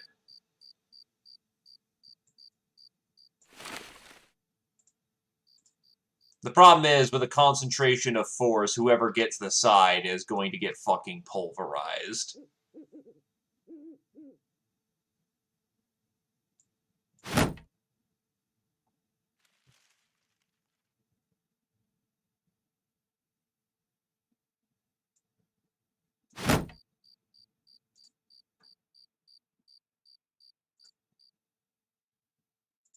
And with it being in the dark, I can't snipe as well as I usually do.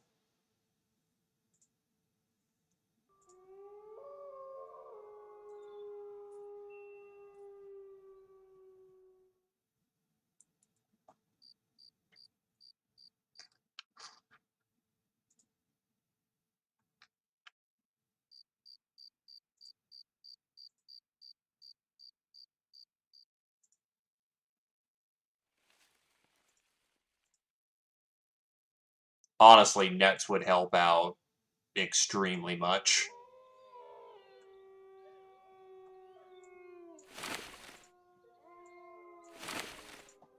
The underutilization of said nets is probably what getting people killed, honestly.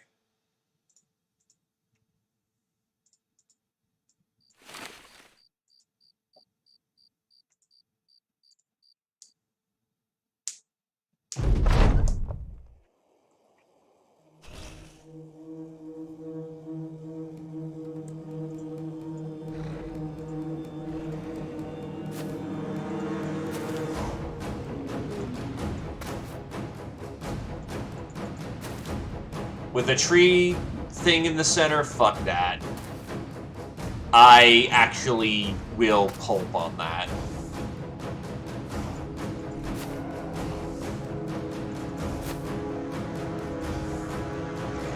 So compared to... it will force a side to eat all the force.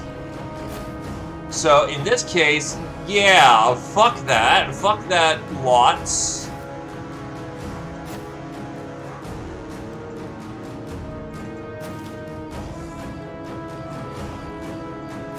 This is the actual worst map that I have generated for this.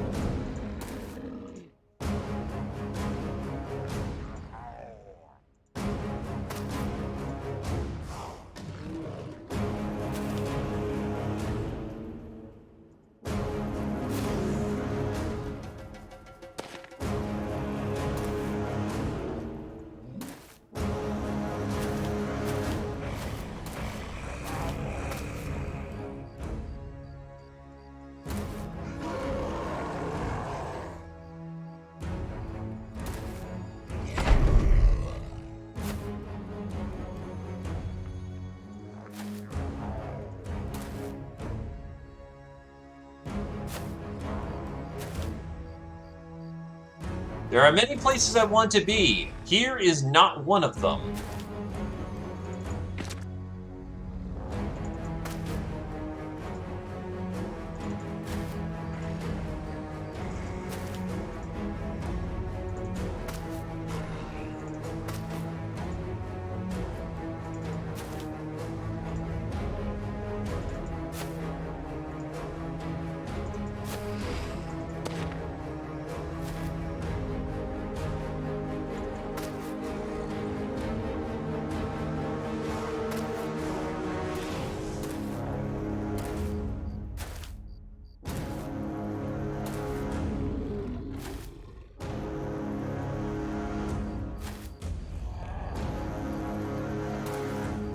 There is thankfully one thing that orcs are, and that is slow. So fucking slow.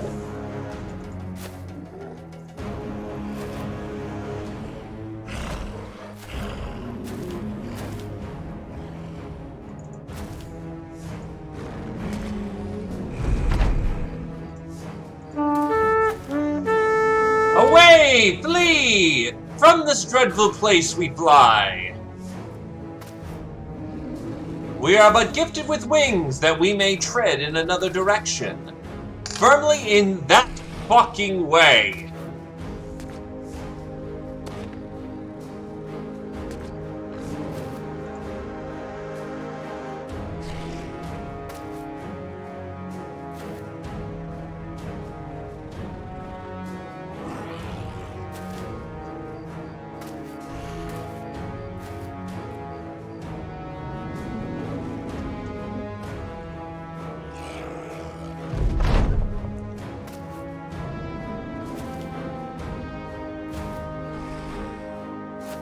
I'm okay to be in that direction. That way, away from it all.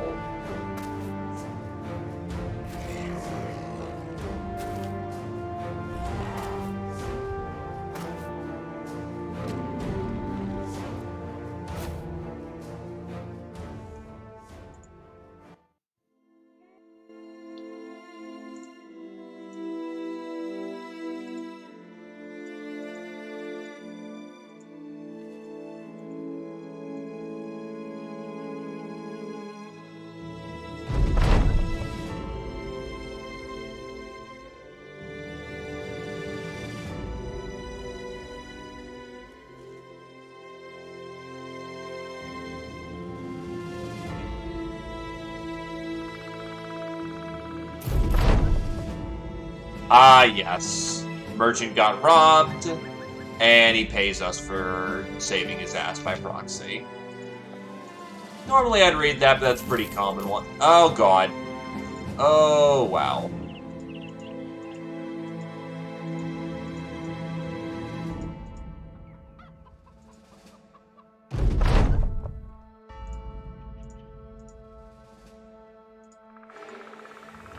Oh, fuck off with the 80...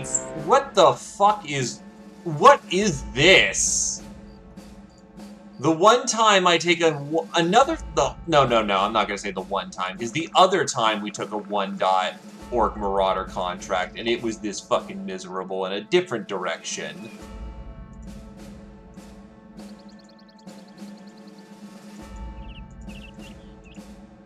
Get your fucking knights out here, dudes!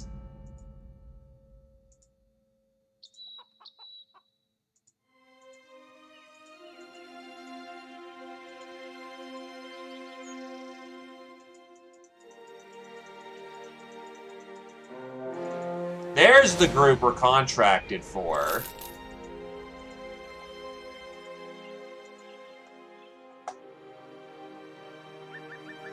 This one is still fairly nasty, but at least it's not break our balls back.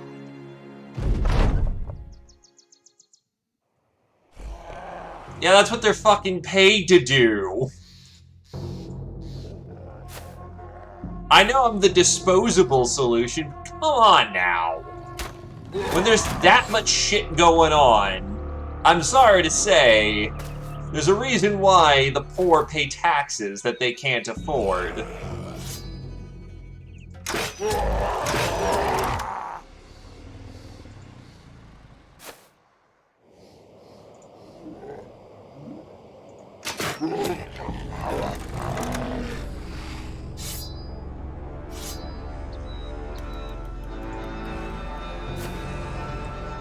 Yeah, a few green skins slipping on by and just being a general nuisance. Oh yeah, I don't have to pay we don't have to pay nothing for that. But when there's like 50 plus gobos running around an area, I'm sorry to say, the mercenaries you hired aren't going to be enough to clean up your entire fucking realm unless you pay me your taxes.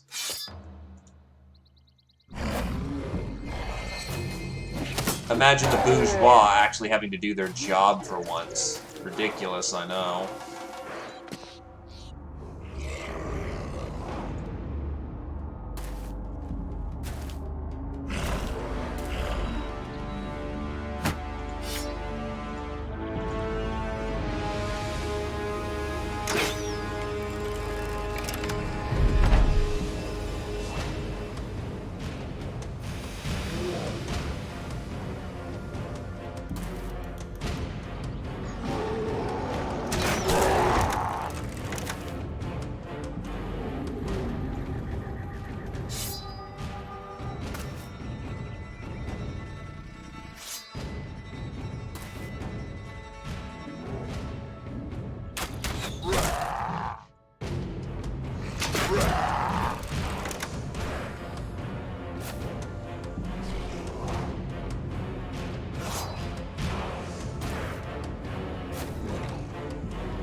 Ow.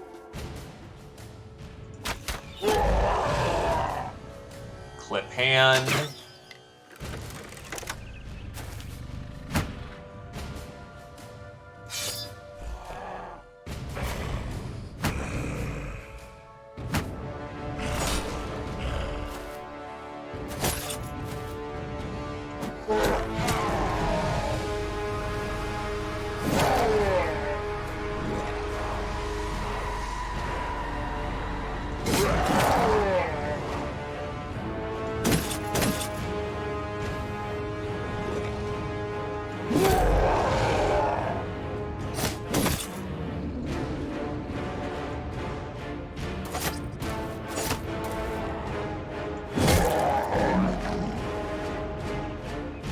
Bagel wants some more.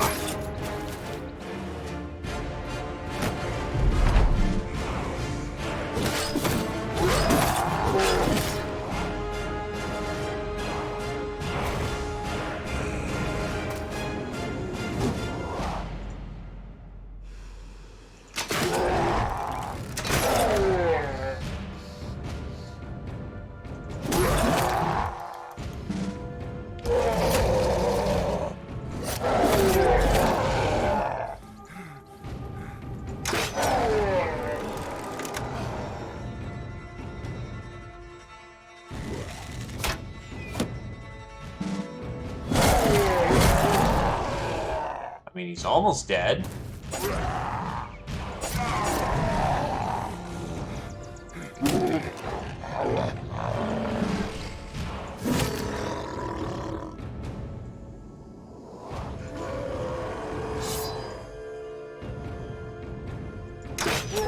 When orcs don't get to crash into your line, things go much better.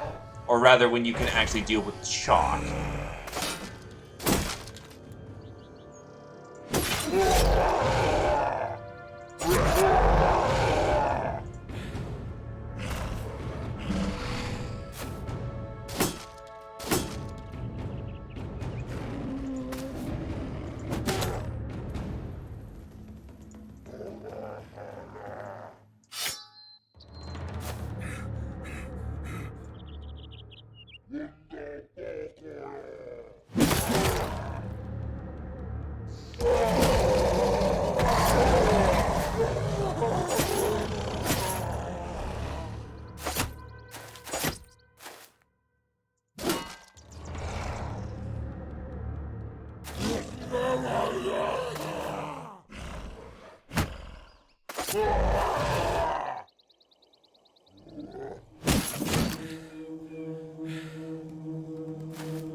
bullying right there. Beautiful. Beautiful.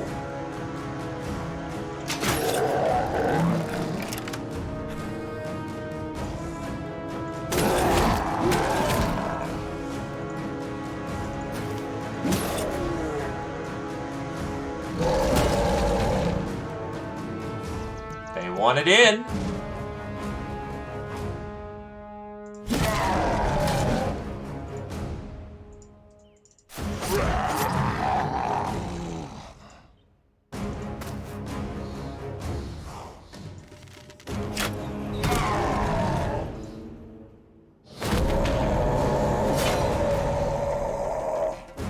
And Philippe just got stabbed pretty badly, unfortunately. He'll be fine, though.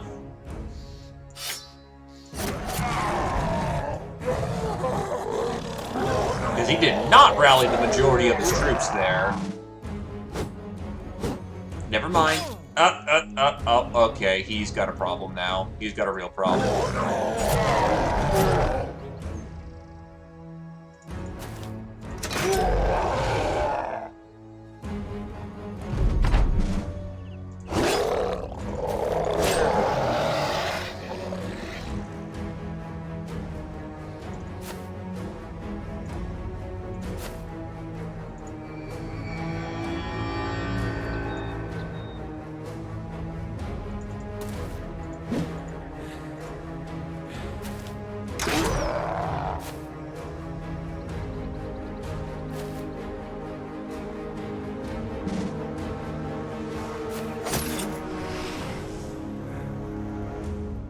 That's actually specifically what I wanted to avoid doing. Shit.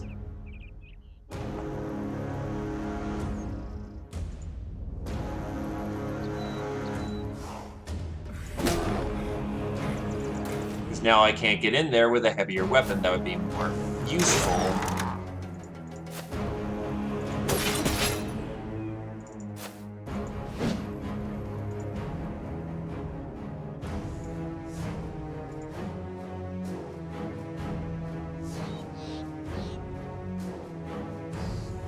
Oh yeah, you're fucked, dude. You are fucked.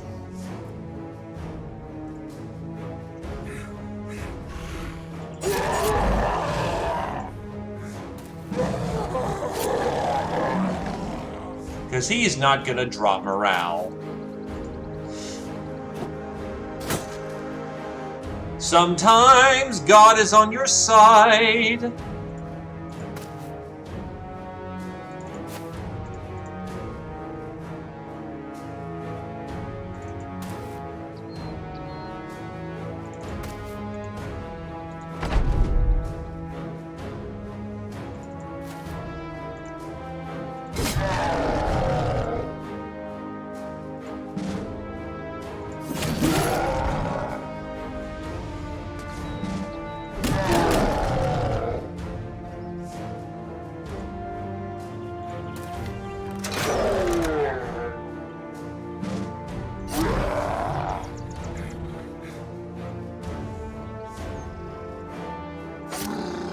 Philippe kills the man who is aiming to kill him. That's what we like to call counter-vengeance.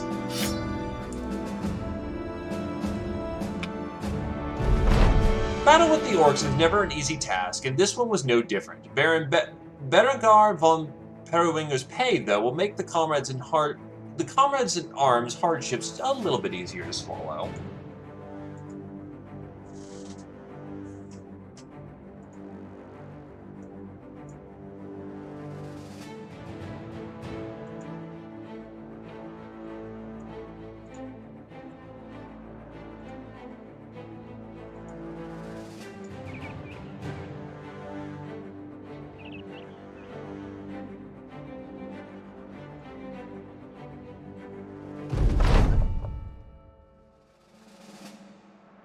You plant a greenskin's head on Baron Berengar von Periwinger's desk. He straightens up and unfurls a scroll, comparing a drawing of a greenskin to a very real one. I'll have to tell the scholars they're a bit wrong. You ask as to how. They colored them gray. This one's clearly green. You wonder aloud if the scholarly pens ever even come in green. The man purses his lips and nods. good point. Well, the guard outside the door will have your pay. Leave me to this specimen.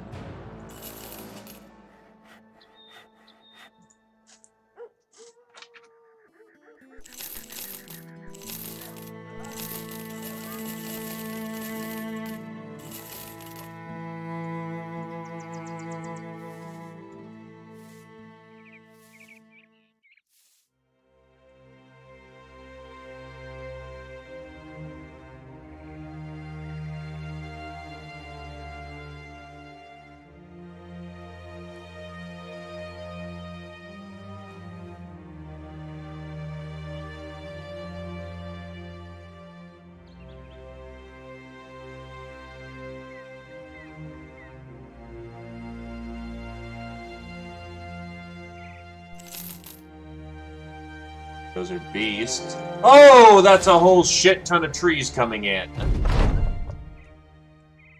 We are surrounded by trees. Are you fucking kidding me?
One, two, three, four, 5, 6, 7 is unaccounted for.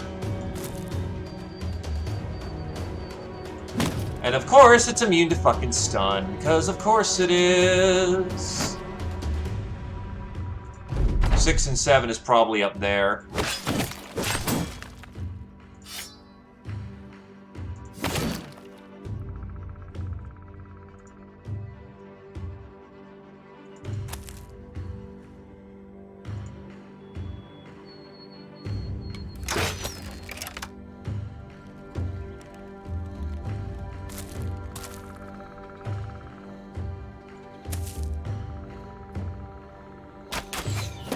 Because trying to shoot a tree to death worked out for all parties involved last time I fucking checked.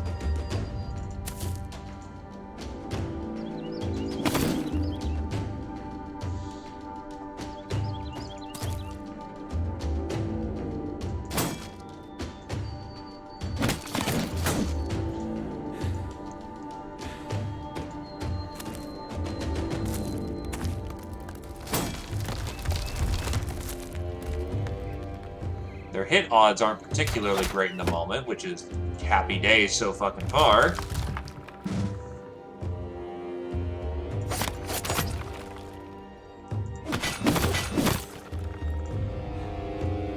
One, two, three. 1, 2, 3, 4, 5, 6. 7 is unaccounted for. There's a non-zero chance that this ends in a fatality.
What we are essentially doing is beating trees to death. Without any real way of breaking those shields. Which is notably a fucking problem.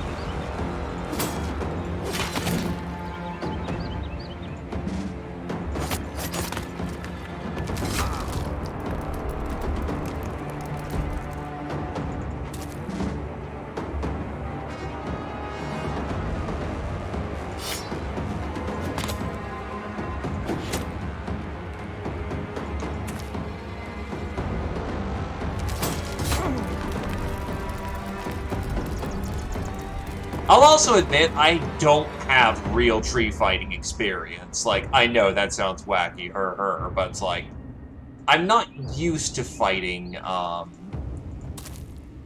Scrats at all.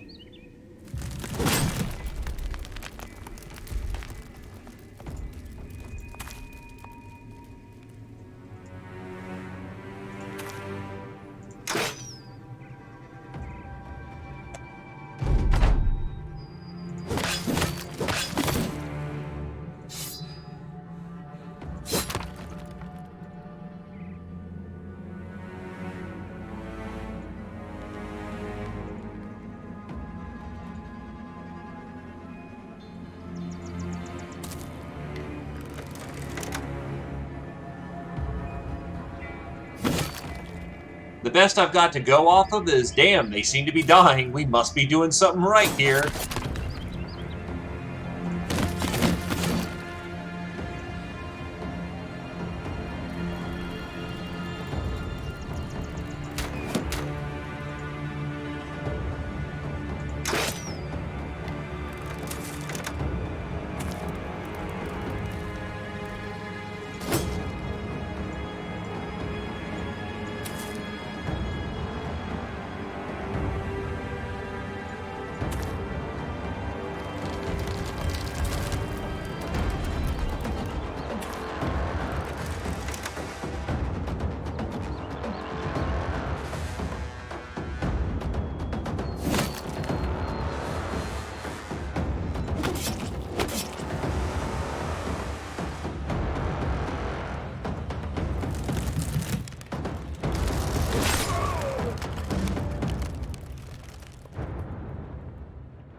Honestly, buddy up. Ow. Rex is taking a hit.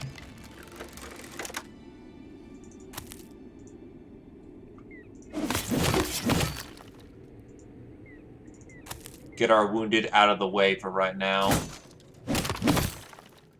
One tree is almost dead after I fucking... there goes a jobber.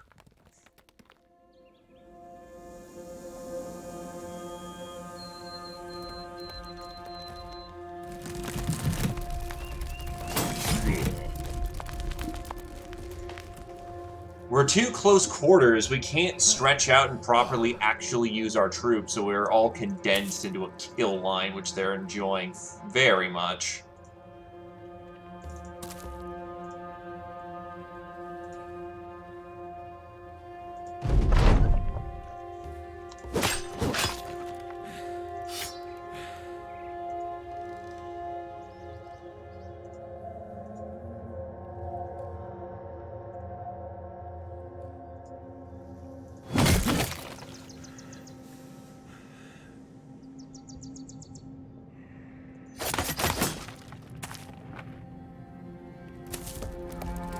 They're just dancing around us right now. What the hell?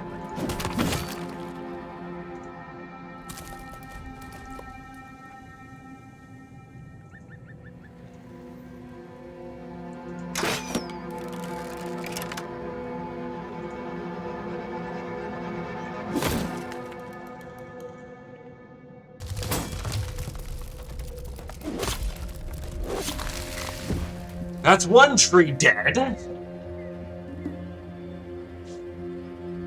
Fuck me. Oh, it doesn't help that these fuckers have... Well, they have no... To be fair, they have no armor, so they effectively have about as much as an average trooper, but on the other hand, holy shit, they're tough!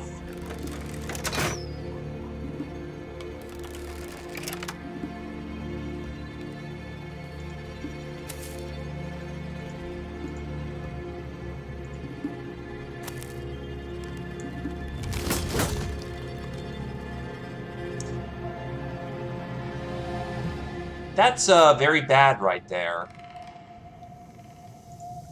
Badass is not supposed to be a frontline troop. He does, however, have rotate, which gets him out of the situation, but that's still not good for Northri.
I have not fought an enemy like this before, or rather how it's fighting.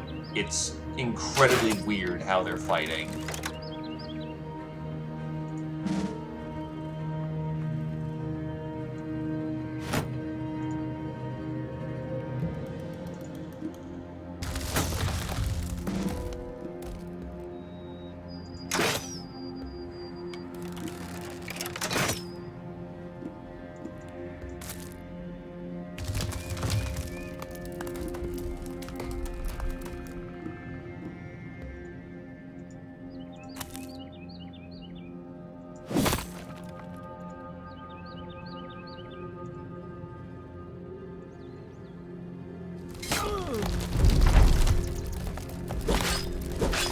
Kill the tree.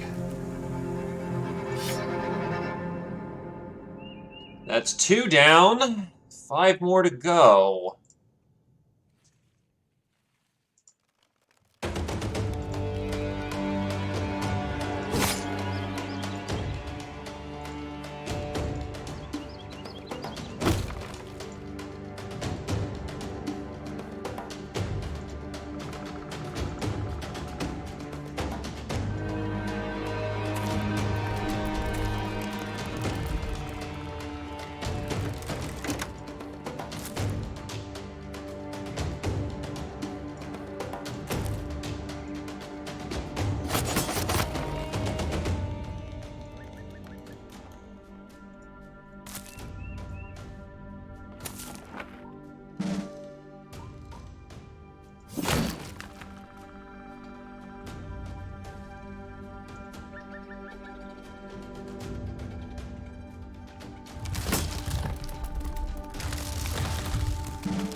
Fight defensively.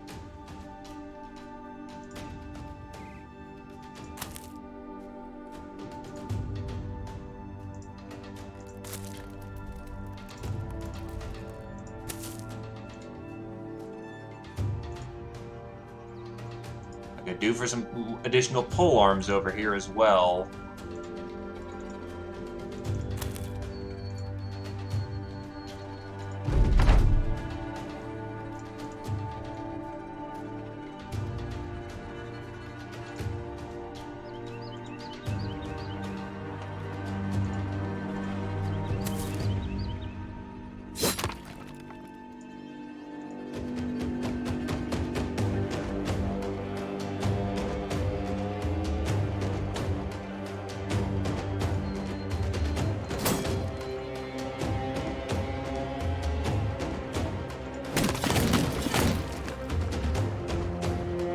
Doing everything I can to terror bomb that thing.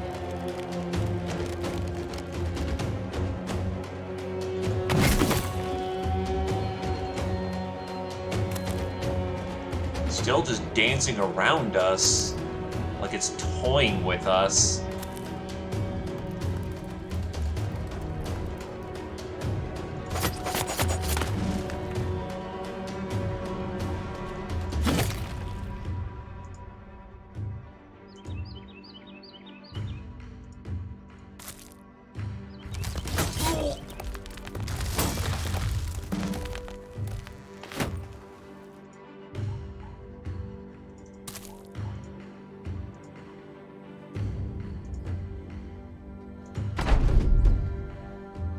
The first real time I fought trees on stream, yeah. Also, hey, Rolf ST.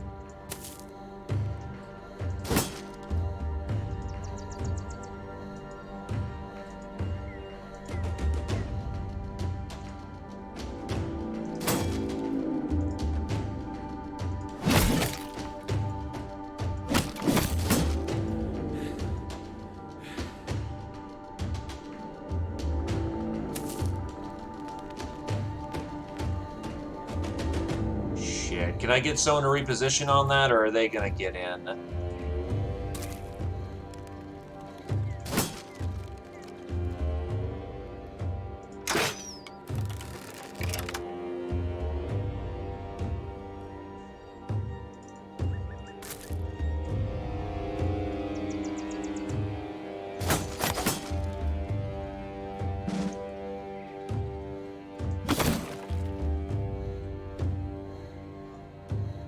I know I just dragged you out from back there, but I need you to reposition and get back to where you were.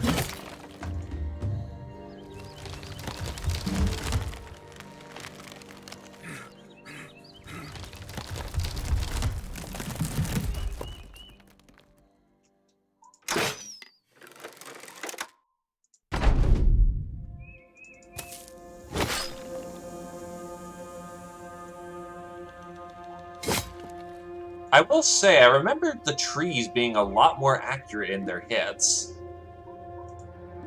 This does inspire me with some confidence to take them on in the future.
Finally starting to break into that armor. Rather break into them. And I think Nothri just struck down Nothri. Nothri is still among us. Just, that's not good.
When those hits land, they fucking hurt.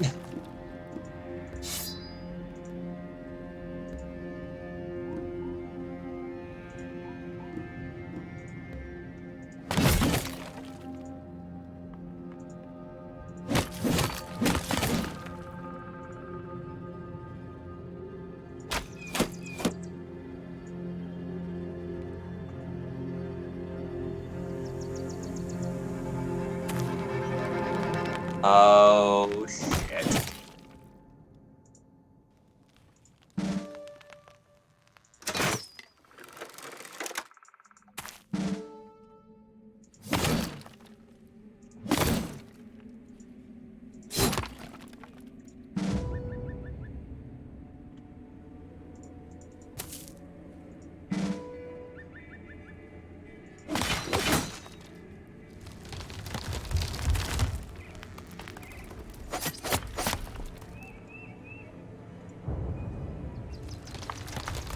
At least there's no fucking heartwood.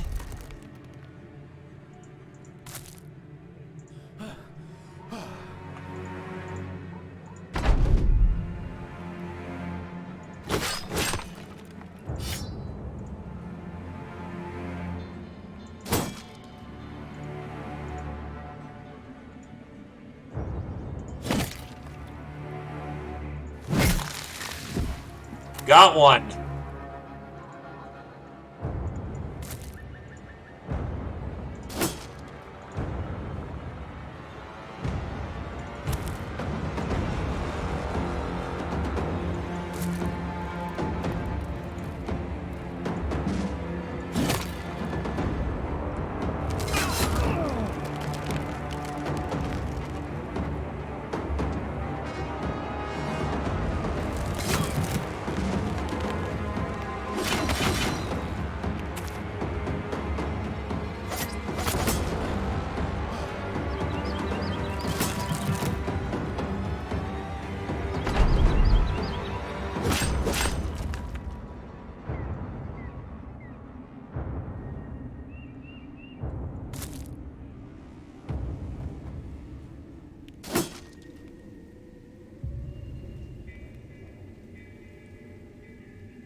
There's no getting in that way. Nictus, all you, buddy.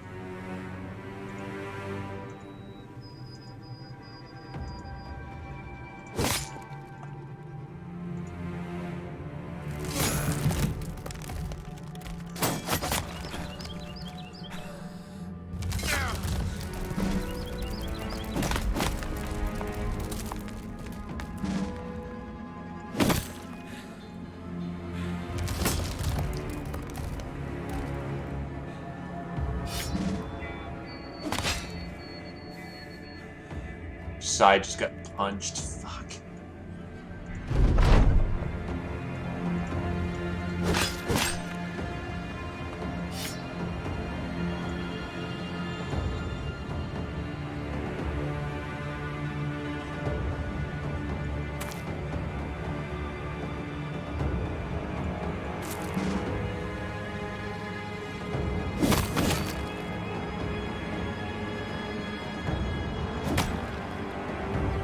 Finally, it took a morale hit. Now I've got these fuckers outflanked in all regards, as much as that helps.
Fuck.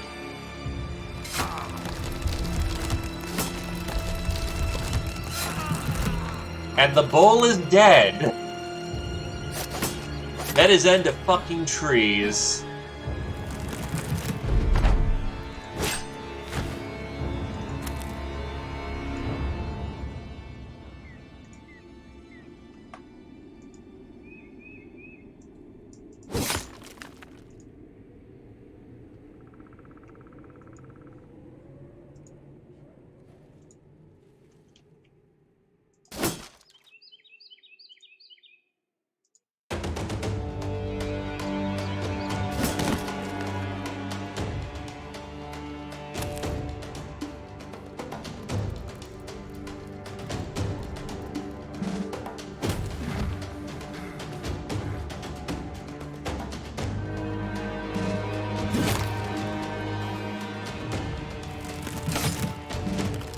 There goes Silo.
Another friendly down.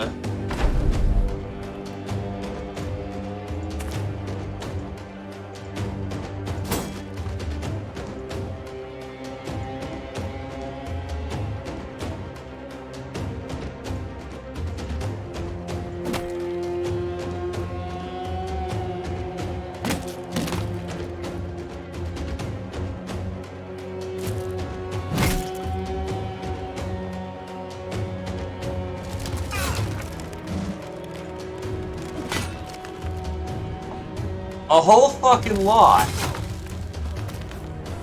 We're gonna see here in a minute, though.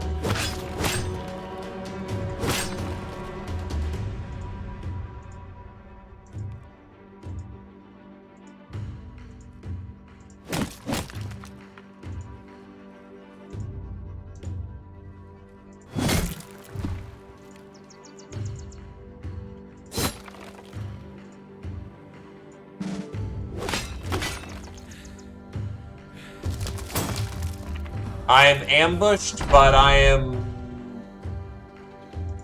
Let's see. We'll figure things out here in a minute, because this is a pretty crippling shot in the face.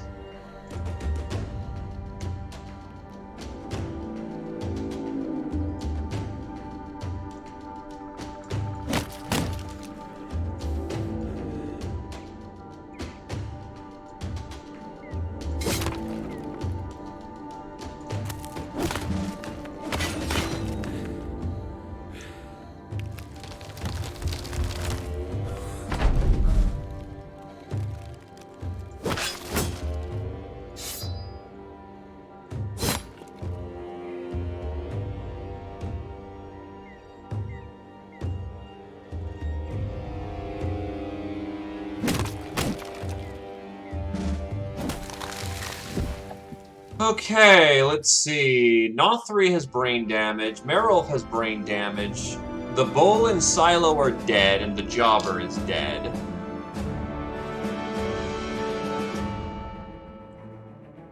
All for glowing resin and ancient wood. Fucking hell.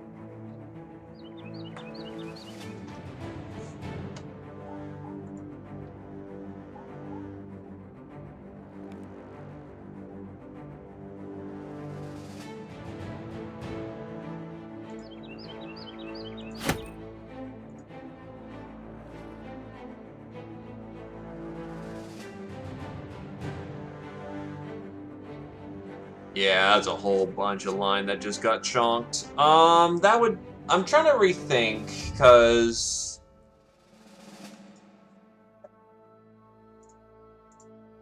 what we do is that... Oh god, no, the resin ain't worth 5 characters. That ain't fucking worth that. I probably reload it back to the orc fight as good faith. And try this expedition again if we did that. Yeah.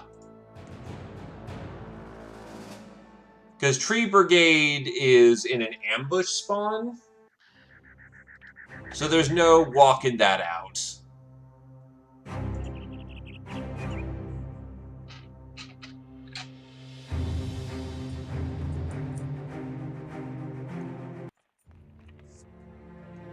Because if we try to do that fight again...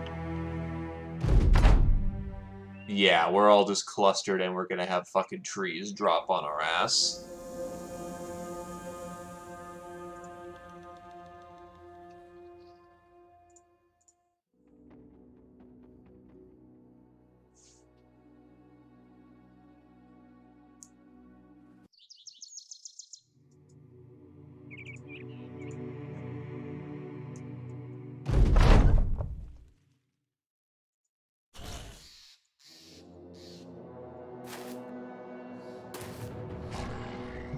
Still, it was good experience for fighting trees. And how they don't fucking die. Like, holy shit.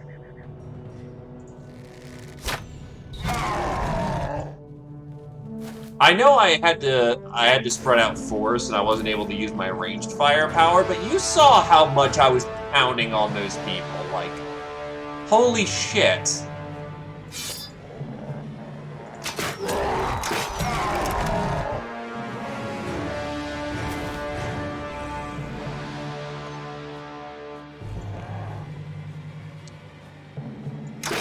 I'm gonna guess that's where you want Cole for. Because Cole specifically kills percentage HP targets. And those trees are, well, all HP.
Let the gates down.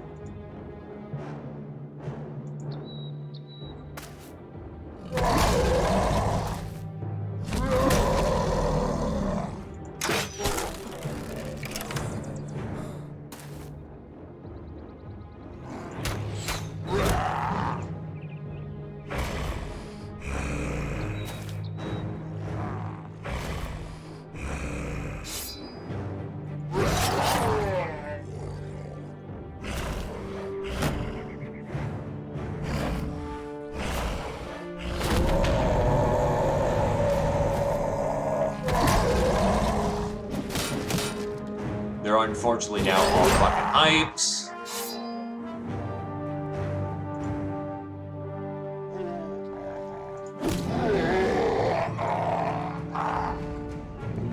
Moving up is a suicide endeavor.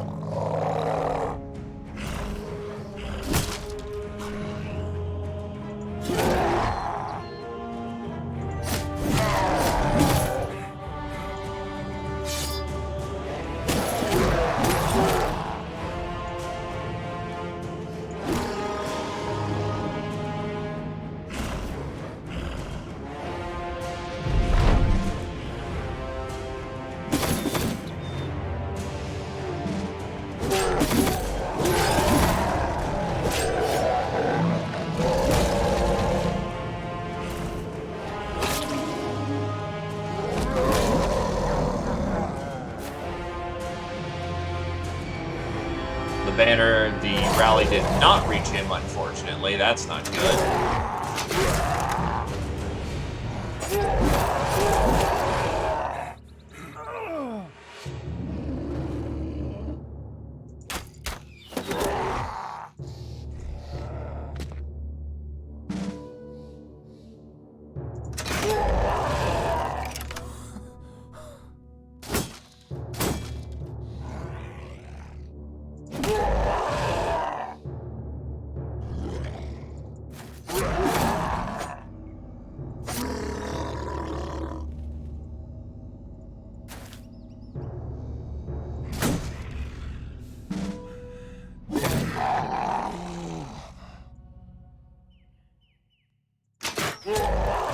I will say, having to use follow-up a lot more, that is an extremely exhausting maneuver.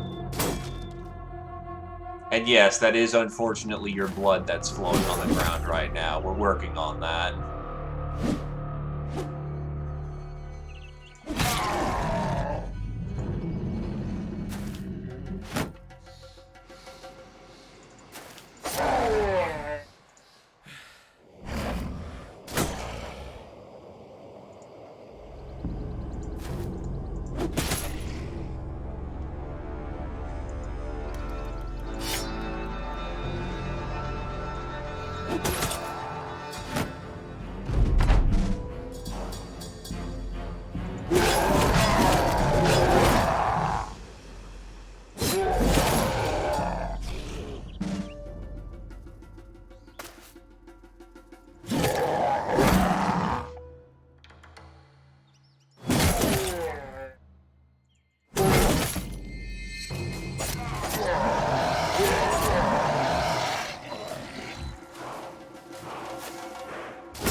Problem solved.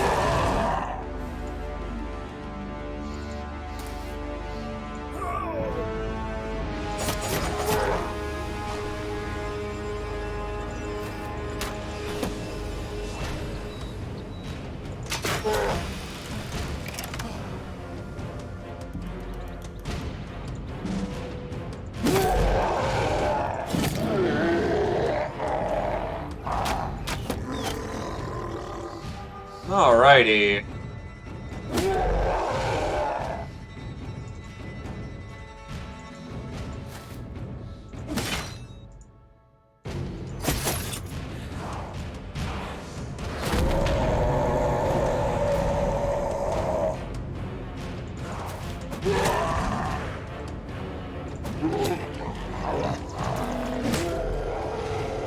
That body armor's wrecked.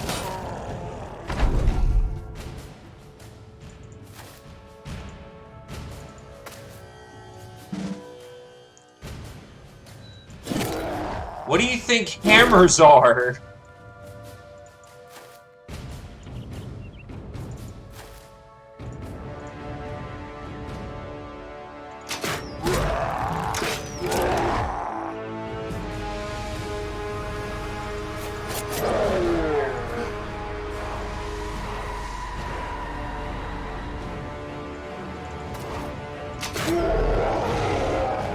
Fuck me.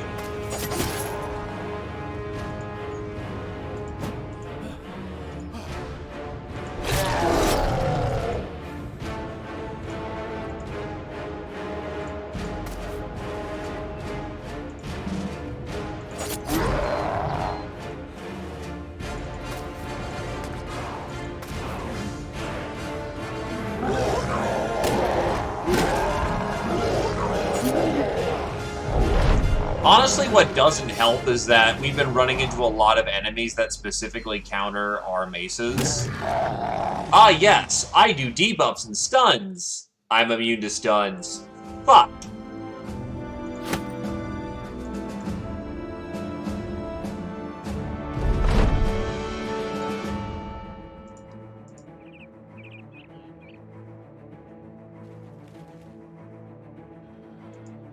That's like half that weapons toolkit just not useful.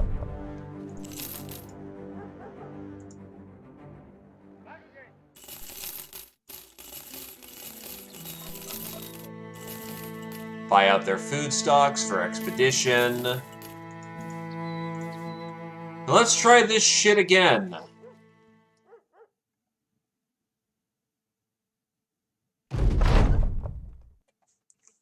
Silo of the Ironheart is staring into the campfire, nodding as he mumbles to himself. It's a worrisome sight, but almost on cue of that thought, he speaks up. You know what? The greenskins ain't shit. Silo no longer fears greenskins. If it bleeds, we can kill it. That is the first time I have ever seen a brother, throughout any of my playthroughs, remove his fear trait.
That's... Nothri and Uberbagel, the strongest men of the Alpha by some measure, are apparently undertaking something of a competition to see who is better. You watch as they carry enormous stones from one side of an ad hoc competitive ground to the other. Then they take turns seeing how far they can throw these very stones. Then they roll up the stones a nearby hill. And then they see who can completely bury a stone the fastest. All in all, there's a lot of heavy stones being jostled about. And by the end of the festive affair, both men are completely exhausted. Even without a winner, the time-honored tradition of moving rocks around to no real end has improved the men's morale. We are but simple creatures. Nothri and Bagel both gain a max point of fatigue, which is quite nice.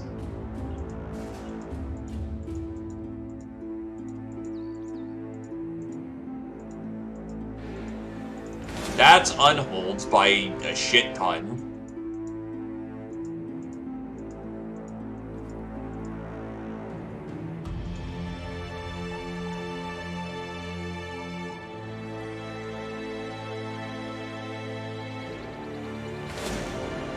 That's a goblin camp, not an orc camp.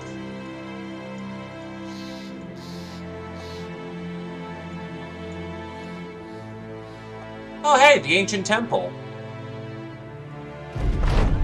That's Actually, good timing on this. Only half of the temple's entrance is visible. The rest long since sunk into the earth, as though unsure whether to be a coffin or mausoleum. Along the visible frieze, you can see a stony relief of tables being thrown and moneyed men running from what looks to be an armored skeleton with a whip. A few of the mercenaries seem uncomfortable with the idea of going in, but use the notion that others have felt this way as well and thus have left the place unmolested. You take on a torch and enter with the sellsword spirit and robber's resolve. After gathering supplies, you crouch and enter the temple by slinging your legs over the earth and jumping into the steps below. The clap of your boots snickers into the marbled halls, and you wave the torch before you as though to watch the echoes go. Looking back, the light between the shelf of earth and the temple top silhouetting your company, as though they were a throng of sextons satisfied at their work. Gerbert shakes his head and says he's coming with. The rest of the company mutually agrees to keep watch. Go in. The sides of the hall are blanketed in military mosaics so large they're more fit to a whole campaign than any single battle. One parcel in particular stretches seemingly forever down the hall, a scene of armored men running roughshod over what looks to be a barbarian horde so thick in number they lose humanity and begin to look indiscernible from bugs. Your torch bulbs and dins in the dark, the light bringing an artist battlefield to orange-ish life, and in the corners you find depictions of righteous torture and outrage. Between the lockstep forces and the disassembled mob, it looks like order and chaos have come to a clash, and while order is surely set to win, it is chaos itself which is driving the way to victory. Gerbert whistles. You see his torch flaring in the distance like an Ignis Fatuus. You run over to find him holding a vial with a strange liquid inside. The sellsword swings his torch to an alcove in the wall. A marble post holds the center, and there is a throng of skeletons at its base. I found the vial on the pedestal here, and I see two more like it yonder, but they're behind gates. You asked the sellsword why didn't Nat tell you about the bodies. He shrugs. They ain't breathing, then I ain't caring. You want to try and make it for the other two flasks, or no? So do it. You find the next vial set behind a chest-high gate. The flask itself is grasped by a stone claw of wingless gargoyle hanging down from the ceiling. There are a few glyphs on the slab in front of the gate, but the words are ancient. Even if they weren't, you're not sure how well you'd be able to read them anyway. Suddenly a voice booms overhead. A flock of birds are in a field when a hunter comes along. The hunter draws an arrow and yells out as though in pain. A few birds fly up. The hunter kills them. More birds fly up. The hunter kills them as well, and he begins to cry as he collects their bodies. More birds fly at the sound of him. The hunter's crying and killing. He can hardly knock arrows fast enough, and he has to pause to wipe his eyes. One bird turns to his friend and says he should go console the man. What does the bird's friend say in return? Never mind his tears, watch his hands. The voice is silent for a moment, then returns. Correct. Jolting with ancient engineering, the gate slides down, and the gargoyle lowers within arm's reach. The vial's rigid guardian staring with stoic aplomb. You grab the vial and hold it close as though the monstrous stonework might come alive to take it back. You wave your torch around but to demand to know who's speaking. The voice laughs, but that is all. Gerbert looks at you and shrugs. Well, we got the treasure, did we not? No harm in trying for another. Might as well see. The last vial is in behind another gate. An unsettling to look at just by the ancient architecture. There's not mere stone bars here, but twisted iron spires scarred with scoria and slag. The gate here is not at chest level, but at your shins. The vial itself is on a further rise, meaning you have to reach under the wall and then up again to get it. The voice returns. From me all comes to belong. From me all shall be in the end. When man crosses the earth, I follow in his footsteps. You stand in silence and look over Gerbert. He shrugs.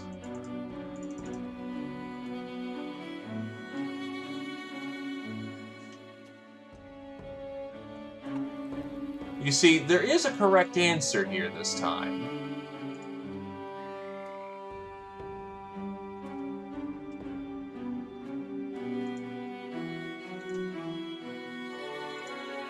Dust. I was tempted to show off something else, but we lose the vial and undead's happening. There's a reason for this. As soon as the word leaves your lips, the gate jolts up. You pensively stare at the remaining gap. Gerbert crouches down and slings his arm under the gateway's top and gets at the vial. His fingers scrape its glass while the gate spires rattle in their catches like a bear reluctantly letting someone brush its teeth. The man finally pinches the vial between two fingers, and Sisser flips it into the safe embrace of his palm. He stands up and hands it over. Simple enough, eh? You nod but turn around with your torch and yell out, demanding to know who was talking. There's no real answer. A brief search in the darkness turns up no hidey holes or dugs out, but you do find scraps and notes with drawings on them. The pages seem to indicate the vials are capable of killing Wartegangers with but a single touch of the liquid within each flask. There's also sticky paper and a crudely drawn woman on it. Whoever was here, you don't care. You take the vials back out and return to the comrades in arms. They draw swords at the sound of you, then sheepishly sheath them once they see your face. Sorry, Captain, thought you might been dead and walking. A walking dead man. Well, we got the vials for just that problem now.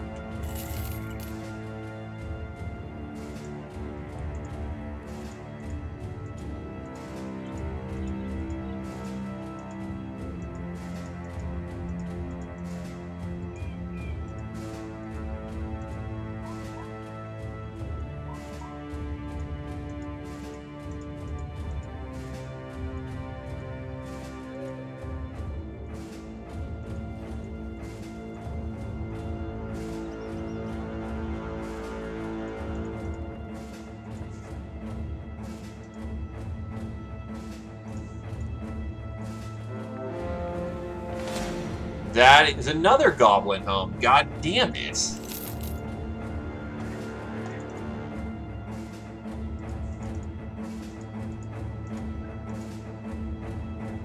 That is the Unhold Graveyard. Finger bones like fallen totems, thighs hewn free of the knees as though foresters had set upon a gloomy work. Curved ribs scattered across the earth like they were under a shipwright's appraisal. And the skulls, tottering on the wedges of jawbones, held up like animalistic abodes of shamans, molars the size of shields, and any man could crawl through its eye sockets. Looking past the unwhole skeletal remains, you find plenty more fanning out into a valley. The heaviest of the bones stay where their owner's breath had last ushered them, while the smallest of the sort has long since rolled into the valley ditch and settled there in a wash of white wimpled of whatever flesh and fur remains. You have no reason to believe that none other than the Unholds themselves plotted their demise here. Violence is not in their shape. They are sitting up or laying down in peaceful eternities. And indeed, you point out to a great giant which seems to have recently laid itself to rest. It is nestled into an earthen nook with its hands wrapped over its knees and its head tilted on a shoulder. It watched the sunset and will do so for many years to come.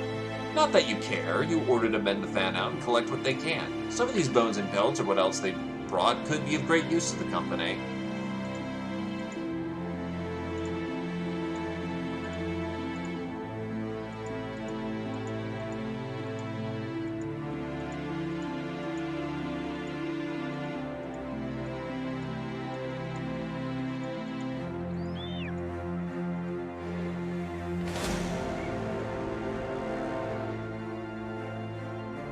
Jesus.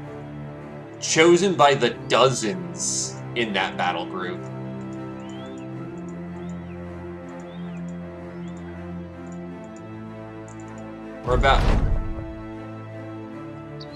You come across a man standing with a white banner, an unthreaded sigil in the middle. Its frame remains billowing in the wind.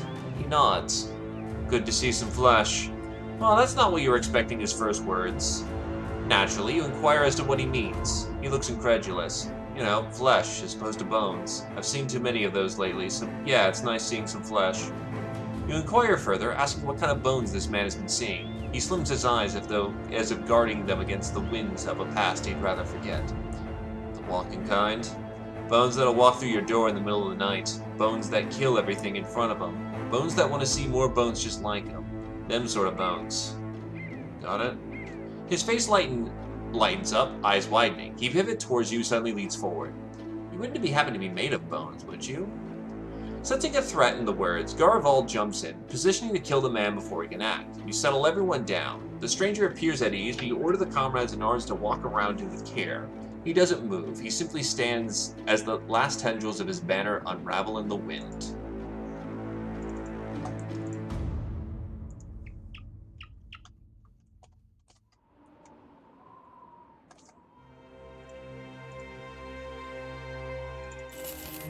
Actually, yeah, we need to get back before we Starve.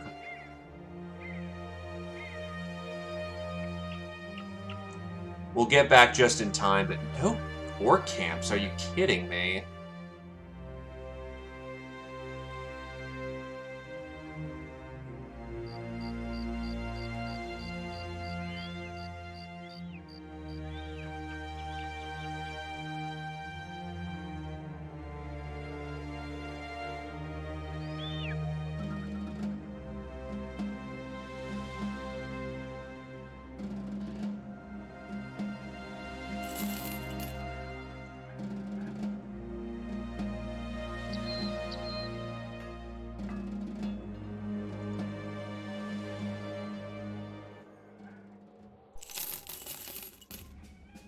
That doesn't even feed us for the day, honestly.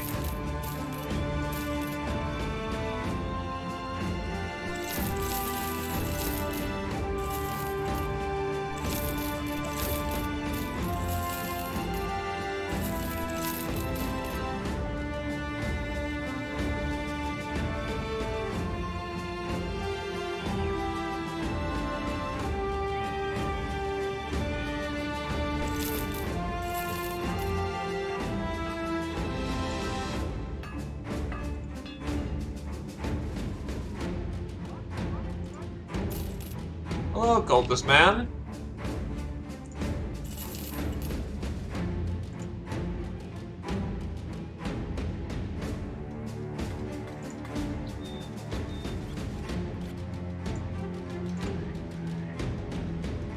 You offered. You know, I should have just hired. I should have just. God damn it. Should have just worked through the nobility to find these locations. They know where they are.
Still fighting orcs in the snow. Oof.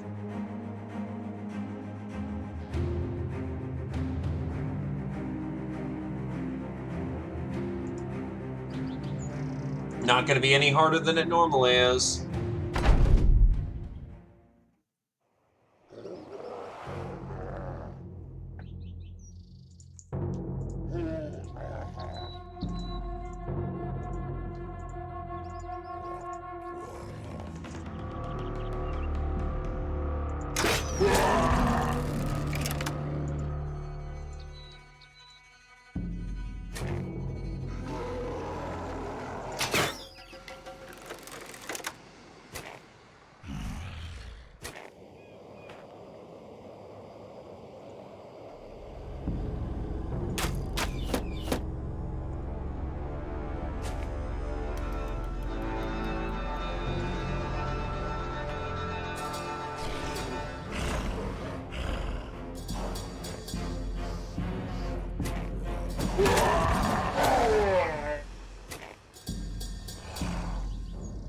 Some of them are actually arriving faster than expected. Right, because there's still ground they can walk on.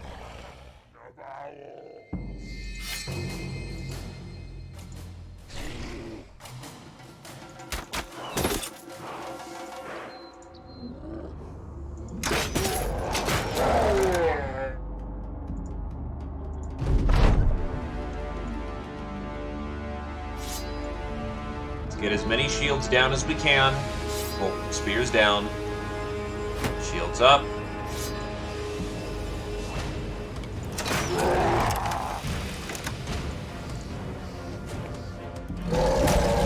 As per mentioned, orcs are really slow.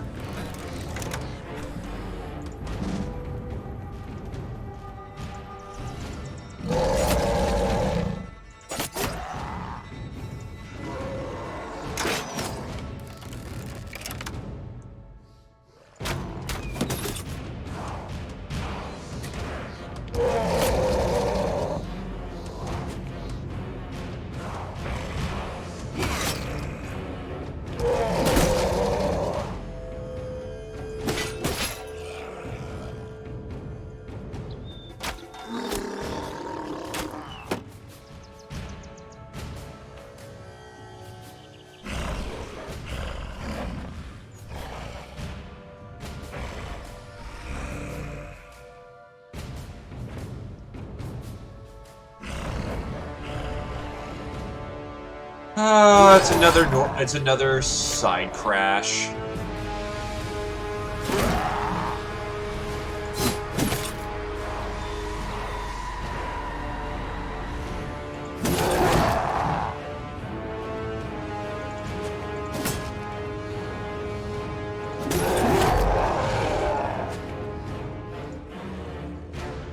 Gotta rotate.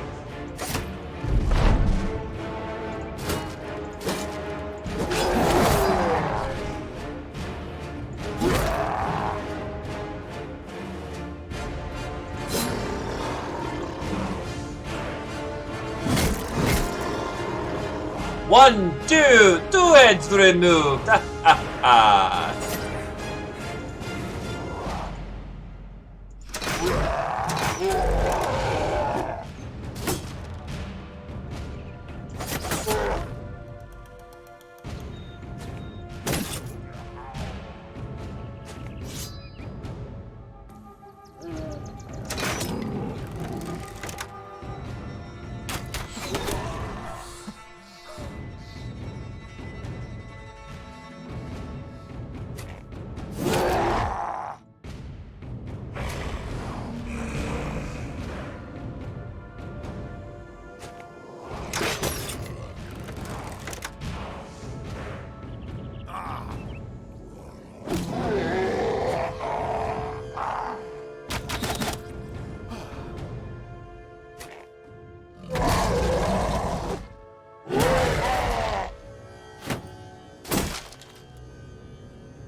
Right, he needs to get a...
Trying to transition my dudes up north, but...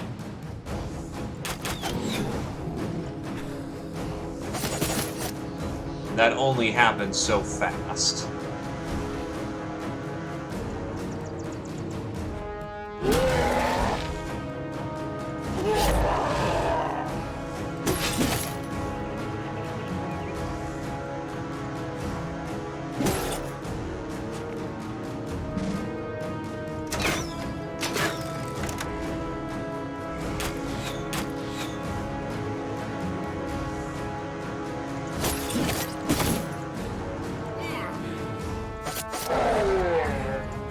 Plus, I still have that asshole to deal with, too. Big ol' fucking blob of armor.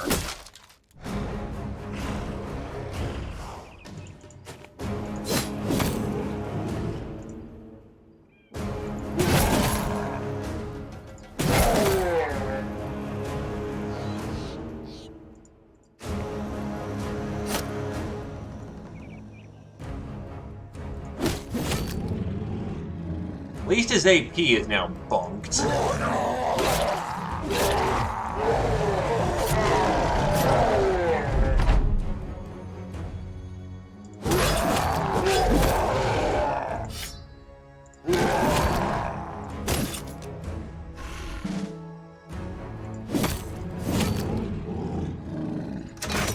We just need hard DPS south.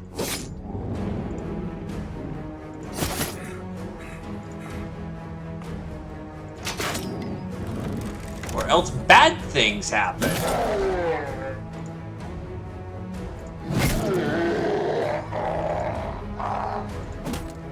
Okay, he's gone.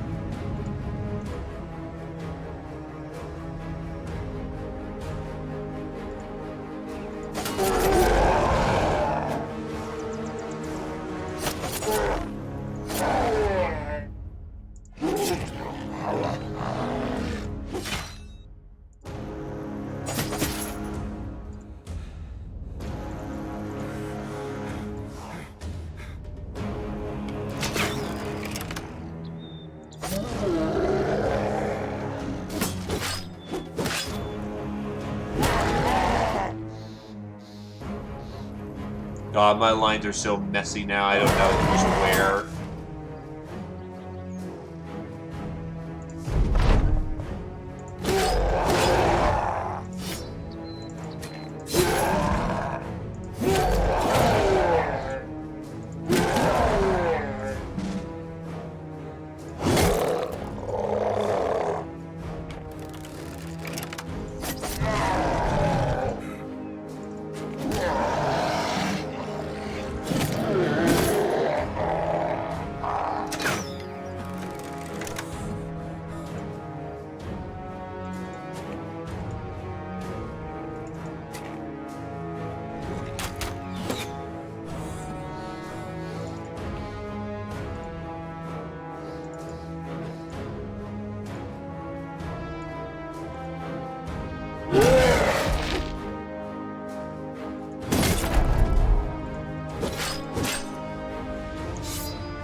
He's gone. Put a bolt in him. Dr. X levels up. So does Kier-chan. Grab the salvage, and we're out of here. A few of your mercenaries walk through the ruins of the Orc camp. They pick through the remains, turning up this or that unusable trinket. Badass Badman, the trooper sheaves his bloody sword. Not all here, sir. You nod and get the men ready to return to Baron Warren von Bothlin.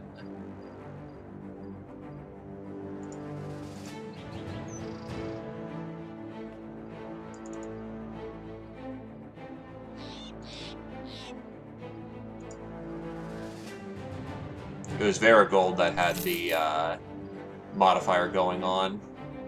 Let's hope it still will by the time I get there.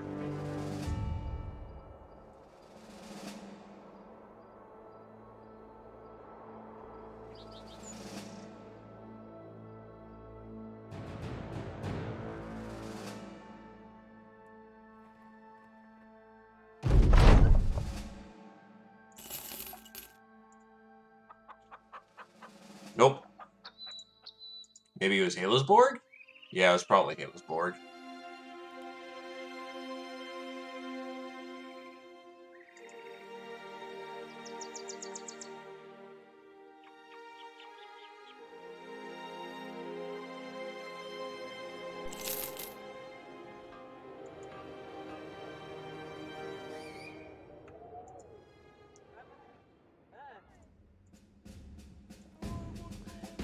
The greenskins are near Dustermark.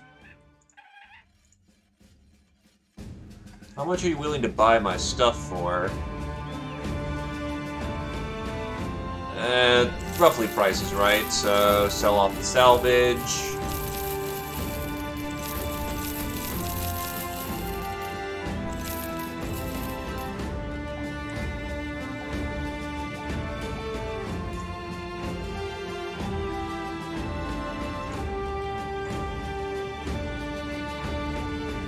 They have no foodstuffs because we already ran through there and cleaned them out.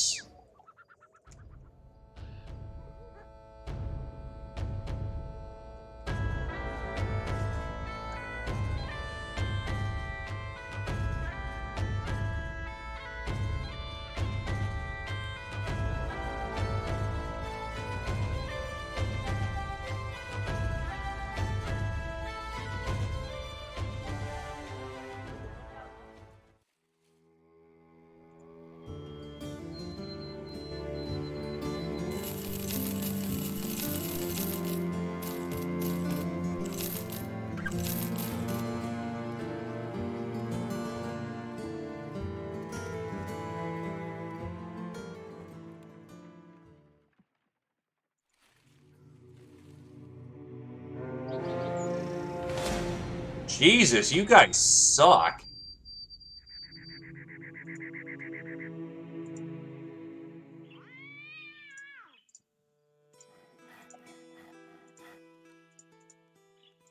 Yeah, because they're describing getting constantly bombarded by greenskins over in the east. But I can't find where they live, which is the point of this exercise.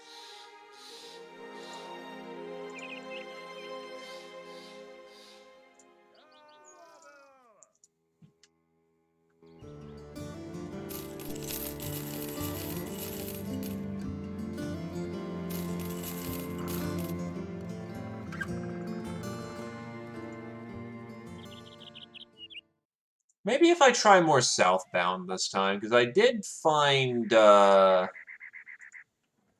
let's see. Gobos were far north.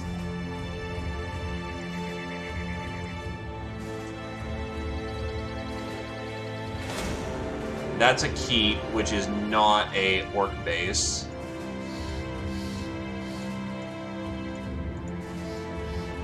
Hey, the shipwreck!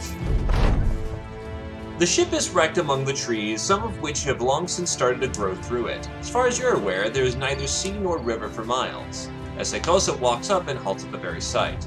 By the old gods, is that a ship? You sigh and tell the company to stay here while you and the very observant sellsword go and take a look. See what secrets are inside.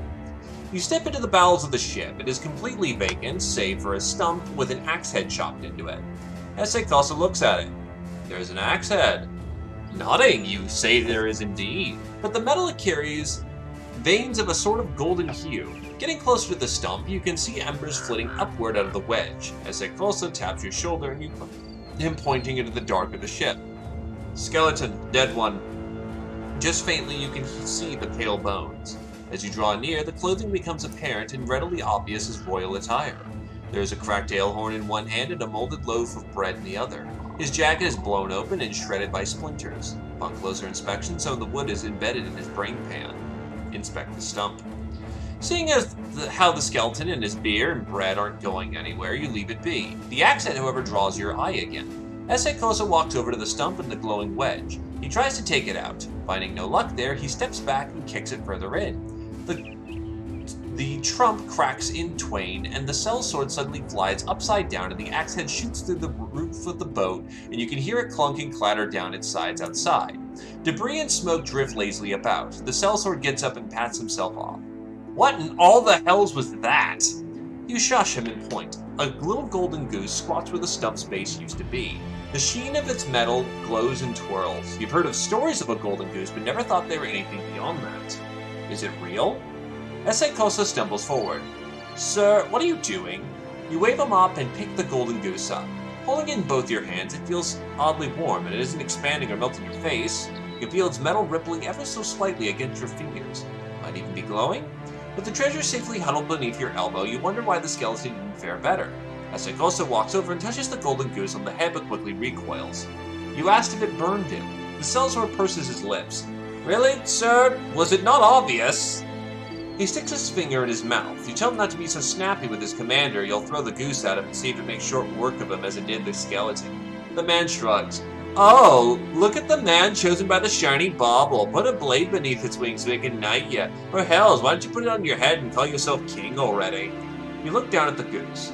A drop of red blood runs its length, turns gold, and drops to the ground with a tiny plink. You pick it up and bite it.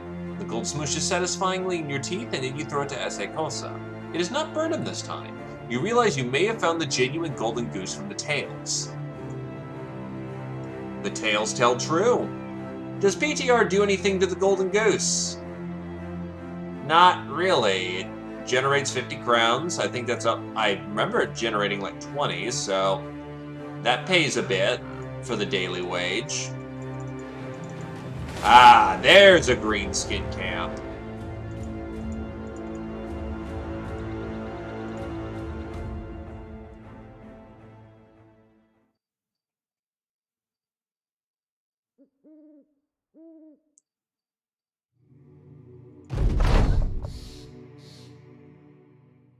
See, opposer gets a bonus hit point, and we're getting in there. Looks like a berserker camp. And, well, there's a behemoth champion, which is not the kindest thing in the world, but, you know, it works. Oh god, that's like 4 berserkers coming in.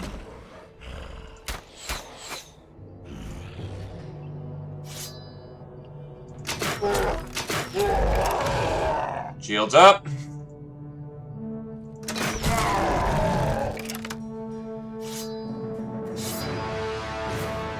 That's 5 berserkers. 6. This is a berserker camp. Oh boy.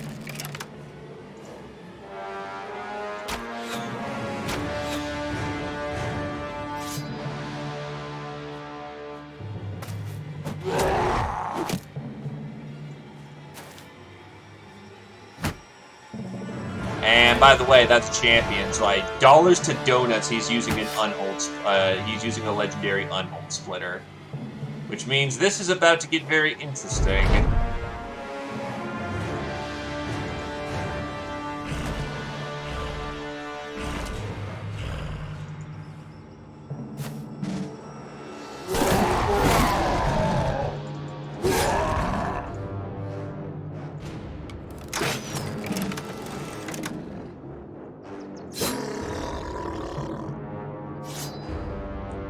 We're getting hyped now.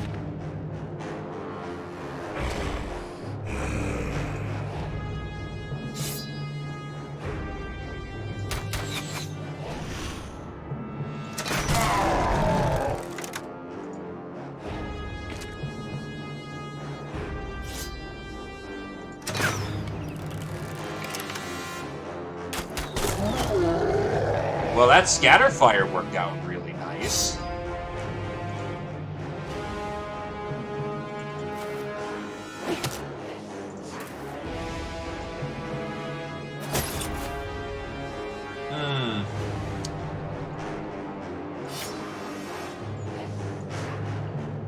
Not comfortable with that one down there.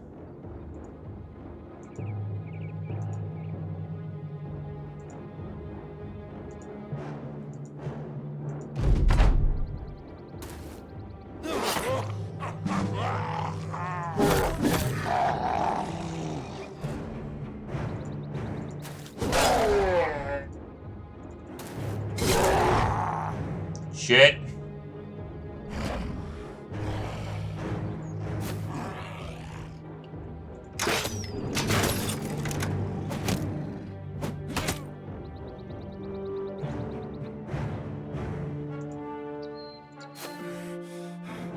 Oh shit. You have no fat. That's a really bad time to learn that one.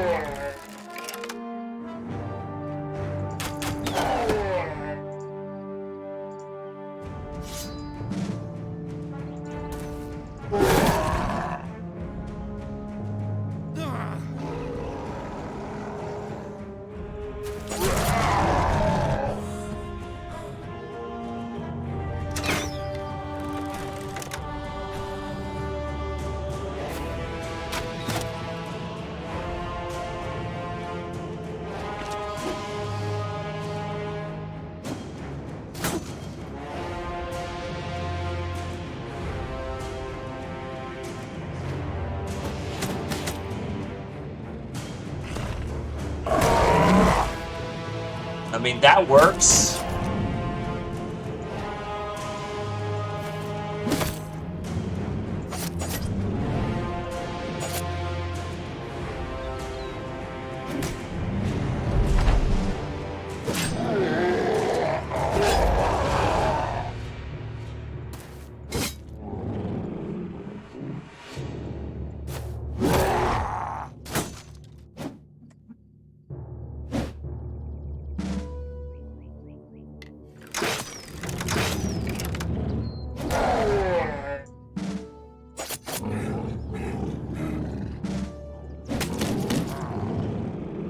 If you value your fucking life, you swing for the hills.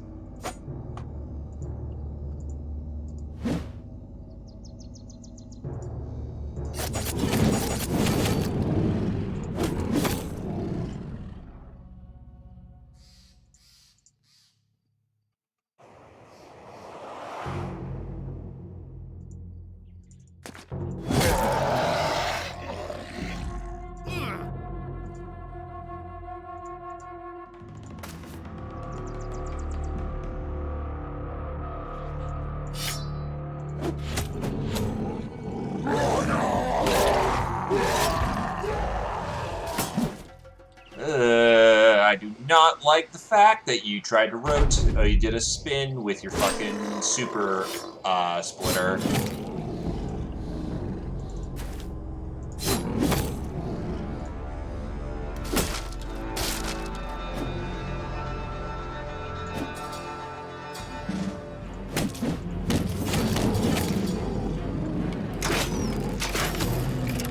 He's gone.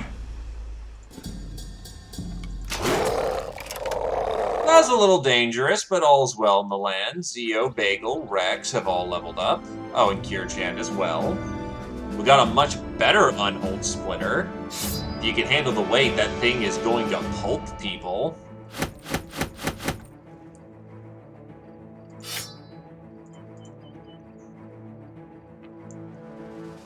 Nothing more than burning embers. Let's look for the next camp.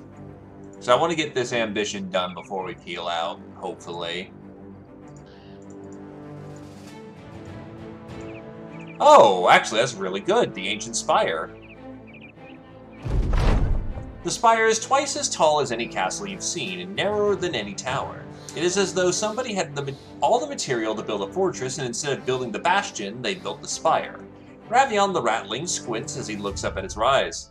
Like, it just goes on forever, sir. Damn right near the clouds. You enter with a map and a few men.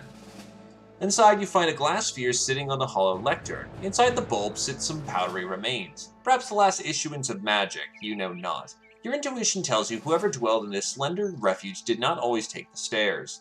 But you'll have to. The climb is brutal and long. At the top, you find yet another bulb, this one jagged and shattered, and beneath the glass a skeleton. A broken staff lies nearby. You shake your head and head towards the crengulations. So far the sights, the world it seems itself to curve at the horizon. A strange trick of the eye, no doubt. You draw the geography upon your map. May take a 5-minute breather, then descend back down. When you get to the bottom, the skeleton is there with its staff beside it and the busted bulb on its lectern. The whole group of men run out the door and you're hot on their heels. Looking back, you see the spire's gate slowly close with a mighty metal clank. Well, at least we got a lay of the land.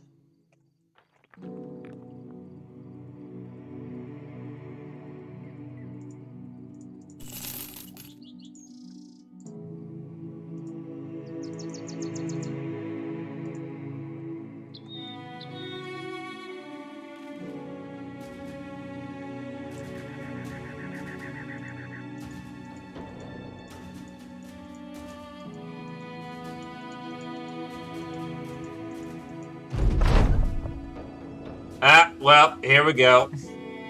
You put your head down for a nap. The silky bedsheet slides off your body as you roll to a side. Birds flutter past a sleek, ivory-framed window. A voice pours into your ear, a hint of an aroma you've never smelled before gracing you. You're awake. A woman rolls herself over, running a finger down your chest before going back up and seizing your chin. Lithe, pretty, the sun glowing across her smooth face and lighting up a set of emerald eyes. She goes for a kiss. You quickly slide out of bed and frantically look around. She grips the sheets and comes to her knees, confused. What's wrong? Where are you going, my Emperor? Looking up, you see a ceiling that stretches so far up, you can hardly even see the artwork which has been exquisitely embroidered there.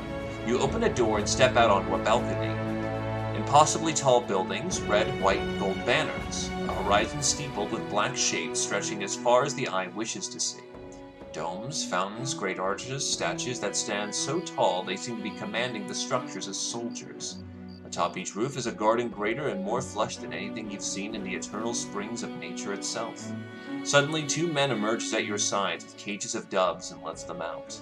The birds desperately scatter, and just then a roar erupts beneath you. Great crowds of people jumping and waving banners around. They love their emperor. The woman speaks from the doorway. Go to them. You look down and see a stream of soldiers marching down the middle of the road, each man stepping in unison with his brother, a steady staccato clap of boots. Their faces stern in their gilded helms, long polearms glistening upward as though they were meant to defeat their enemies with opulence itself. They are going off to war, to face the great beyond and to defeat it. The woman is at your side. She smiles warmly, taking you by the arm. You feel ready to agree to it, this new reality, whatever it may be. You take her by the cheek, ready to fall into her embrace, but a cry from below wails loud and clear above all else. You glance down to see the soldiers, once joined in perfect uniformity, breaking rank. In the distance, a great mountain is erupting, jetting great bursts of red fire and an enormous cloud of hot ash, which quickly pools into the city. Buildings disintegrate, gardens burst into flames, and the people scream. They turn away, but there is no escaping the heat. The soldiers collapse and scream. A surging, searing heat, and soon enough you see the denizens melting in it. The soldiers becoming metal golems, singe into the very armor which was meant to protect them. And the unarmored crowd simply burst aflame. The woman cries at your side. Oh, it is horrible, horrible! Would you look at it? But it's okay, understand? It's perfectly okay. Look at me. Look at me. The woman grabs you and spins you. Her once soft features have hardened to blackened flakes. The top of her head already burnt bald, her teeth falling out of her dripping gums. Yet she's grinning. We will rise again, Emperor. We shall rise again. Her skull breaks apart, and her body collapses into a pile of burning bones.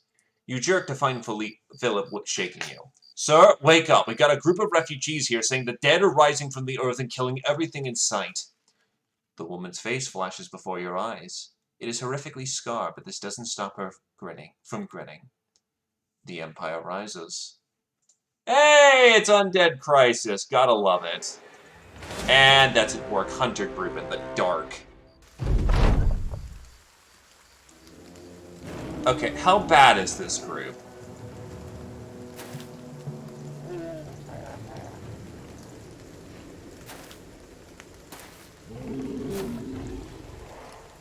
That is a substantial amount of young.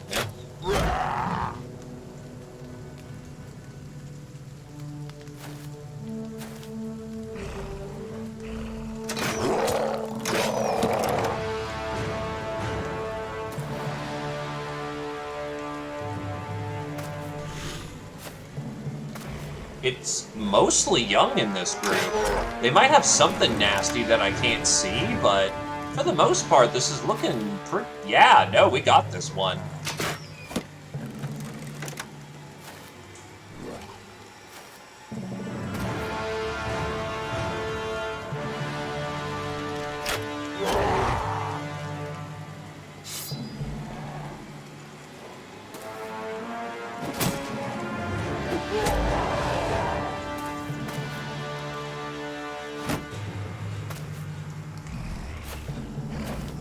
Ah, there's 3 behemoths.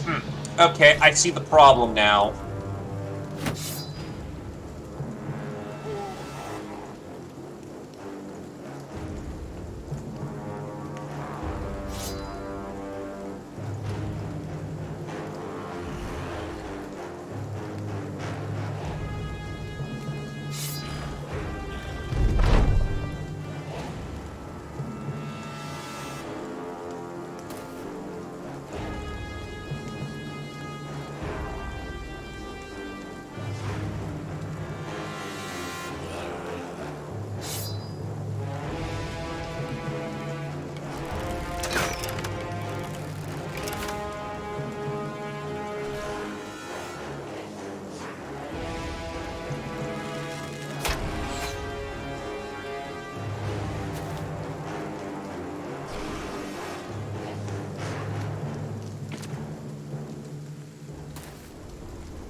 Little mooks are not a problem, honestly.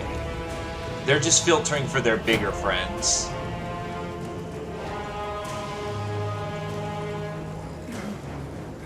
That can be a substantial problem, especially if they can get into the line where they're not wanted.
I just realized I think I forgot to level people.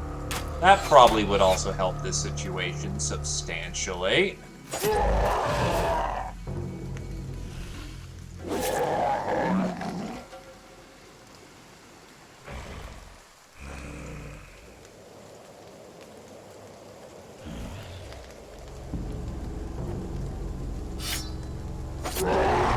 Well, the Berserker just gave up the ghost, which is great.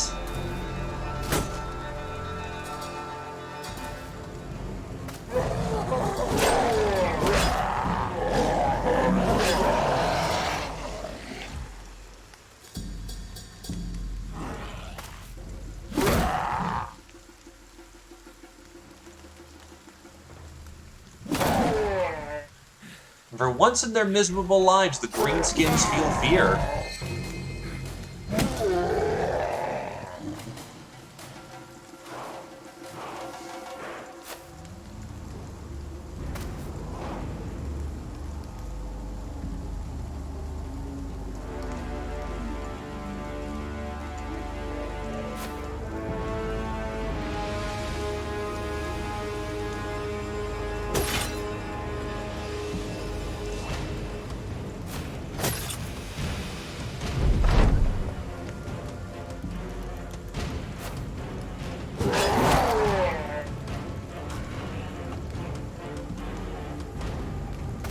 They're going to need the help up north.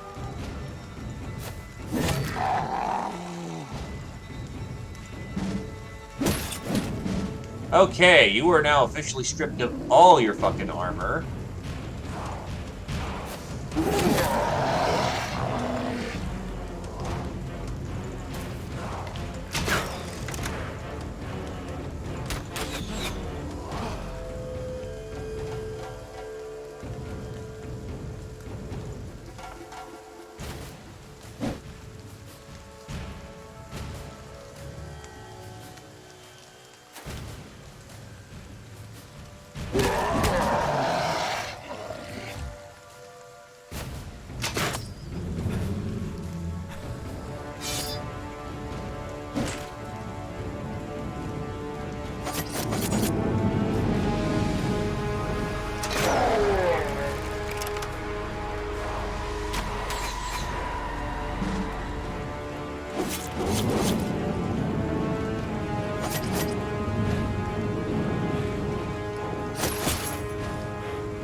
Yikes.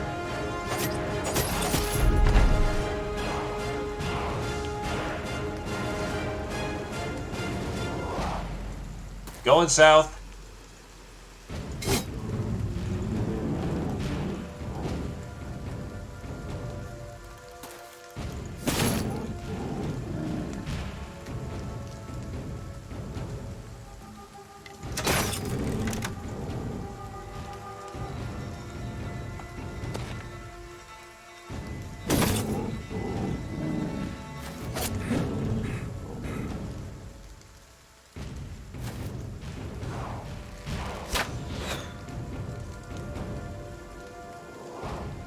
Oh, you're in close combat.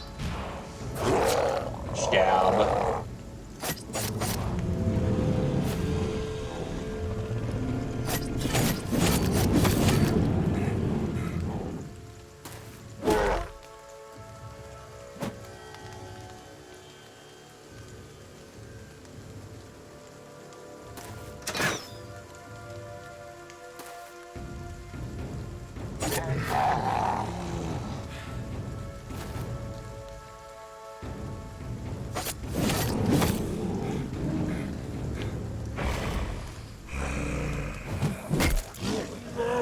Who just pulped? Ah, they got the jobber. Damn. His head very much went squish as a sledgehammer was introduced to it. Not much could be done there, unfortunately. Other than perhaps of killing him quicker.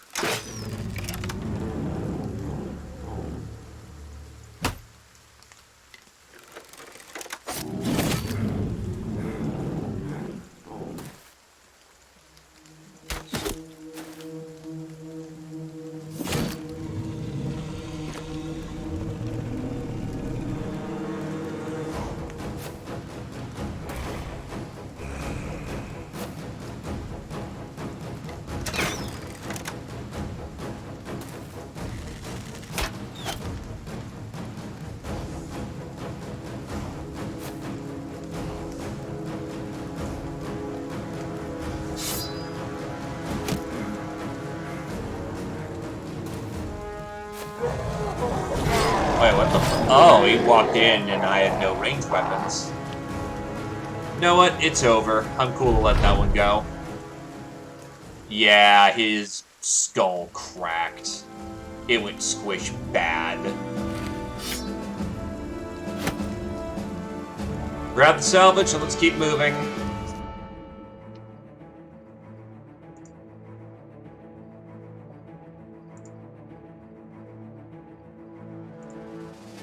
Dr. Rex reaches level 5 and gets crossbow mastery.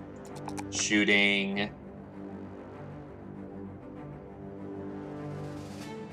Range defense and health, honestly. Zio reaches level 5 and will get sword mastery.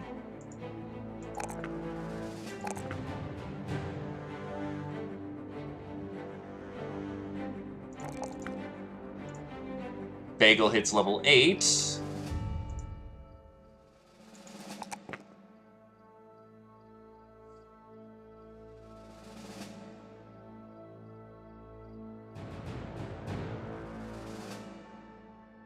What was he building towards? He was building towards Fearsome.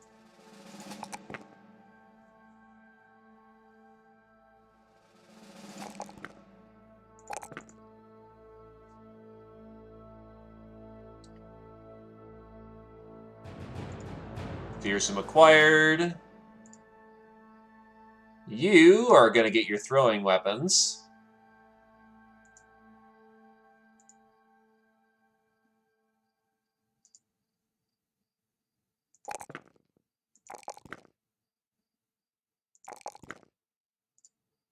Scotty will get muscle memory.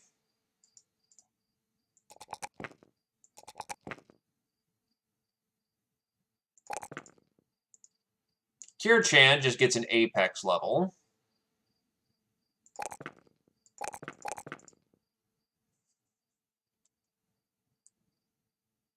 The line contracts, and we move on.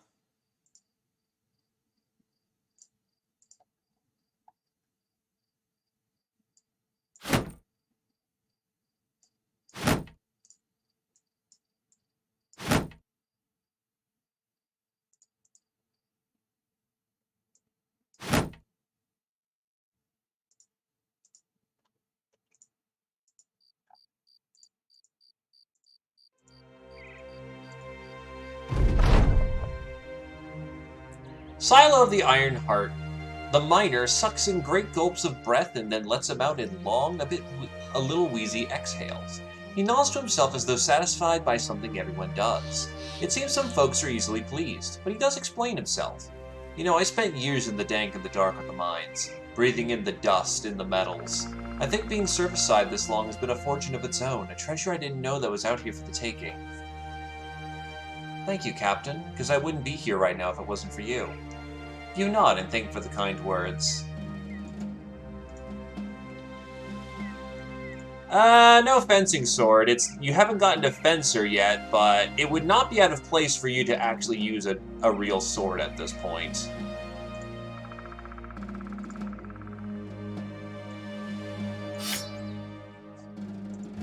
Especially with the undead now running about.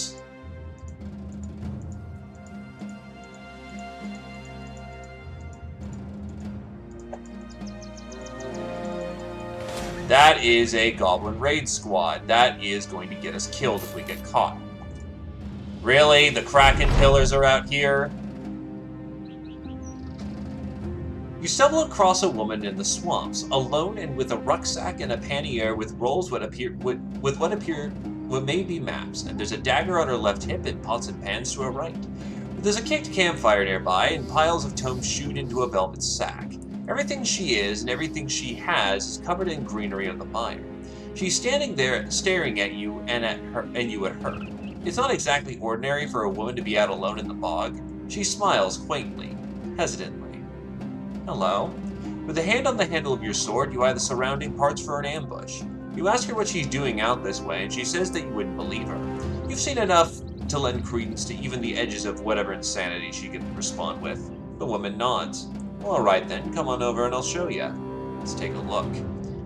You tell the company to keep vigilant for scapegraces hiding in the swamp, but they only laugh and say that you should have stopped them at the whorehouse if you were so up in a fit. Ignoring them, you head towards the woman. You find her on a log, a mushroom cap twisting in her hand, and she speaks rather honestly. I'm in search of a monster, and whether real or farce. To me, it is a monster all the same, understand? In a way, you do. Not all monsters are real, and a bog broad like this could be crazy. You ask her what this supposed beast is. She eats the mushroom, then grabs a book and throws it your way. There's a page held by a leaf, and you open to it. Drawn there is what appears to be an octopus with limbs the size of long ships. It is in battle with the whole navy and appears to be even winning. The woman leans forward, her limp green hands hanging like kudzu along between her knees. The monster I'm seeking is the Kraken. And who are you? The woman leans back, she eats another mushroom and turns and stabs her dagger into a bug that had been scuttling across the log. Without so much as a pause, she eats it off the tip and speaks between mashing its carapace. Normally I'd be short on details and already waving this here dagger at your pecker, but I think you're keen on helping. I can see it in your eyes. You're a killer, a murderer, a lech, a fancier of coin, and a crazy son of a bitch. She swallows the remains of the insect and spits out its remains like shells of a sunflower seed. She nods. I'm the daughter of a wealthy nobleman, but I'm clearly far away from that life. That she is. So what do you know? She turns to her tomes and stares at them as though they were gravestones. My father owns one of the largest libraries in all the land. In those halls I discovered stories in these very swamps. Stories by authors who unwittingly were repeating themselves. 10 years ago, 100, 1,000, all the same tale. A tale of men coming here and men disappearing. Resolution is not sought and the answers are ambiguous. Bandits, diseases. One scholar simply said the men experienced such wonder at the beauties of the swamp that they decided to stay here. Can you believe that? Beauties of the swamp? Smirking, you say that you're looking at one. She laughs. I haven't seen myself in months, but I'm serious, stranger. I've searched these parts and I haven't found a goddamn thing. She points a finger at her books. 20 disappearances with up to 300 men armored with horses, some with caravans, some of them protected highborn, and yet I look out here and I don't see a single goddamn thing. You suspect he fucked off and died in a swamp, no one give a shit about you either, but that many tales, he is a little suspicious.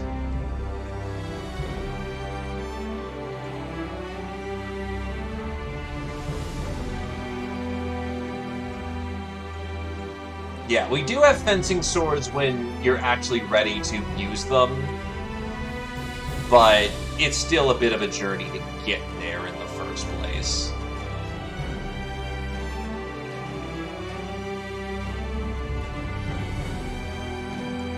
You're full on nut bar. She shrugs. Maybe, but at least I didn't hire a company full of assholes. You look back at the comrades in arms who are on one side of the camp having fistfights, and in the middle someone is slipping a swamp snake up a sleeping sellsword's pants, and on a closer side of things a few are pointing at you two and grabbing their crotches and humping the air. You turn back and tell her they aren't so bad. Just then a mercenary screams across the swamp. Tell about the time everyone fucking died, so we made you captain because there was no one else. Ladies love heroics. Grinning, you repeat yourself. Honestly, not the worst. So, how can I help? The woman rummages through her rucksack and produces a signet unlike any you've seen before. She flips it to you as though it were a shit counterfeit coin. Got plenty more where that came from. Well, not here exactly. Wouldn't want you to get any ideas about robbing and ravaging, you know. But I do know what I ask, and I'll dump a chest of these on ya. You pocket the signet and ask her what's needed. She answers. That I'm not entirely sure of. Sailors talk of krakens as being natural enemies to whales, but well, there are no whales around these parts, given we're on land and all. But there is something closer. An unhold of the bog. I suspect like krakens, through eons of time, moved inland and fed upon what they could, and, like when they were in the seas, found an enemy here just as well. Bring 5 unhold hides, and I may be able to lure back the beast out of its slumber yet. Out of its slumber? What the hell would even be sleeping? You shrug and figure if she's willing to rid herself of such magnificent jewelry, then you'd be happy to oblige her. We have 4.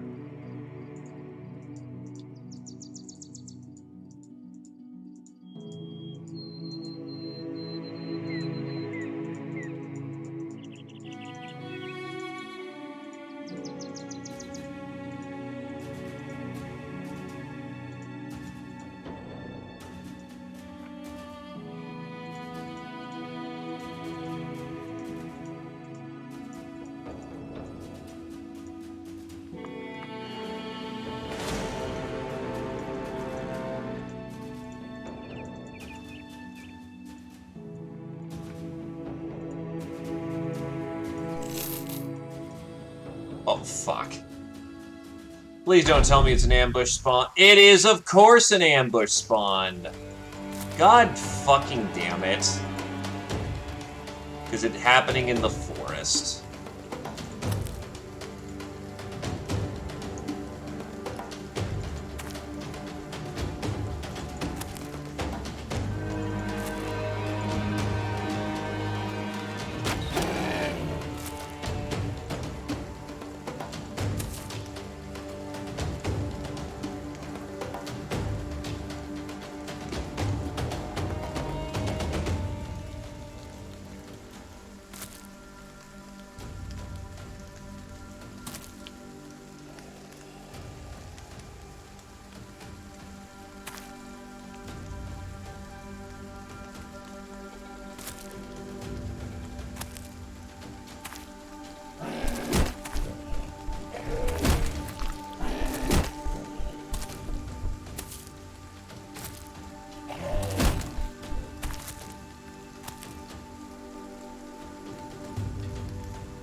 At least unholds die.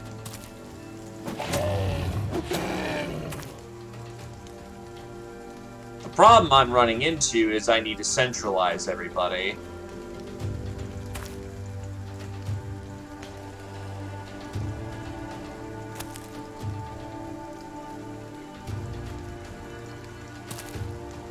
If I can do that, we're in a good spot to actually win this thing.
Well, I broke his ribs.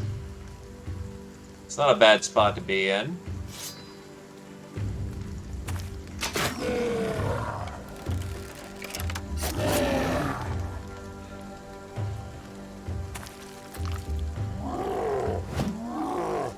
The bowl is not designed to be in close combat. That is, like... He's good at many things, but being in CQB combat was not one of them.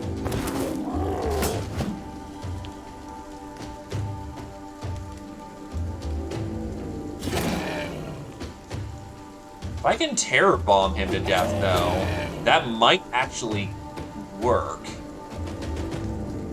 Unconventional strategy, but I'll fucking take it. And, of course, you're immune to stun, because that's what everything is nowadays.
So far, working out.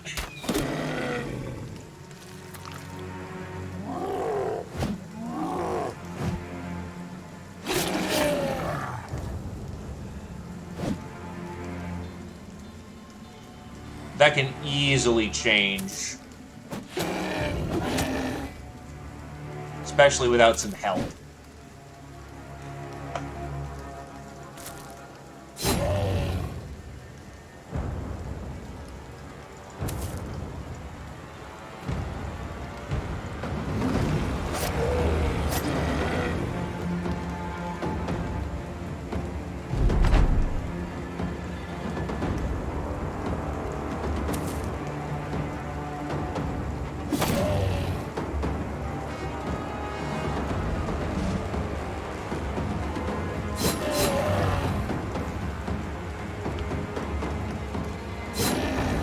Alright, he is locked down and done for.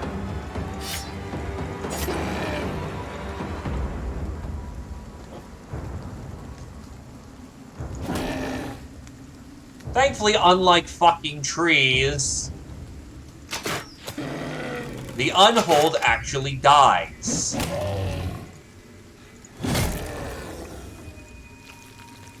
Early game, they will wreck your shit. Mid-game, they are a respectable threat. When they cannot hit you, all is well in the land.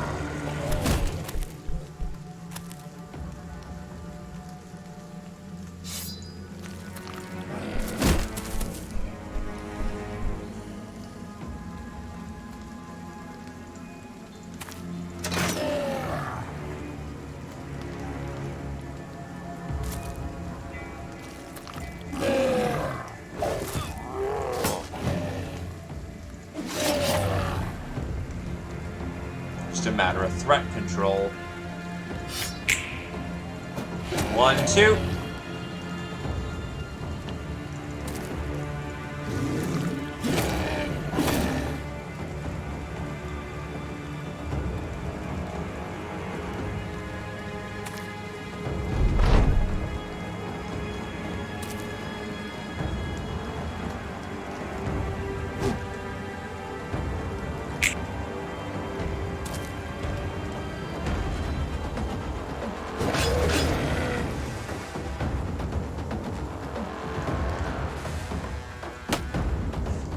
Ah, there's clearly no reason for that, Glaive. Not at all. You're just mad. You're crazy. You're cuckoo in the coconut.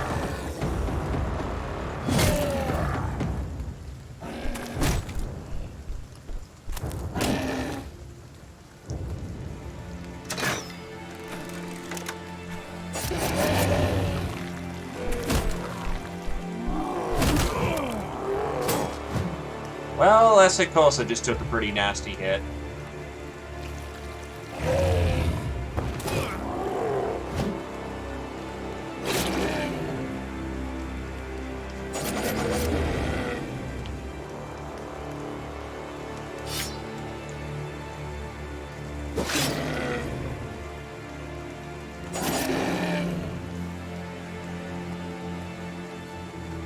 Joke's on you, I already did Lobotomy Corporation and Library of Ruina on stream.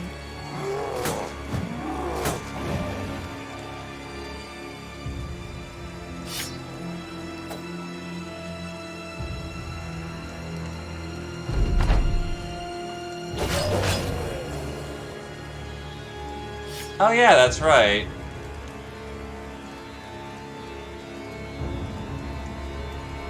Donkey contributes some DPS. That did not go to plan.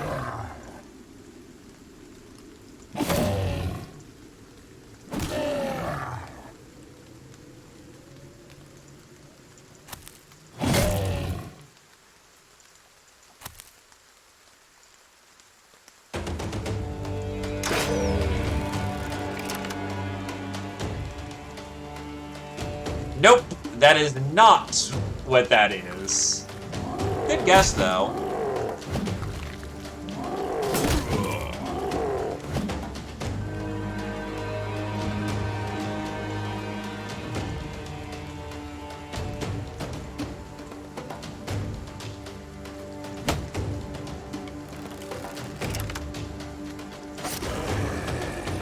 Absolutely. Just multi-game drifting. Why do you think I lag everywhere?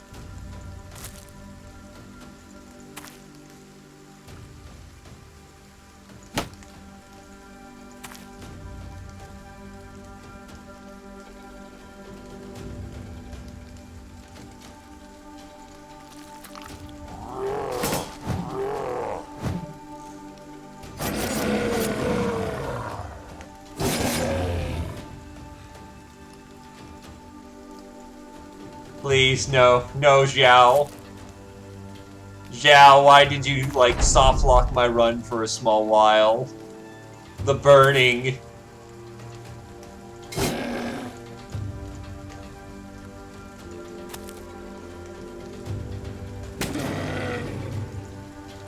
You throw your fucking shield up and hope to not die while we're doing this.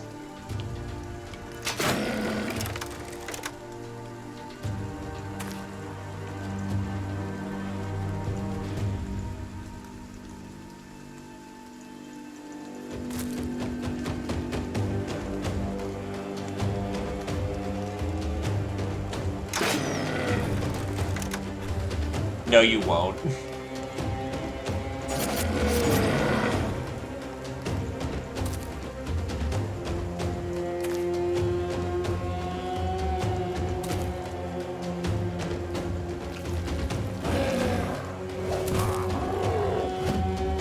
No.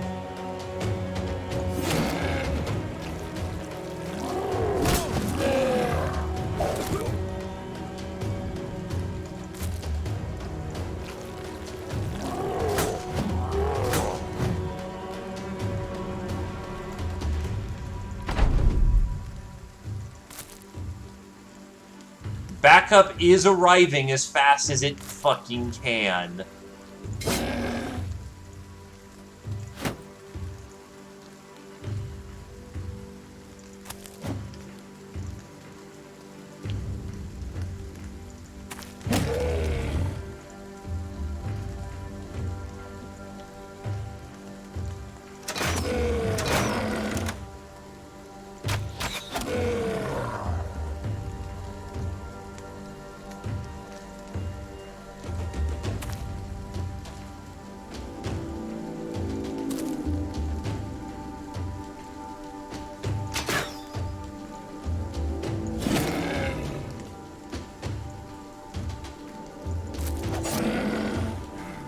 No one's speaking.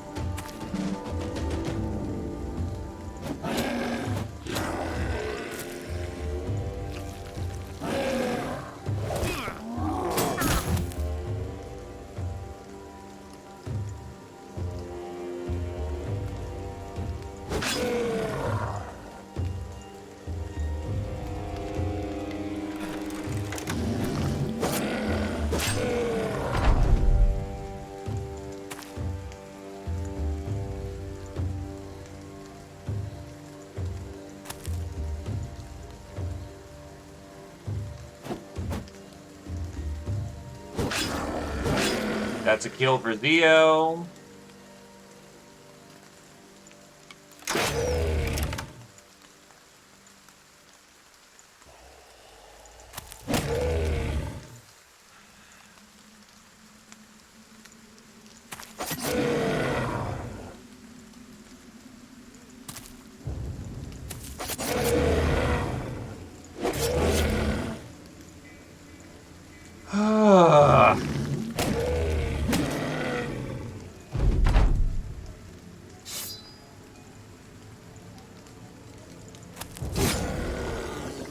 Stick the flag in the ground, they're all fucking dead. The bull and Nuth3 and the donkey level up.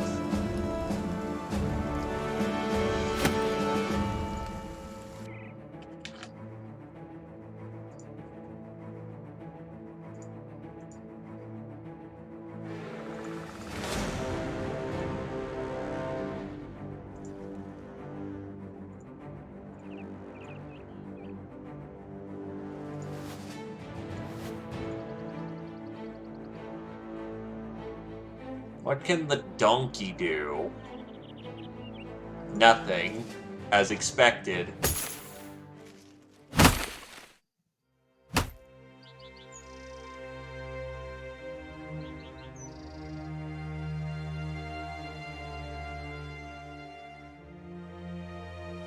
Okay, now if you want to know what the snapping noise is, that's my follow noise.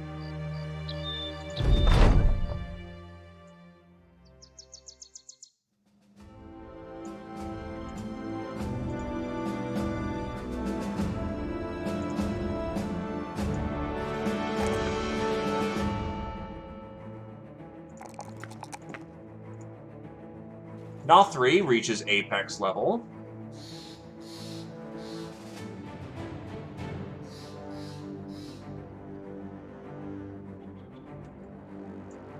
Gets nailed it, which is congratulations headshots for days. Actually, you know, no, you can't be in the zone. Your initiative's fucked.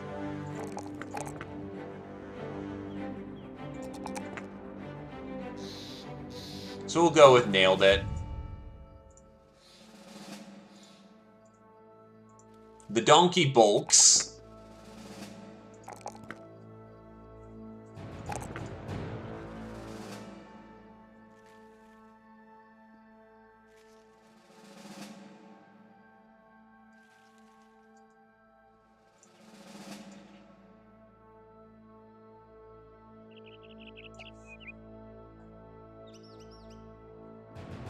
Okay, young berserkers and some behemoths. That's not a fun position to go assault, but on the other hand, we know it's coming, and it's in the day. Your problem is going to be ribs, your problem is going to be melee defense. Trade positions with me, Zio? Are you using a heater? You are using a heater.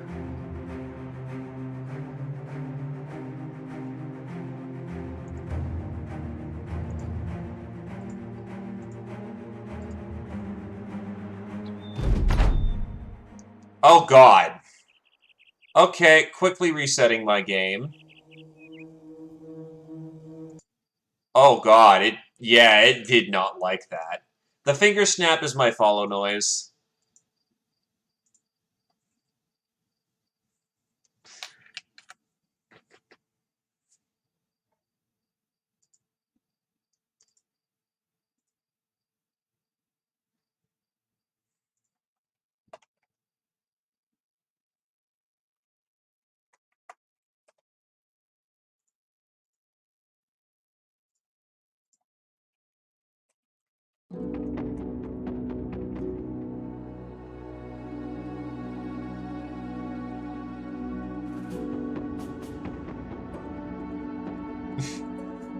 If they saw that happening in, you know, wherever they were, they'd probably blink and think the old gods had come to spite them.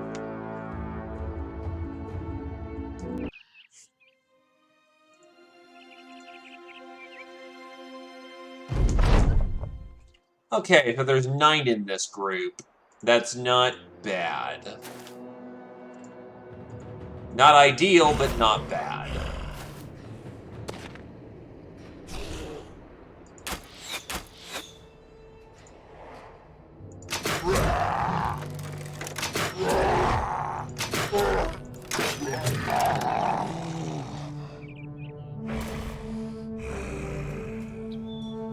They're all using heavy weapons, so honestly, we're fine to let them approach. We don't have to spear wall them.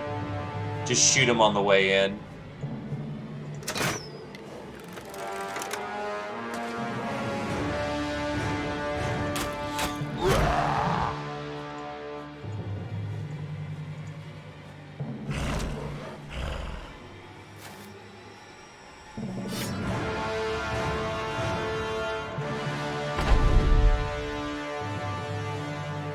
No, it's actually Undead Crisis going on right now. I'm just trying to get the ambition that we're, like, really close to getting done before I return back to Civilization. And go clean up the undead problem that's kind of about.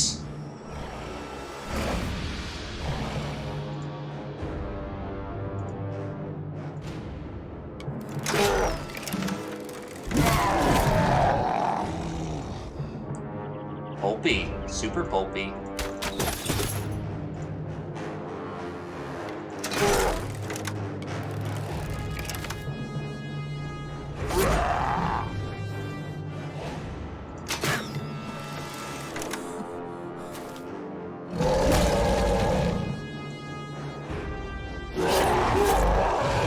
Oh, he's dead. Oh, no he's not, but he's probably going to be dead very quickly.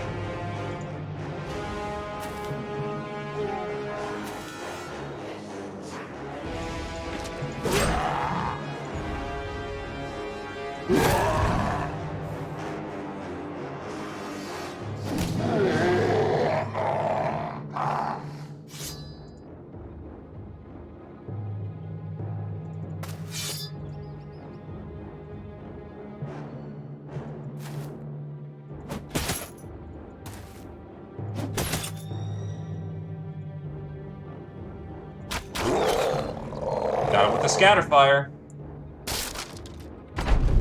That was my shield. Oh boy, that's not good.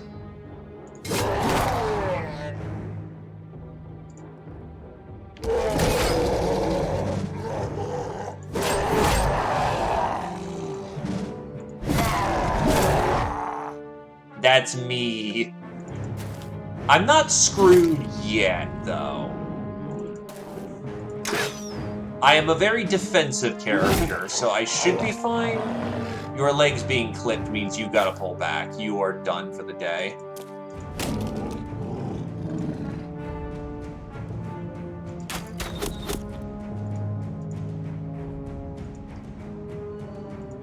Oh, I know I have a problem. Good news is I can solve said problem, and we're doing a very good job of solving that problem.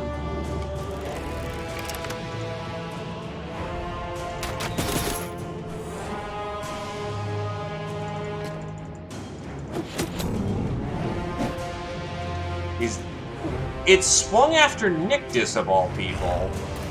He's running away. He's like, nope, I ain't having this shit today. No, thank you.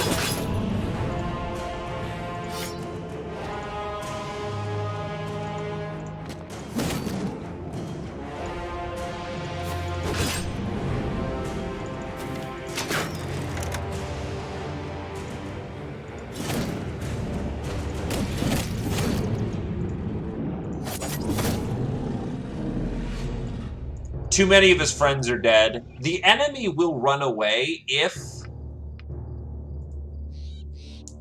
Yeah, no. So, essentially, if you kill enough of the enemy force, whoever's not engaged in melee fucks off.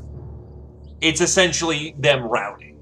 If they are in melee and aren't broken by morale, however, they will fight to the end until they break.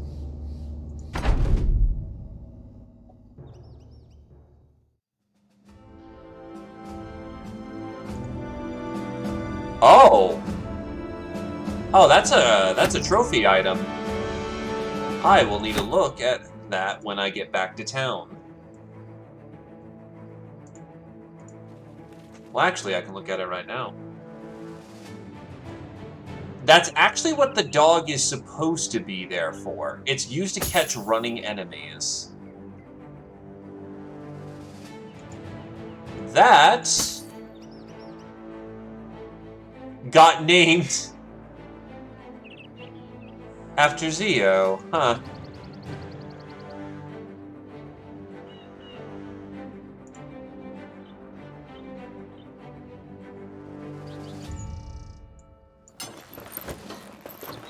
That doesn't look right, though. I like him with the hood, honestly, and it's still pretty protective for what it is. They actually... Oh, no, so here's the thing. If you deploy them as the first thing in combat, they're gonna do something stupid.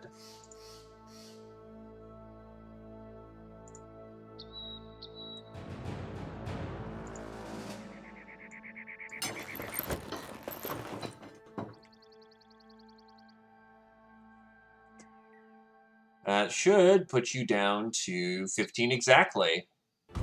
Nice hat. But essentially, the dog's AI is biased towards running towards fleeing enemies, but it will... Is that Goblin Town? Nope, that is... That is a big-ass orc encampment.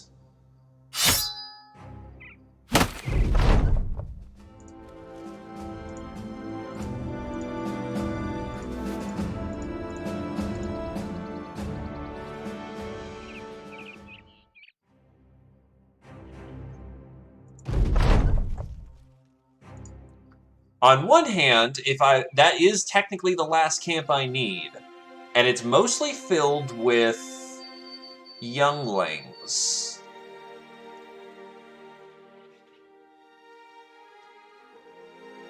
There's gotta be somewhere safer. Ragno offers to fix Philip's nose. He asks for coin to cover the cost and requires use of company tools. Alright, let's see what happens. Ragno attaches an artificial nose to Philip's face, which they immediately sneeze out of.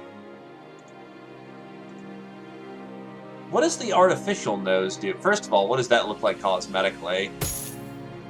Still the same, but artificial nose. A roughly made fake nose that does more than ensure the wearer can actually breathe in. A rough made fake nose that does more than ensure that the wearer can actually breathe, than actually make them look nice. Try not to lie.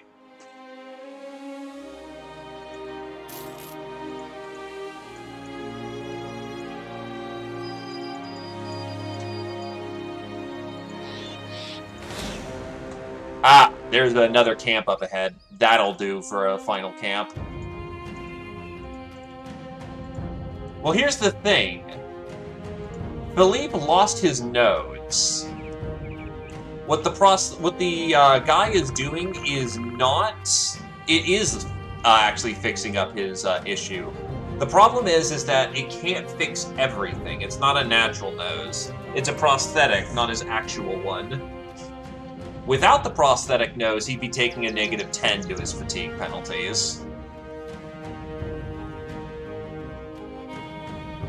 For now, it's just -5. Yes. It specifically removes lost nose and gives him prosthetic nose instead. It can't fix the issues forever, but it can help accommodate for them.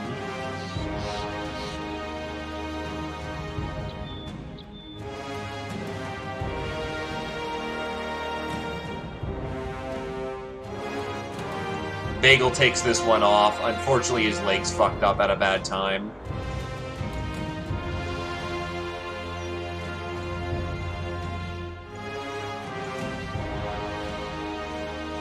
No, it's just, it removes the previous penalty.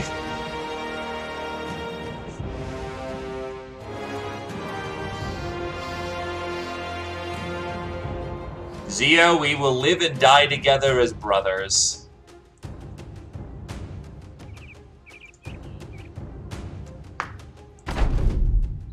And by the way, that is a Legends thing. In Core, you cannot fit... Oh, shit, that's right, I didn't give myself a new shield. Whoops, that's a problem. I'm still incredibly dodgy, though, so...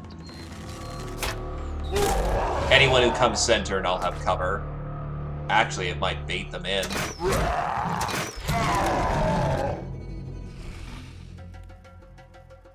However, I will admit that is the first time I've ever had someone equip a prosthetic.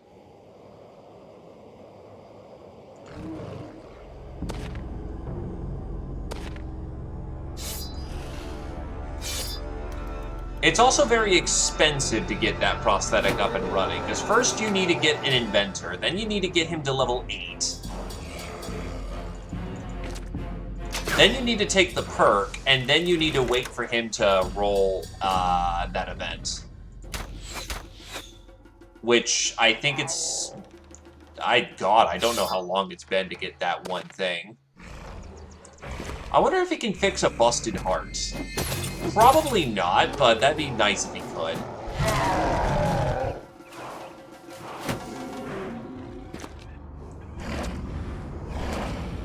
Oh, he's using a big-ass flail. That's a problem.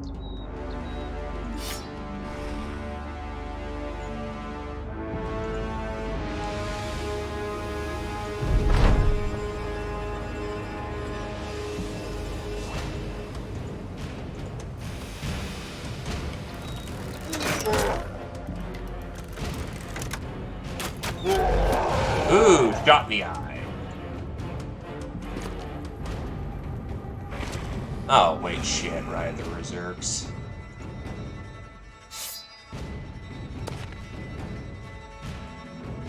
Wow, they actually packed a throwing weapon for once. I'm a little bit surprised.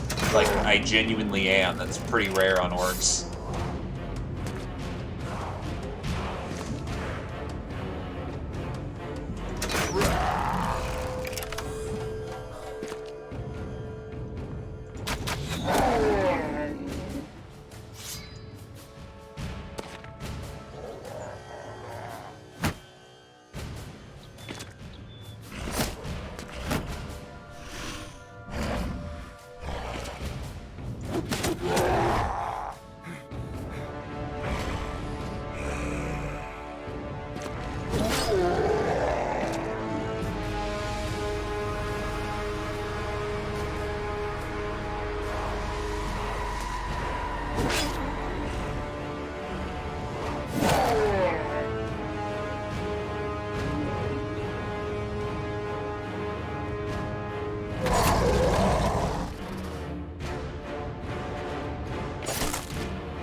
Let them in.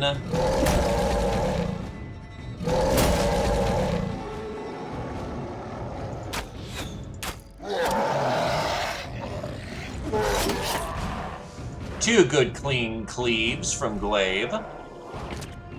Oh, wait, what the fuck? No melee oh, that's... Okay. You cheeky fucker.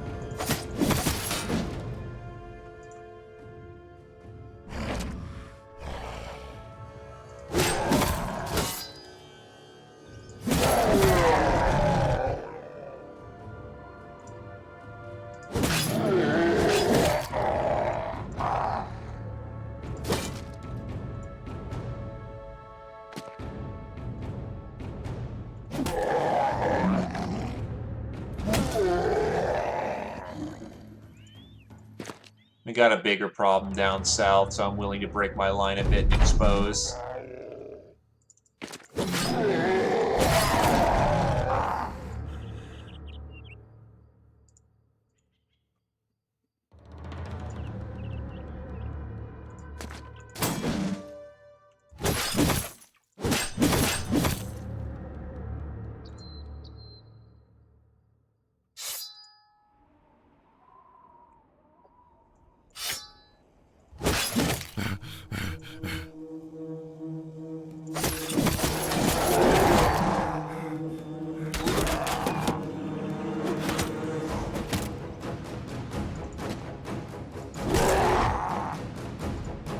Uh-oh. Oh, boy.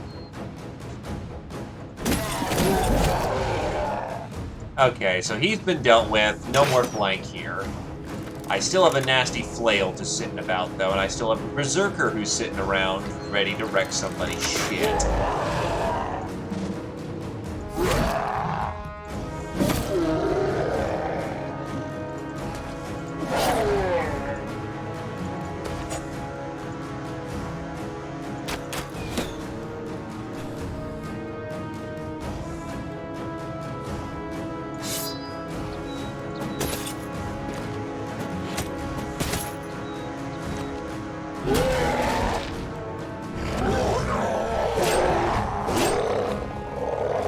Jesus, I've been on a small killing spree this round. I'll take it.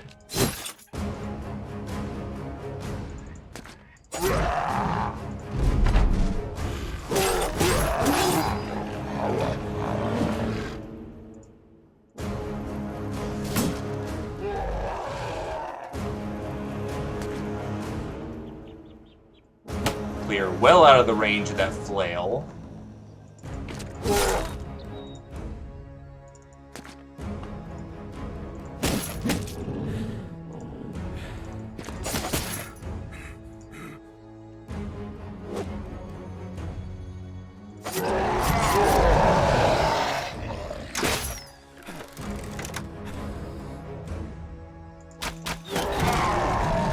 Two clean shots, and then you hit your friend. Why you do that?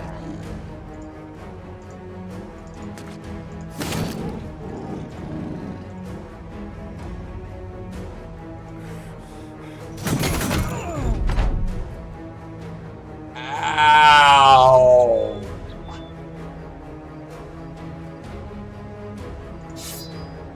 It's a genuine miracle that Nictus is alive in the moment, but that may not keep.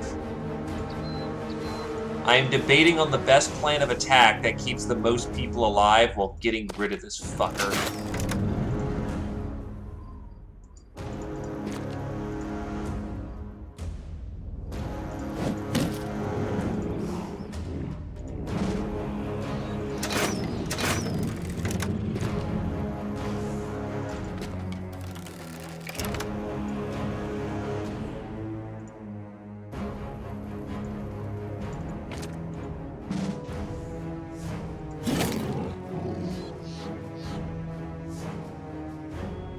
Immune to knockback and stun.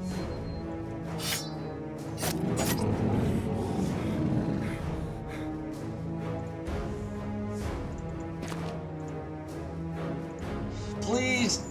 I do not like you right now. You're a champion level enemy with big fucking nasty weapon.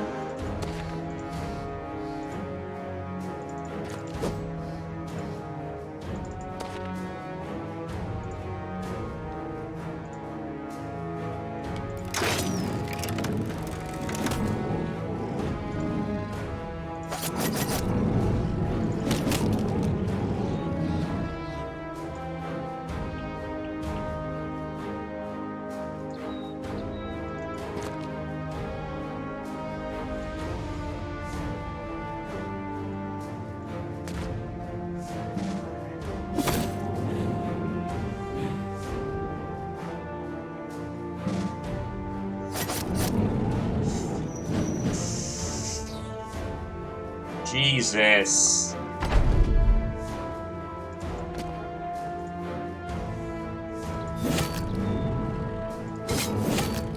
At least I've got someone who can do follow-ups now, so this should take him out this round.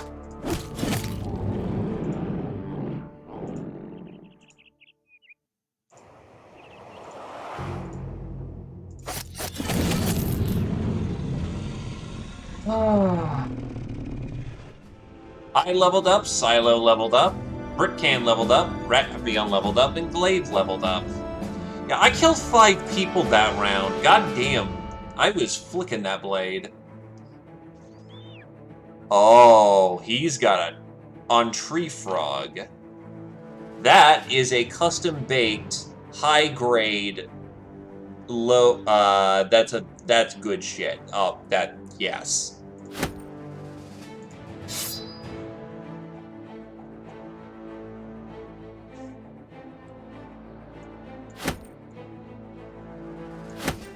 Keep the guns. Let's get back to town, and then I can end for the day. Oh, God damn it, that's a fucking walk.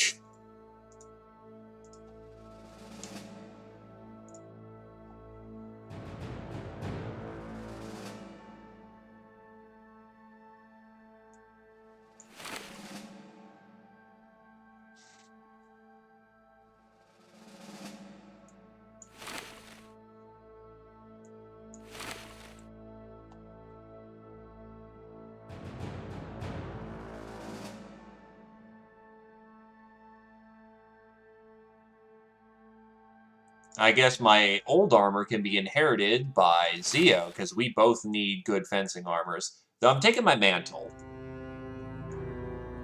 I get to keep that.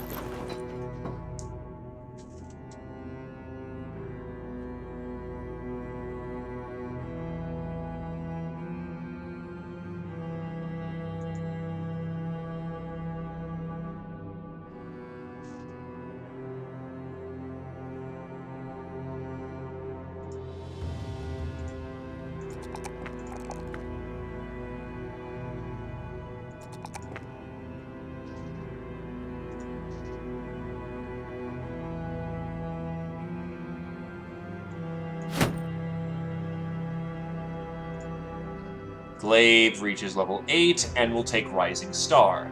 Captain said I'd take it slow and steady and I can become a legend someday. 20% bonus experience for the next 5 levels and then 5 after that. But gain 2 perk points upon completing your next 5 levels after picking this perk.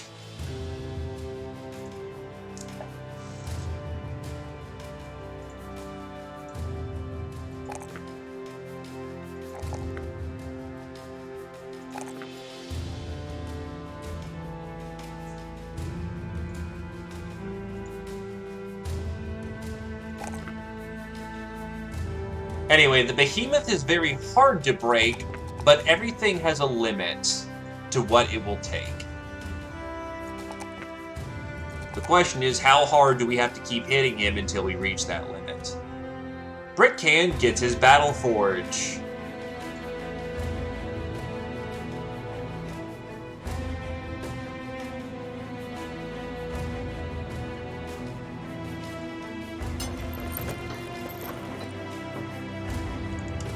Metal joint ball bearings.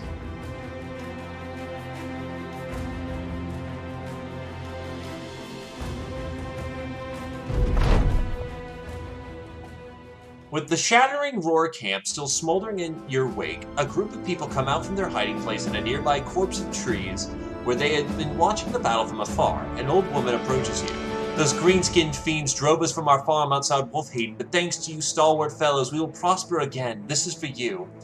She proffers a bag of apples. Though it isn't much of a reward, the sentiment will be appreciated again and again as the word spreads of the orcs' destruction. Minko barks out a laugh and bites into one of the juicy apples. With orcs, the big ones are too slow and the young ones too stupid. Strategy overcomes brute force every time. The great green beasts depend on fear to do their work for them. Stand fast and they can be beat like anyone else. The peasants marvel at Mangold's speech and prowess and strength, clapping their hands, showering him with compliments and patting him on the back.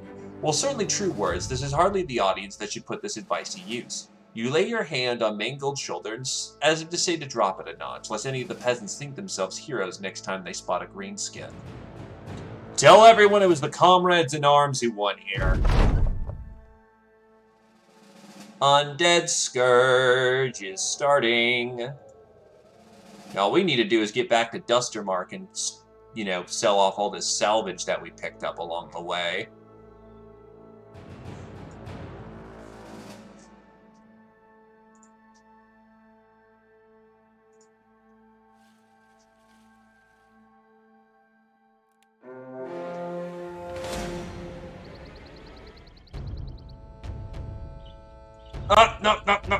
No. I saw that. I fucking saw that.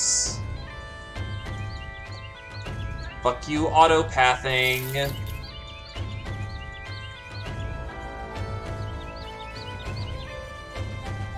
But behemoths are a legend enemy which take the orc concept to the extreme. Big fucker with big-ass weapon, durable as a goddamn brick, and you're trying to chisel it with your hands.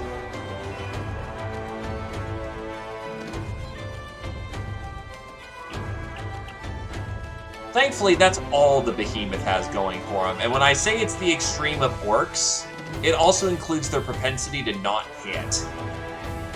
And the behemoth is no exception. When he does, he fucks you up.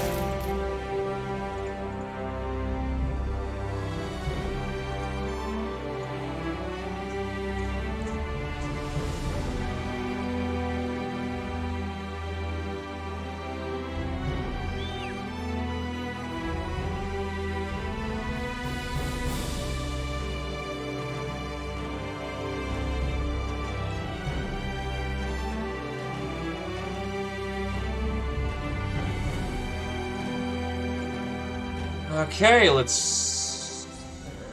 Fuck. They're besieged, so that's no profit. Hailborg, then. That works.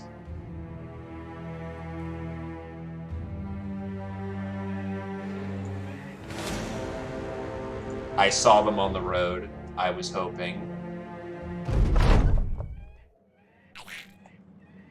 Oh, my fucking hate for this.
Oh, fuck me.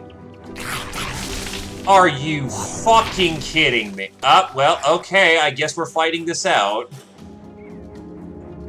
Yes, that was quite literally the entirety of our team getting branched.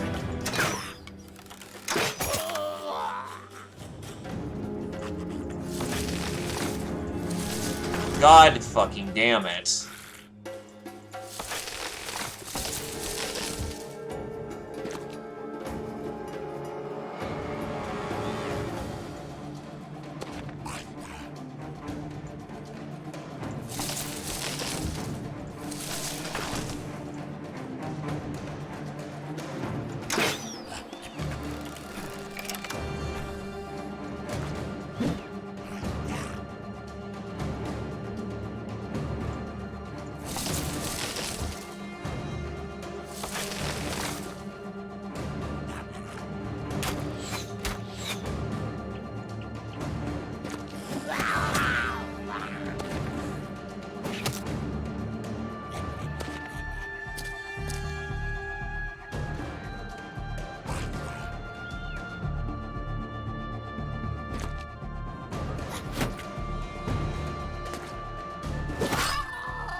Who's got fire pots? You don't.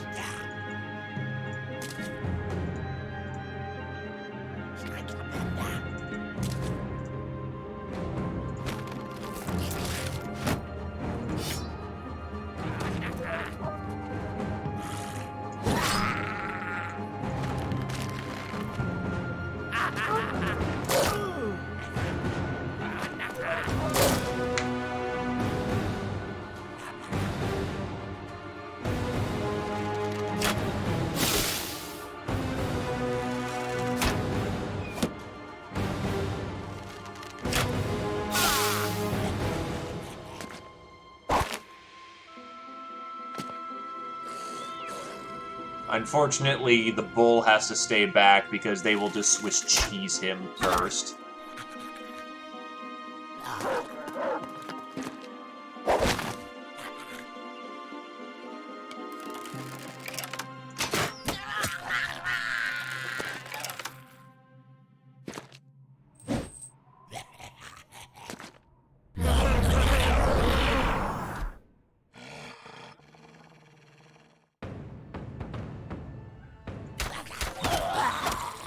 Thank God for 2 13s. Oh, those were beautiful shots, Ravi. Bless your heart.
God damn it.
And Zio is dead.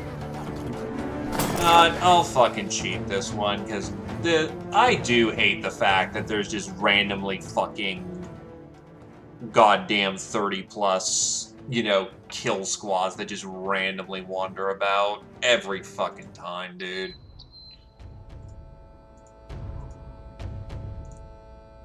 We're gonna have to fight it anyway, so come what may, we'll see what happens.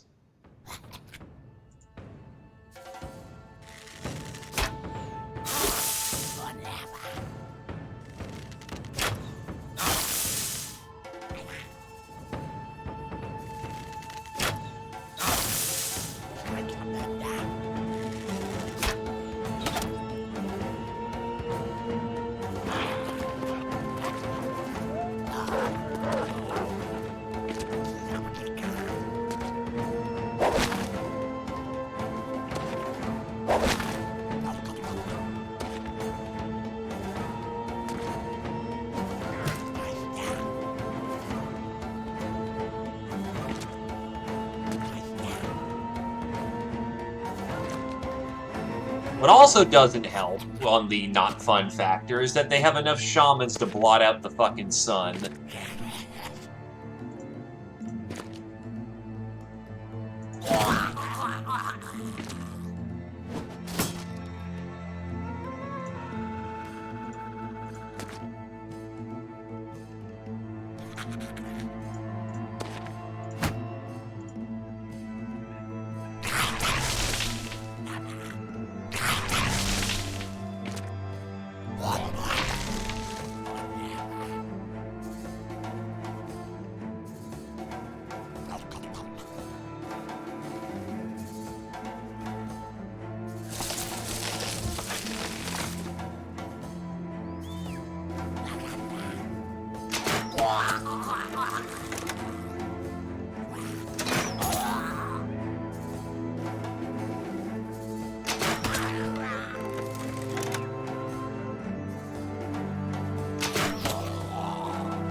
Yeah, shoot the donkey. Shoot the fucker who's got a lot of HP.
Arm your back.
Plug that gap. That lets more of our that lets people get out.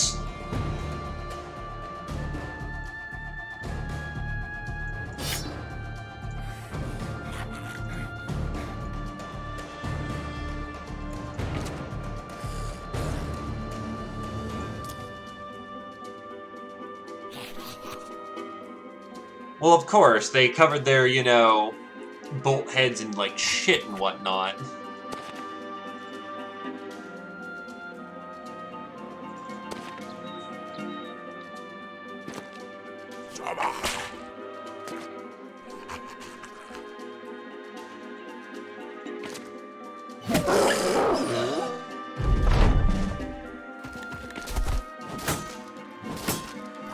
Oh, great, they have fucking inspired presence. When they've got an overseer nearby, which means their action economy is fucking twonked. Jesus, okay.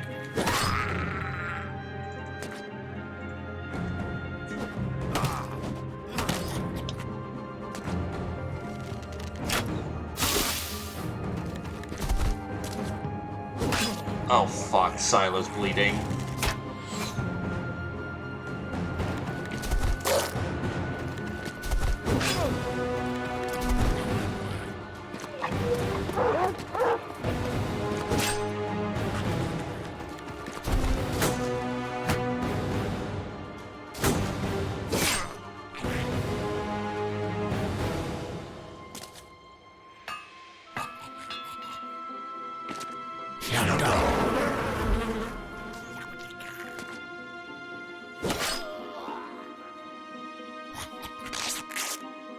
Good enough. That'll get him out of here, which is the... Fuck.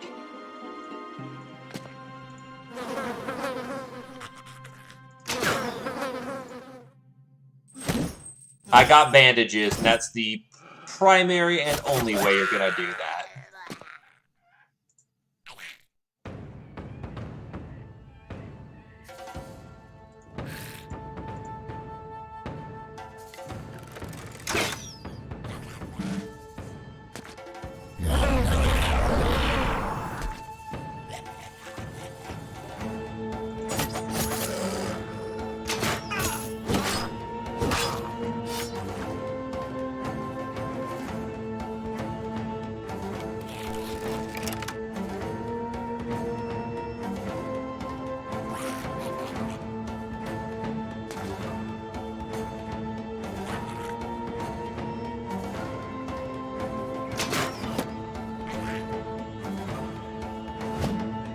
Fuck. And Silo is struck down.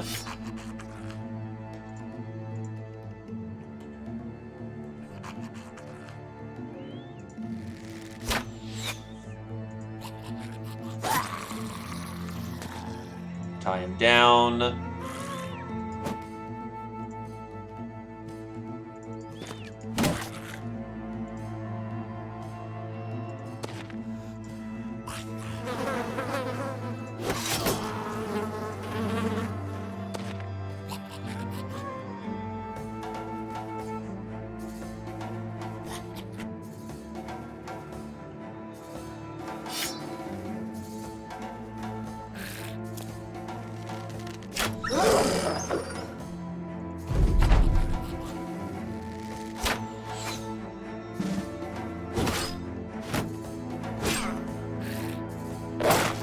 Wait, the goblin's hitting me on a 95? What the fuck? I have like a 70 plus dodge, so what the fuck kind of numbers is that?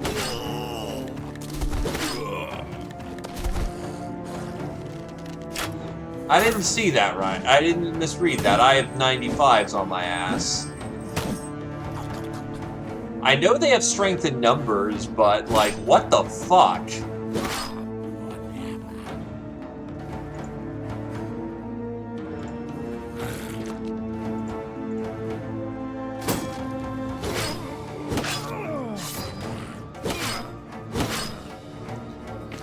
Okay, what the fuck is this shit?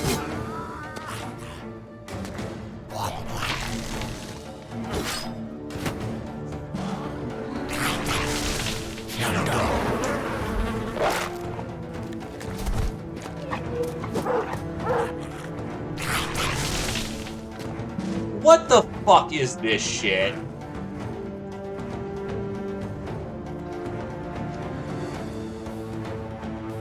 What the fuck, PTR? So, the goblins are turbo accurate, have extreme disables, get 3 actions per turn because you knocked their fucking weapons down 1 AP, have poison, and in groups like this, such as a hunter group, you've got fucking shamans who disable the entire party and have to waste AP even getting close.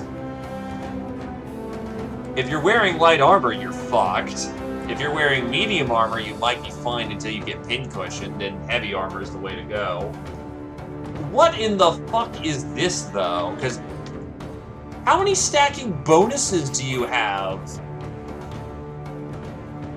Anticipation, Backstabber. Backstabber is probably adding 5 to 10. And then the line was fine.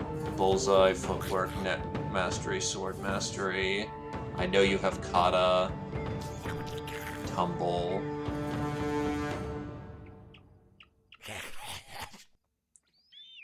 What in the fuck? Oh, and they're all fucking annoying to hit. You know, to add on.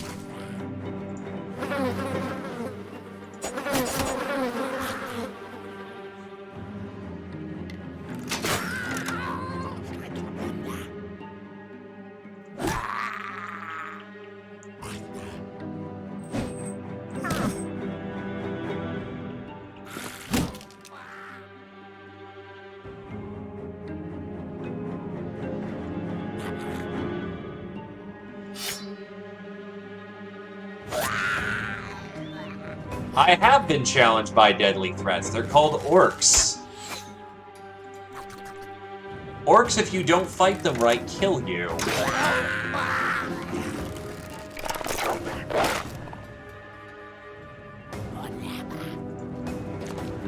But the Overseer hits like a goddamn sword master.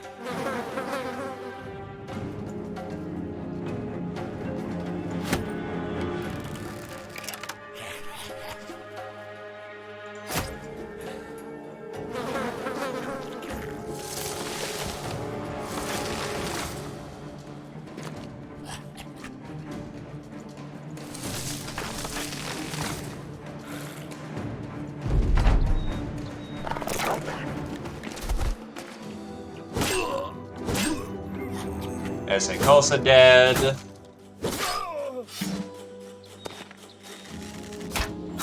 Oh, I forgot the fact that they get fucking inspiring presence off of every shaman.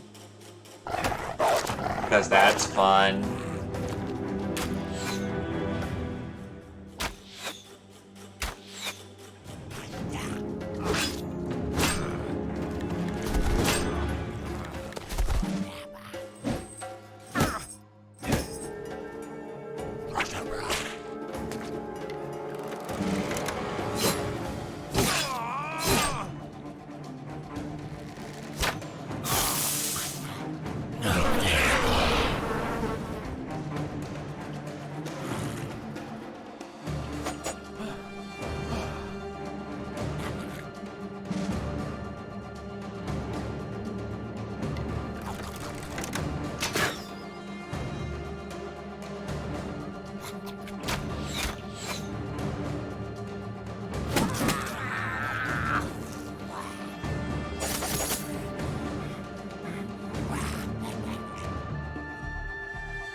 Goblins fat tapped to fuck.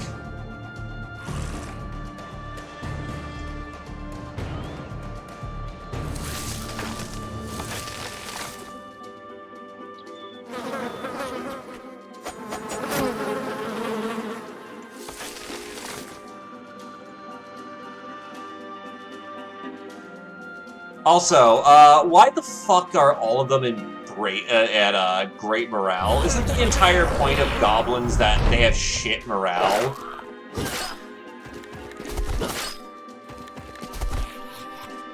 Like, the entire fucking point is that they're supposed to be cowards. And I get there's 3 overseers, but like, you'd think half of their friends being dead would have done something. To be fair, it's also all of their elites who are high morale right now. No, this is a PTR thing.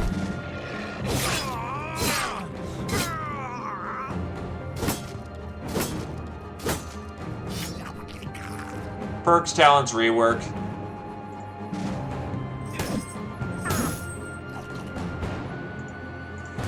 Honestly, in Legends, Gobos are pretty easy, honestly. In PTR, apparently they got coked out to the fucking extreme.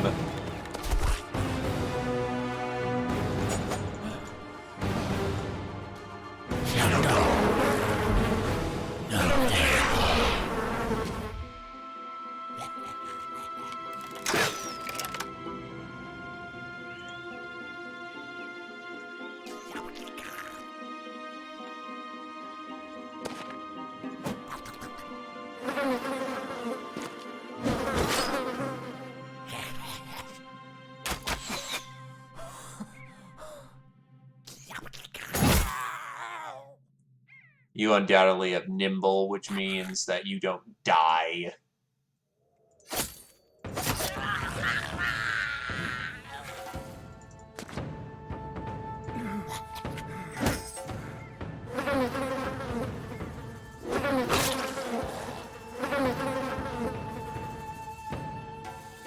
No, PTR is honestly good stuff.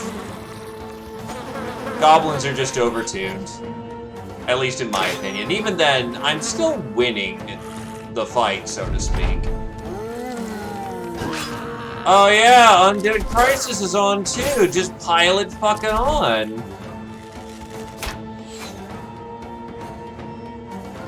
The problem with Gobos is that they have a lot of tools that they get to use because it's goblins. They're cheating little fuckers. But nah, goblins are still tough even in regular, but the thing is that PTR knocked down their weapon usage, or the AP of the weapon cost by 1, and that gives them 3 actions a turn, which on its own, per individual Gobbo, not so bad.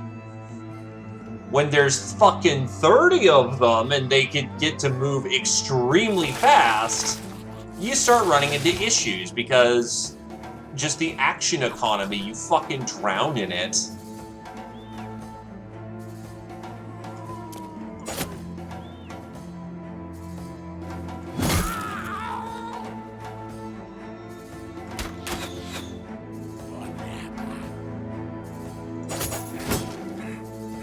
I was winning it. Yeah, that changed.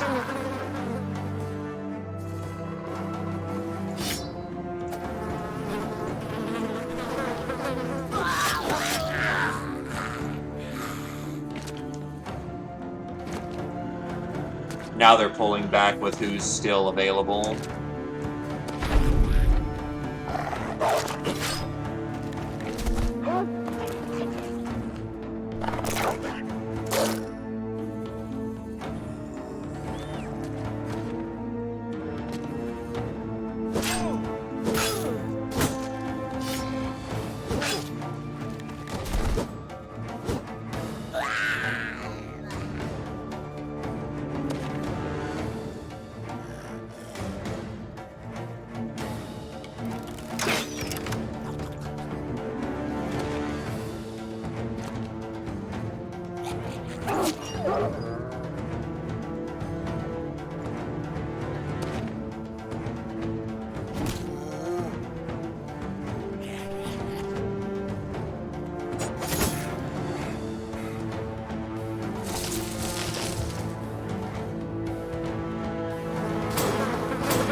Oh, fuck no, I'm not reloading off this save. I've basically lost my entire front line.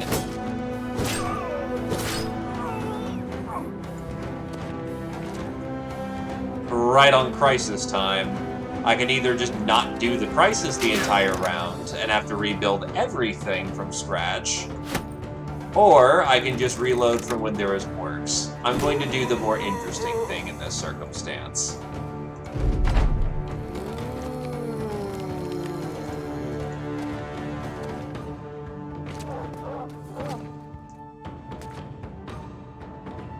Call me a cheating McCheaterson, but it is only the goblins who have given me a consistently bad time.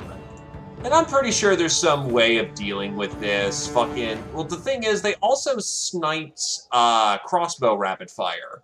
So these crossbows that are one-tapping them semi-reliably no longer work as they did. But they're also trying to tone down damage as well, so there's actually more time for utilities. Because even they noted that the damage race was getting to be a bit way too fucking high.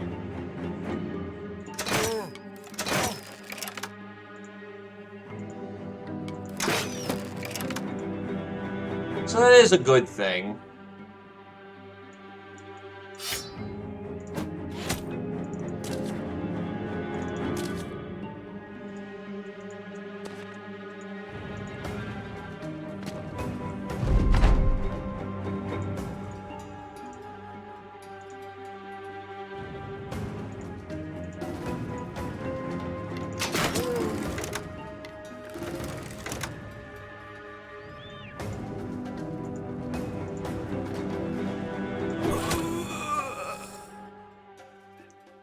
Silo's foot maimed.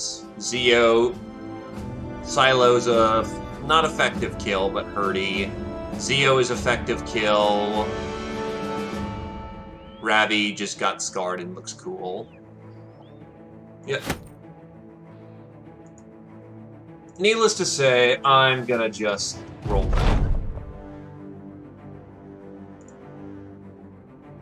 back over to, when I was fighting, the greenskins. Oh, I would accept my death. Thank you kindly, Zio.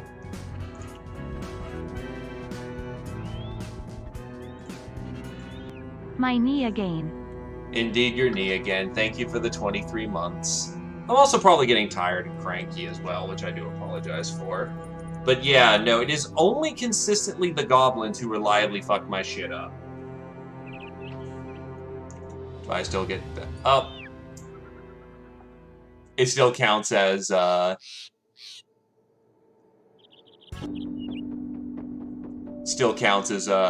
Holy War ending, because we're still in the middle of Crisis, and it technically hasn't gone through the second Crisis yet. But yeah, no, just...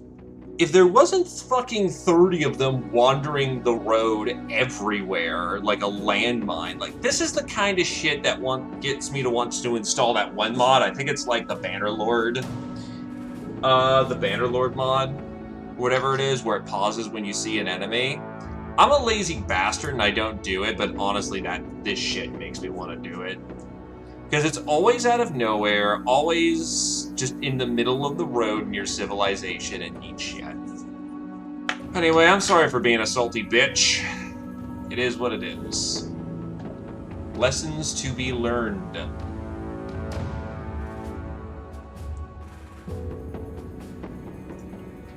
Anyway, I'm gonna throw it over to Snowy.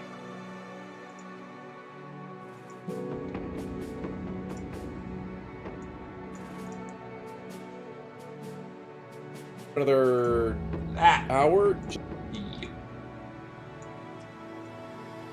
So I would prefer not to type that out, because it's a long name. Either case, thanks for coming on down. Again, sorry for being a salty biznitch. Hopefully next spin goes better. Either case, bye.